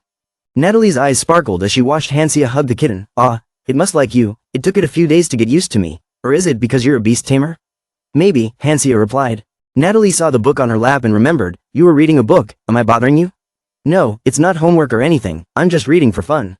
Hansia borrowed this book because he thought he needed to learn more about the items in this world if he wanted to master the cubes. Actually, there were quite a few books about items. Even if there were, the difficulty level was too high for a beginner. Natalie sat down next to him. You like these kinds of books? They seem complicated, right? More like studying, you're right. They're so difficult that I don't understand anything, Hansia shared with her. Natalie looked over and suggested, how about I help you? For example, Here's a broom classification chart. That is, the way you make a broom determines its use. The long-handled one is for housework, the shorter one is for sports. Hansia felt very wow, he knows so much. Of course, her father used to help her make brooms. It seemed like a happy past for Natalie. She looked so cute when she smiled. This shocked Hansia even more. He had made items before. There was no way he didn't know about it when there was an expert around. Natalie kindly explained that the items on the previous pages were not difficult to craft, they were basic items. This one is used to enhance the staff, that one is a special dagger, this medicine is extremely expensive. Also, Hansia started sweating from stress. Oh, next page. Even though it has no title, its content is definitely about cubes. Hansia thought that even though Natalie knew a lot about items, she probably didn't know either. Suddenly Natalie burst out. This cube. Natalie's words made Hansaha's face darken. Huh, you know the whole cube? Hansia quickly covered her mouth with her hand. Oh no, she should have pretended not to know. The cube was still a mystery to outsiders. The students had no chance of knowing about it. Hansia accidentally said something wrong. Natalie slowly turned to look at Hansia. I know. Natalie asked him, but how do you know about cubes? Very few people know about them. Hansia didn't know how to answer. He asked her another question, and how do you know about it? Natalie clutched the page containing information about cubes in her hand. Because her grandfather was the one who created them, Natalie's current expression was not at all like her usual one. Your grandfather? Ah, can't believe this is happening. His face paled in surprise. Yes, now answer me. How did Hansia know about the cube? He wondered, should he tell her the truth? People in the academy always describe Natalie as a kind character. She is petite in stature, sometimes assisting the main character, never directly related to the main plot. Maybe that's why Natalie probably won't use that cube for any wrong purposes, but just in case. No, this is not the time to think too much. Now, he really needed information about the cube. That meant Hansia had to be honest first. He couldn't let this opportunity slip away. Hansia put his hand on himself and admitted, I know, because I'm holding the cube. Natalie couldn't believe it. He held the Asia cube. Natalie said, I heard my grandfather talk about it. When he told me, someone stole the cube before and used it somewhere, he seriously warned me to keep it a secret, so I was very cautious about it. Natalie didn't understand either, but how did it end up in your hands? Hansia hesitated a bit, but then he thought, at this point, it was pointless to hide what he knew about the cube from Natalie. Even if the number of members exceeds the number of members giving comments by one person. The announcement board was full, but Hansia had already made up his mind. Natalie, I have a proposal. I need to see your count. Hopefully nothing major happened. Hansia prayed silently in his heart. The dark mages were currently hunting for that cube. Sure enough, Hansia agreed to the offer to join the organization without thinking twice. And she agreed to share a wealth of information with him. Natalie drew the cube on the board and explained, the cube was originally designed as a power source artifact. My grandfather wanted to build a train that ran on magic instead of the usual steam engine, the Asian magic train. Hansia just noticed, science and technology here developed without any plan. The reason is the difference between what one can and cannot do with magic. That magic train falls into the second category, something that cannot be done with magic alone. Moving a heavy train requires a large amount of magical power, which is not feasible. My grandfather had a hard time with it, explained Natalie. He then came up with an idea to create a core-like artifact, capable of producing near infinite magical power, and condensed it. My family, the Willow clan, have been artisans for generations. My grandfather traveled across the continent looking for suitable materials to make this energy source. Finally, he discovered a mineral that met his conditions perfectly, which was noctilucent. They contain a large amount of condensed magic power. To make a cube requires fusing a very large amount of luminous stones. During that process, people discovered that depending on what materials they combined, the cubes they created would exhibit completely different abilities. Hansia wondered, is that how each cube gets its ultimate unique ability? Natalie said, yes, but it's a big secret. How did you know that? Just my guess, Hansia answered randomly because there was no way he could tell her that he had mastered the cube. Natalie said, yes, the original intention was not to give them powers, but to control them. They put restrictions and trained them into unique abilities and transferred them into them. Hansia didn't understand, what was the limitation? Natalie replied, I can't do that, so I don't know the details. But imbuing magic into a creature always comes at a price. Even the smallest creatures have their limits and require the user to compensate. For example, ordinary wands have their limitations and always require something from the caster. Oh, you get it. For example, one of the cubes that the main story mentions, the life cube, it can revive the dead, an amazing power, but it requires the user to use their life in exchange. It was unbelievable. They were just planning on using the cubes they created in the first place as power source artifacts, and that was it. Well, that's the simple way to put it, Natalie explained. Hansia clenched his fist, but not anymore. Sometimes things go very wrong, like Noble's dynamite. He created it as a safe explosive, but it ended up being used to kill countless people. The cubes were the same. Their original intention was to create them as a convenient source of energy, but the dark mage's greed tainted its purpose. Hansia felt lucky to have so much information about the cube. After the exchange, the two said goodbye to each other and left. If Natalie hadn't randomly approached him while sitting on the bench today, or if Yoon Ha-eul hadn't accidentally found that book for him at the library yesterday, he wouldn't have learned any of these things. From this, it can be seen that Hansia is a person who cherishes what he has experienced. He was walking down the hallway when someone called out, "Hansia, finally found him." Well, as soon as he mentioned it, Yoon Ha-eul called him back. Yoon Ha-eul noticed the little cat in Hanseha's arms. It was more like a cat. What was a cat doing in the academy? Or was this a monster he had just tamed? No, it was just a normal cat. Hansia recounted that Natalie had picked up this stray cat in the rain and had been taking care of it for a while. She said, "The cat seemed to like you, so could you take care of it for a day?" Yoon Ha-eul laughed. Natalie had been busy with her homework lately, Hansia said. "Just because you're a beastmaster, doesn't mean you can tame any animal. And if I can't tame anyone, then who else can?" Yoon Ha-eul opened her hand. "Can I hold it?" "You." Hansia laughed. "It took Natalie a week to tame that cat. Are you sure it will go with a noisy person like you? As for me, this cat listens to me completely." As soon as I finished speaking, the cat jumped forward. It lay obediently in Yoon Ha-eul's arms, as if it wanted to slap Hanseha's face. Yoon Ha-eul burst out laughing. "What did you just say?" "I completely listened to you." Yoon Ha-eul laughed even louder. "Ha ha ha," making Hansia embarrassed. His face was as red as a tomato. "Hey, don't laugh at me." The kitten lay still and looked quite comfortable and relaxed. It seemed like it liked me, and I definitely liked it too. Yoon Ha-eul asked, "If it doesn't have an owner, could I adopt it?" Hansia thought, maybe the kitten would be safer with a prophet. "Is it with you or the others? They are all in danger all the time." "Yes, Natalie said earlier that she was looking for someone to take care of this poor animal. Yoon Ha-eul is happy to be able to adopt this kitten, great." She hugged the kitten tightly. "From now on, you and I are family." The little kitten seemed to like it, so it meowed too. Suddenly seeing each owner come, both were equally noisy. Hansia reminded, "Oh, Natalie already gave it a name.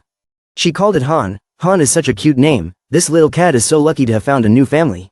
"Hey Han, nice to meet you." Yoon Ha-eul picked up the cat. Hansia felt that a prophet and a cat, not a bad combination. Anyway, what did you come here for?" Because Yoon Ha-eul was so busy paying attention to Han, she just remembered now. "Oh, that's right. I have important news to tell you." "Important news?" Yoon Ha-eul asked. "Do you remember your brother, the one you both met in the astrology competition?" "Of course you do." This girl is asking strangely. He's someone else's brother.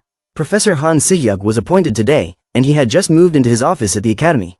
Working as an investigator for Ardor. "Oh, this beauty looks so radiant." "Hansia, don't you know, investigator Han Si-hyuk, he just got assigned as a new professor at the Magic Production Research Institute. However, he not only taught but also continued his work at the Ministry of Magic. He arranged his work at the academy and still worked as an investigator." Hansia was surprised about Adele. He seemed to know a lot of things. Of course, because Adele is working as an assistant investigator, earning a scholarship and making a living at the same time, Hansia is scared. Life is so hard for him, isn't it? Hansia felt a little strange. "Wait. Why didn't Adele tell you about Detective Han Si-hyuk's work before? I thought you already knew. Besides, why should I tell you such trivial things?" But I have to admit that Adele is right. Hansia felt like she had done something embarrassing. Now that she thought about it, she didn't need to tell him everything. But why does it hurt so much? It's love, isn't it? Hansia changed the subject. "Never mind. Why is he suddenly an investigator?" Adele was confused but ignored it. Investigator Han Si-hyuk had been investigating a case for quite some time, an unsolved case. He continued to investigate while teaching. Han Si-hyuk didn't tell Adele the name of the case. He said it wasn't for students, but considering how long he'd been investigating it, it must have been a complicated case, right? Hansia didn't understand why he suddenly heard the system announcement. Side quest, Cata-blam case without evidence. Assist Han Si-hyuk in uncovering the truth behind the case. Side quest. Huge boxes were stacked in the room. Files were full of unresolved information. Han Si-hyuk sighed tiredly from having too much work to do. Holding information about the Cata-blam lack of evidence case. For more than a decade, a village was buried for unknown reasons. He has been following this case for a long time. The anxiety has not stopped. The greatest prophet of the Ardel Empire, that was his nickname. Prophecy is seeing the future, but he believes in himself that he can use this magic to do more than predict the future, changing perspectives.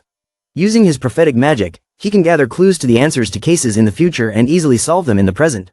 Through this method, he became widely known as a great prophet, standing in a position that is recognized by both the Ministry of Magic and the Empire. After being appointed as an investigator, he used this ability to easily solve cases, and the mysteries of Ardel gradually appeared before his eyes. But this case, the reason it was considered lacking evidence, the Ministry of Magic tried to cover it up for some reason. Normally people don't want to risk going against the power of the Ministry of Magic, so no one dared to investigate this case. For some reason it still hasn't been solved. But he couldn't ignore this case. Because when I was a child I saw a prophecy. The image of the sphere appeared shimmering in Han Si-hyuk's eyes. A future involved in the case, where I see them. Images of Hansia and Count Han Taesu appeared in the orb of prophecy. Now he was invited to teach at Ardor Academy. This was an opportunity for Han Si-hyuk to freely investigate the case, away from the eyes of the Ministry of Magic. Han Si-hyuk is determined to find out the truth about what happened in Cata-blam 10 years ago. However, Han Si-hyuk has an uneasy feeling in his heart. After investigating the truth of this case, will he still be alive? Hansia stood in a corner thinking, a side quest.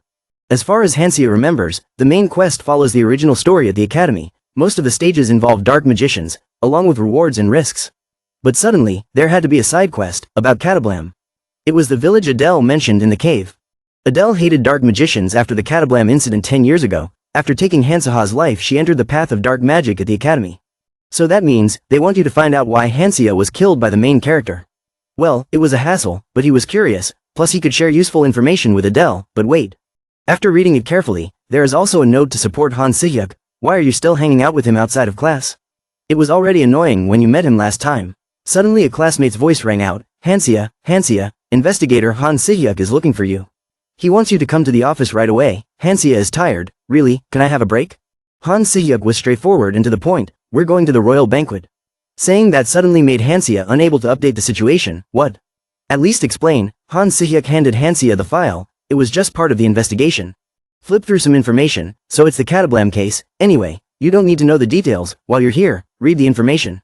As you know, I am a public figure. If I go around the royal party asking about the case 10 years ago, I will definitely be suspected. But what Hansia cares about is that he calls himself a public figure.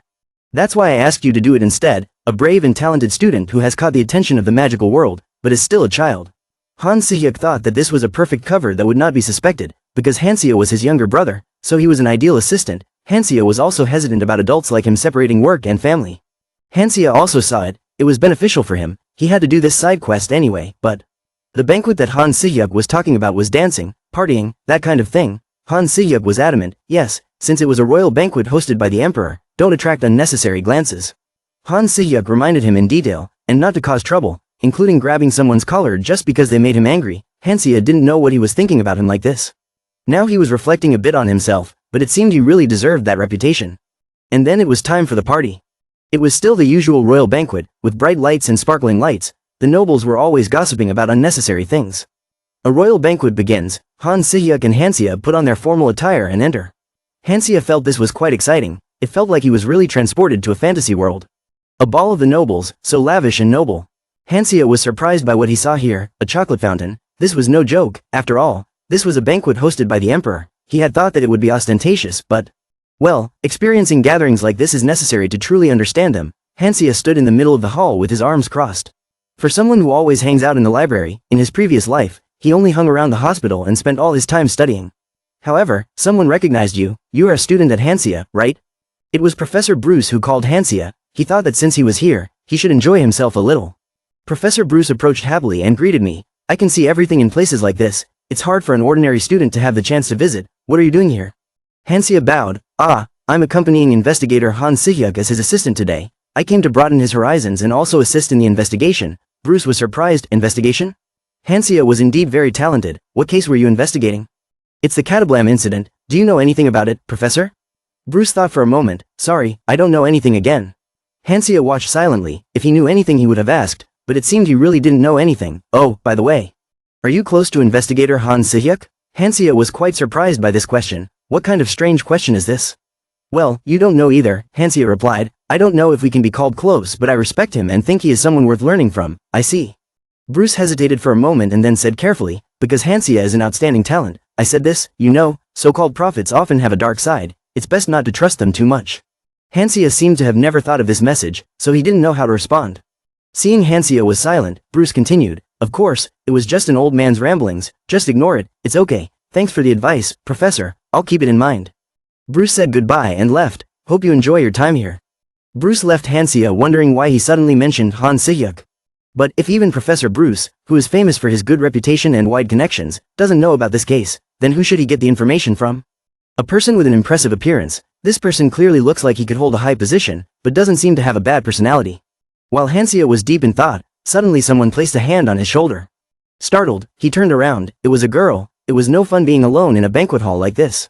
Why is a young man wandering around alone, looking so worried? A middle-aged woman but with outstanding beauty. Seeing this woman, Hansia was secretly happy. He found her. He couldn't see her face clearly, but she definitely looked like someone of high status and her personality didn't seem bad. This woman observed Hansia from head to toe. Hansia, she pointed at him, making him speechless with surprise. How? Hansaha's face was blank. How did she know her name? Seeing that she guessed correctly, the woman let out a strange smile. The two of them moved to another place to talk more conveniently. Are you Han Taesu's son? Well, you probably don't remember my face, do you? Yeah, I don't. Hansia guessed in his mind, if she knew his face and called him by his name Han Taesu, then his suspicion that she was someone of high status was correct. Is she your father's friend? That might be it. The woman crossed her arms and said, you've grown up so much, I almost don't recognize you anymore. You came with your brother? Surprised, because most people wouldn't know that Han Si-hyuk is your brother, but he is someone with an extremely good information network. Well, if we've known each other since we were kids, it's understandable, Hansia admitted. Yes, I came with my brother. I'm assisting as an investigator, helping with the search. Hansia hadn't finished speaking when the woman interrupted him. It's a waste to do such serious work at such a fun party. What case are you investigating?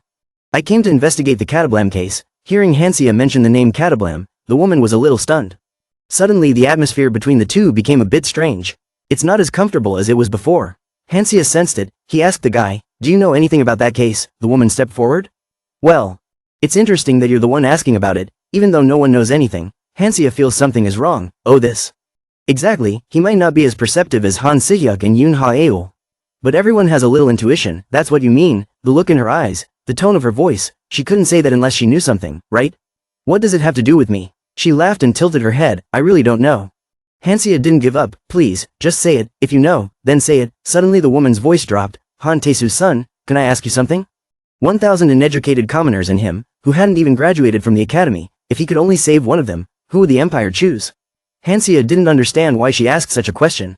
The girl shrugged. Well, let me change the question. If taking your life means saving 1,000 people of the empire, who will the empire choose?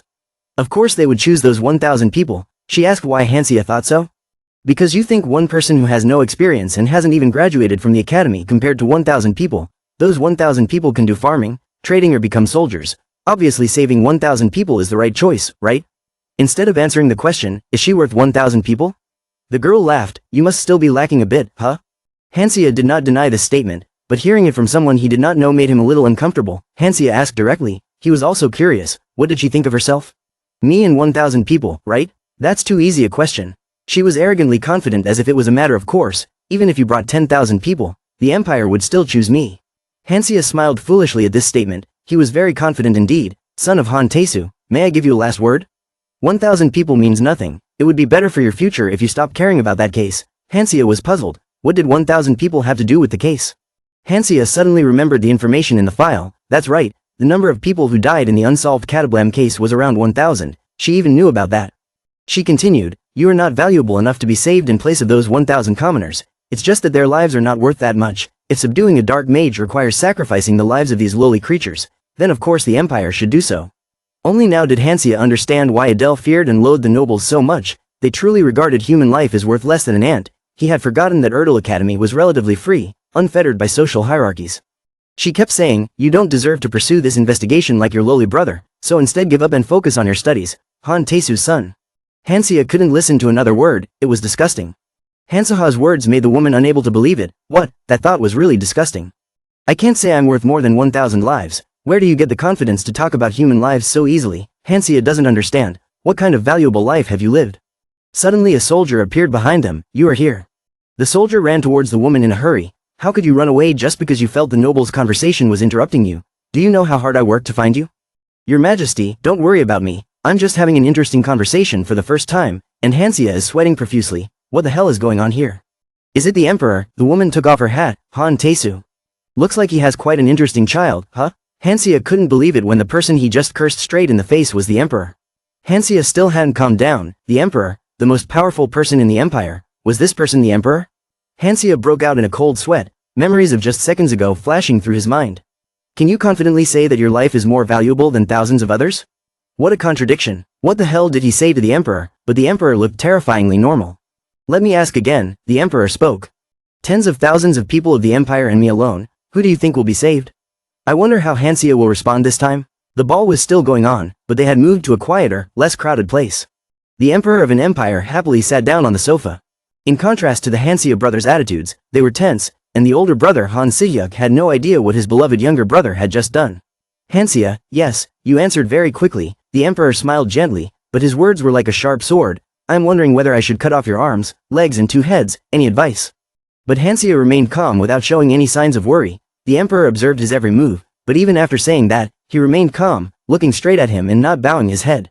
Based on the previous conversation, I became more and more curious about Count Han Taesu's second son. I had never seen anyone like him. Meanwhile, Hansaha's mind, damn it, spare me, he was frozen with fear. He cried in his mind, in his previous life he died from overwork, in this life he died from execution, such a glorious record, how to survive, should he kneel down and beg? In the original Soul Academy, Emperor Linnea basically had a very small role, however the character description in the novel was so outstanding that it was unforgettable. An unbeatable monarch who will sacrifice thousands to get what he wants. In short, there was one word to describe her, tyrant, a madman who would take the life of anyone who felt uncomfortable, and he had successfully angered such a person. Han Si-hyuk spoke first to clear the air. Your Majesty, I feel sorry for even trying to make this suggestion, but he is still very childish. I don't know what kind of disrespectful behavior my brother has committed, but please, just this once, give him a chance. Hansia was surprised. What is this? The person who always looked down on him, was protecting him to this extent. Knowing that if he said just one wrong word, his head would fly off, he acted like a big brother. This action made Hansia very touched. But Emperor Linnea's expression remained the same. A chance, for that brat, yes, please. Take the life gently, painlessly, quickly and decisively, a sudden and shocking move. Perhaps Han Si-hyuk had been waiting for this moment for a long time. Hansia was annoyed. I took back all my thoughts just now. Is this guy crazy? Suddenly the emperor burst out laughing. Haha. No, I will not take your life, at least not yet. You are very interesting, scoundrel. Instead, someone, bring me the hourglass. The emperor snapped his fingers and ordered the soldier standing beside him. She put an hourglass on the table. I will give you 3 minutes. Convince me why I should let you live. You are worthy of the word tyrant. Han Taesu's son was really stressed out at this moment because he didn't know what to do. Hansia put his hand on his neck to check. His neck was still intact, right? At least for the next 3 minutes, it was still there. Ha ha ha. Even though Hansia was laughing, inside she was stormy. Damn it. Suddenly talking nonsense about the life he's living in front of his majesty, saying that he's getting his due for treason because of some crazy person. How can he convince anyone in this situation? But time just passed. There were only 2 minutes left. Hansia held his head and tried to think, but still no idea came to him. He looked straight ahead with worry. The system table appears. Sub-segment, Unsolved Case, Cata-blam, helps Han Si-hyuk investigate the truth behind the unsolved Cata-blam case. This is not a joke, are you kidding me? But wait, come to think of it, this status window appears whenever your life is in danger. It always tells you what to do, so this time, is it a hint too? You have to say something, anything. The reason I should live is because I am an undeniable talent to ardor. Linnea doesn't think so. Aren't there many people more talented than you in the empire? My intelligence is far superior. There must be someone smarter than you.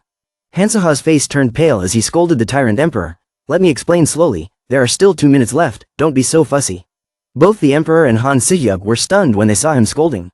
This crazy guy. Hansia racked his brain. What to do now? He was dead in 2 minutes. How could he think clearly? He had to say what he had to say before he died. From the few words he exchanged with his majesty, he had grasped the details of the unsolved Cata-blam case. Linnea raised her eyebrows. The unsolved Cata-blam case? Hansia thought that if this situation was really part of the sub-segment, then bringing up the unsolved Cata-blam case to the emperor was the correct answer. Hansia continued. The villagers were not cursed by the black magician. Hansia remembered Adele saying that her village was buried due to a mistake about it being involved in dark magic, and the emperor took human life lightly. The people connected these 2 clues. Hansia said firmly, the villagers were buried under the orders of his majesty, right? From just now, this sentence alone has caused the mood of an emperor with the title of tyrant to waver a bit. Han Si-hyuk turned to look. What? Hansia guessed that this must be an assumption that even Han Si-hyuk couldn't imagine. The investigation records only stated that they had no choice but to bury the bodies of the cursed people, but despite Han Si-hyuk's lengthy investigation, there were only rumors that the villagers were cursed, with no concrete evidence. If the answer was still so vague, no matter how hard Han Si-hyuk tried to investigate, it was reasonable for Hansia to question the assumption for the case itself. Therefore, he guessed that none of the villagers were cursed. Hansia was confident in his guess. His majesty must have ordered the burial of that village for some purpose, right? Because sacrificing lowly people for that purpose was not a problem for his majesty. Linnea seemed amused by this speculation. You take my words well. Also, let me ask you a question. Why do you think so? Hansia replied, if your majesty acted directly, it would be recorded in the imperial documents. No matter how secret they were, you must have used a strong chess piece that is close and trustworthy. Yes, the 5 counts were high-ranking nobles who had served her for many years. And among them, the one who achieved the greatest achievements and won the emperor's boundless trust. Hansia hoped he was wrong, but it was entirely possible. Since it would be painful for me to say it myself, I will ask a question instead. The commander of the secret operation buried the entire village. Is it our father, Count Han Taesu? Looking at Emperor Linnea's expression, it seemed that this was true. She looked away without answering immediately. How did you know? I just asked based on a hunch. You seemed interested when Han Taesu's son asked about the incident in Cata-blam, right? Oh dear. This seems to be why they say that when old people talk too much, trouble will arise. Hansia guessed that it must be an important secret. It was hidden in the magic department, and he could tell that the contents of the documents were also fake. No matter how small a rural village was, the fact that the entire village was buried wouldn't alert the surrounding area. Now Hansia understood why the subsection had brought him here. Because the mastermind behind the incident is Emperor Linnea. Looking at the tyrant in front of me, it was only 5 minutes. The time I got to know His Majesty, it was only 5 minutes. I have discovered this much. Do you still think there is anyone more talented than me in the Empire? However, no one could force the Emperor, so. Hansia ventured to make a suggestion. If you could give me 5 more minutes, I might learn more. Aren't you curious? That's right. He was trying to steer Linnea in this direction. Linnea thought silently, looking quite interested. But for some reason Linnea burst out laughing, as if this was some kind of joke. Linnea laughed until tears came to her eyes. You are so bold and interestingly honest. I like that. I will let you live, and as a reward for speaking fearlessly in front of me, take this. Hansia didn't know what Linnea had bestowed upon the two brothers. This was. Linnea gave Han Si-hyuk a mission. Complete the investigation of the unsolved case. Han Si-hyuk, especially you. The documents in the envelope you received contain information that no one else knows. You do not need to report back to me. Deal with it as you see fit. Do you understand, investigator? Han Si-hyuk bowed in obedience. Yes, Your Majesty. Linnea also instructed, and if possible, make sure that the contents inside are only visible to you. Understood? Linnea turned to look at Hansia. Han Taesu's son. Open the box. Inside is a fountain pen. Linnea saw that Hansaha's attitude had not changed. She immediately said, wasn't your first reaction gratitude? This is a gift from His Majesty. Hansia was confused. He had never had the chance to meet the Emperor in his life, therefore. Hansia bowed like a robot. Thank you, Your Majesty. Han Taesu really raised his child to have a short life. So what do you think about me giving you this fountain pen? Another riddle? Hansia thought to herself. Hansia thought His Majesty was someone who enjoyed watching him solve these riddles. Hansia reluctantly answered, it was definitely not for academic purposes. Could it be some kind of relic? Since it was a gift from the Emperor, it must be a rare relic, and since this case involves dark magic. Is this what helps capture the dark magician? Hansia told Linnea his speculations. Haha, that's right. Seeing you keep on talking, I'm sure you'll have a use for it. Keep it safe. It's dark outside. The palace lights are so beautiful. The next morning, the two of them returned to Count Han Taesu's mansion. Hansia den gab ba tuok Han Taesu, cha kua kao, Han Taesu, choyen lai loi kua Linnea, biha da khen ngoi con rat nu.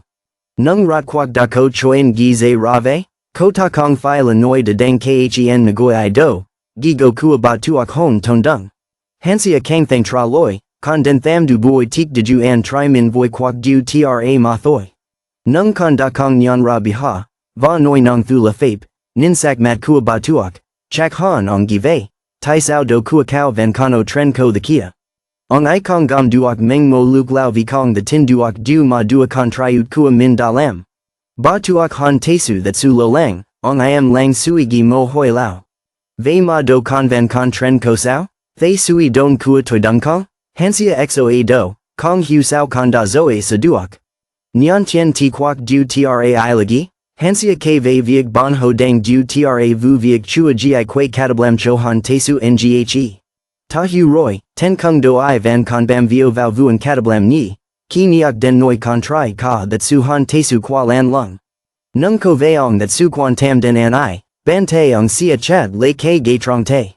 Noi cha ko mo kwak gap mat rieng voi hoang da, chak han cha da ko duok mo so thong tin vei no roi, den mo muk du now du, ta hu roi, chung ta kong the ku jiao giam mai duok, da ko 1000 noi vo toi da bai sat hai theo len kua hoang da. Ket kwa la kong ko kite yet de du now duok ghi li trong ho so va vuan van chua duok gi quay. Nung du chua fi la tat ka, Han Taesu tram gam sui gi vei du chuan bai noi. Con mo du quan trong nua, luk ne Han Si-hyuk dang o trong fong cam tap ho sa tren te. Kai ko gai I va ta biet, Han Si-hyuk luong lu kong biet ko nen mo ra kong, nung tai lu ma bi ha dua cho an. Ko ta noi ko du gi du trong du ma an kan fi zem, la mo de bao noi vei vuan ne. De chin la ho so vuan tu thoi diem du, tu ma kai komo min bi ha so hu, kak ghi shape tu hun mo thap ki truok, kong mo I biet, that la kang thang. Han Si-hyuk nyan thay, ngay tu do kak mo ta du hon ton kak biet so voi hosa du tra ma an biet. Mo hak ma fap su da zam nop vau khu vuch Cata-blam, kan fi han dong ngay lap tuk tai Cata-blam, kak hak ma fap su choin vei tang hin va and now jua dan lang. Viek nyan din han la vo kung ko kan, mo don vi doi su kai hoi kua arkanant da duak kudi, ton bo don vi da bite yu diet. Mo don vi doi su kai hoi kua kastika da duak kudi, sanoi thuong vong len den hang tram. Kove nu nox din su dung ton bo ngoi lang nu te pham cho fip thuat kai mo lon, noi kong nung lai. Thiat hai kon lon hun se kong the tran koi, no phi duok dung lai, han sihyuk run reiki dok nung thong tin dang sa nu vei. De che da dua rasu lua chan kua min, jua non ku den la nung noi saptro ton te pham vasu and ton kua vo so noi kak, han sihyuk rung min truok su that tan bao ne. Now he understood, they couldn't deal with a high-level dark mage hiding in the village, so they wiped out thousands of people. Han Sihyuk thought knowing the whole truth would bring closure, but why? He gritted his teeth in anger. Han Sihyuk felt this was disgusting, this feeling was extremely uncomfortable. Han Sihyuk calmed himself down, he needed to think rationally, continue looking through the case files, to get more information. The entire village was buried, with no survivors, so verifying the truth might be difficult, but... Wait, the records clearly state that there were 2 survivors of that destruction. Han Sihyuk couldn't understand how anyone could survive when the entire village was buried. Han Sihyuk's hands trembled even more as he looked at the child's photo. The person in this photo is none other than Adele as a child. Han Sihyuk recognized her. Is that Adele, the girl who worked as his office assistant? A very talented mage and a promising student of the academy. Han Sihyuk understood now, it was definitely when she woke up that the countess was like a magician, but this made things more complicated. Adele had no home to return to, she had lost both her parents and her family. If she knew that the ones responsible for her tragic past were Han Taesu and the Emperor, with her power, would Adele stay silent? She could destroy and take revenge on everything. No, it absolutely cannot happen. Now Han Sihyuk understood why this case had to be kept secret. He sorted through the information in the file. He needed to verify the identity of the second survivor and destroy the documents. Let's see. Han Sihyuk's face became more and more unsightly as he turned to the next pages of the document. Han Sihyuk was so shocked that he dropped all the documents on the ground. This person is... Hansia and his father were still talking, he said. When the siege order was given, he had no intention of joining. Nox was a very powerful dark mage and there were many others who could have dealt with him, but then a prophet came to him and said this. One of the survivors from that village will end your son's life. After hearing such a prophecy, he could not leave this matter to anyone else, he had to witness it himself. Let's call it the foolish decision of a father blinded by love. But then he saw it, standing before a small child who had lost his family and had no place to go. As soon as it was all over, Han Taesu's face was filled with guilt. There is still a child alive here, tears rolling down the hill. The moment Hansia took the sword, he knew that this child would grow up to be the one in the prophecy, the one who would kill his son. Han Taesu held the child tightly in his arms. The first feeling he had was fear. He was afraid that one day, as foretold, this child would come to take revenge, so he erased his memory, even though it was illegal, yes, but he didn't care.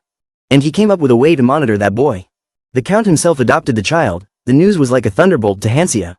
The boy was later named Han Sihyuk, and it turned out that the second survivor was Han Sihyuk. His childhood photo was pasted on the file. And raised the boy as his own son. At this time Han Sihyuk also learned the extremely cruel truth. Hansia thought for a while before daring to ask Count Han Taesu, do you regret it? Yes, but don't misunderstand. He had no regrets about destroying the village or killing innocent people. Count Han Taesu was worthy of being one of the tyrant's close associates. But he only regretted not having eradicated the weeds completely. The 2 survivors might end up killing his son in the future. Hansia was startled to hear these words. Count Han Taesu thought that it was the biggest mistake of his life. Hansia was angry, but how could a person do such a thing? Han Taesu turned back to look at Hansia. Whether he blamed his father or not, he would still have to do this. Because then it is the best decision, not the worst choice, but the best choice when it is the worst choice. Han Taesu walked around the room. He knew he wasn't a prophet, so he couldn't predict. Count Han Taesu opened the cabinet and took out a carefully stored and preserved sword. He gave it to Hansia. Take it quickly. A sword with a mysterious black color. This is the earthquake sword. A weapon that destroyed the earth in its time of need. It was also the sword that buried Cata-blam 10 years ago. Hansia did not understand why Count Han Taesu gave him this sword. I don't know how to use a sword. Why did you give it to me? I will have to use it. There will come a day when you will need its strength. Today's conversation has been full of scary information. Han Taesu carefully reminded his son, Hansia. Han Sihyuk and Adele, remember not to get too close to them. He was a little hesitant. Han Sihyuk must have discovered the truth in the document the emperor gave him, but if the count still handled things as before, it wouldn't be a big deal. But the thing is, the image of Adele smiling happily appeared in Hansia's mind. Hansia didn't know if he should tell her the truth. This was really too difficult. Hansia gritted her teeth. No, Adele entered Ardor Academy and worked hard to become stronger. Hansia thought back and realized it all started with the Cata-blam incident. It was all just revenge for that. He couldn't tell Adele that her entire family had been buried alive by the empire. At least Hansia needed to wait until she was ready to accept it. He clenched his fists. Then there was only one way left, Hansia thought carefully. He would have to continue lying to Adele, but Hansia didn't know if he could do it because their intimacy had become too much to handle. The next day the weather was clear at Ardor Academy. In the room Hansia pulled out the sword the Count had given him. He had brought it with him after all, the earthquake sword. Someone told him that when not in use, he should keep it as far away from the ground as possible, to avoid getting dirty. If it gets dirty, the sword will become weaker, so Hansia put it away in the closet, although it doesn't have the same power as before because of the time that has passed, but it is still strong enough to destroy the entire dormitory if the will is strong enough. But this is the sword that buried thousands of people alive. What's the point of polishing a sword like that without getting it dirty? It was already stained with blood. Suddenly the door opened. You're back, Hansia. It's Juan, long time no see. One was happy to see Hansia. Everyone was shocked to hear that he was suddenly dragged to the territory. Did his father find him? Hansia quickly closed the cabinet. No, haha. Oh, and what is this? One handed Hansia a folded piece of paper. It was Adele who asked one to give it to you. She told me to give it to you. Hansia opened the paper.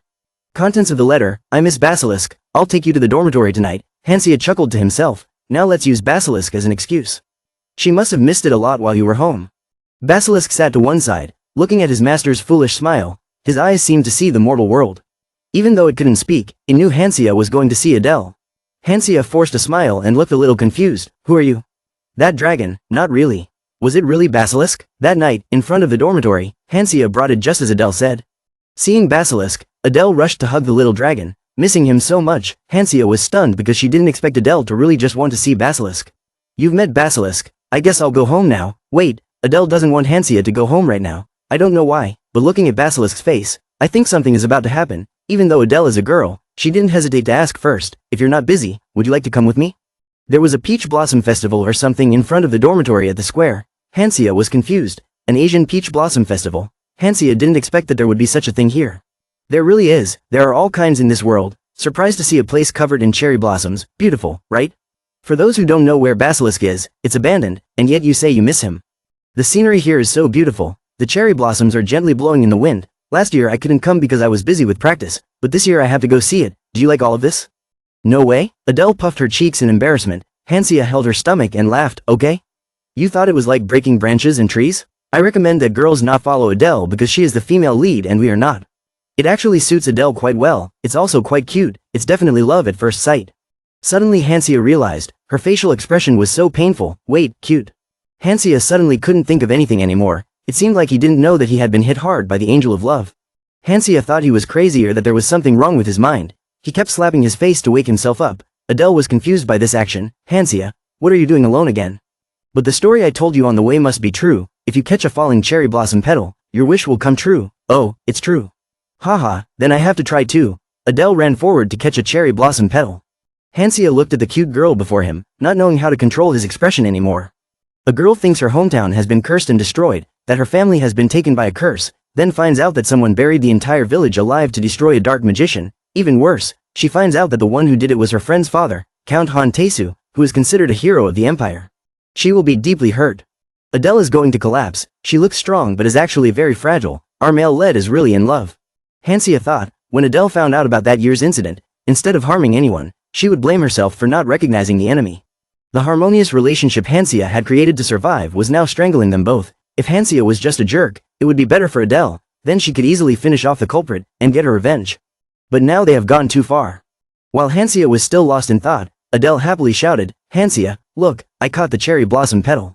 Under the light of the street lamp, Adele's pure and innocent beauty was revealed more clearly than ever. She held the flower petals in the palm of her hand. What are you going to wish for? Hansia hoped that she wished that 10 years ago that hadn't happened. Immediately after that, Adele held the flower petal tightly in her hand and said, if only 10 years ago that hadn't happened, then at least now he wouldn't have to live in such despair. Adele came closer. Didn't you try? Didn't you have any wishes? But everything happened. Now Hansia did not dare to look her straight in the eye anymore. He bent down. Hansia was silent for a long time, his face showing exhaustion and uncertainty about what to do in the future.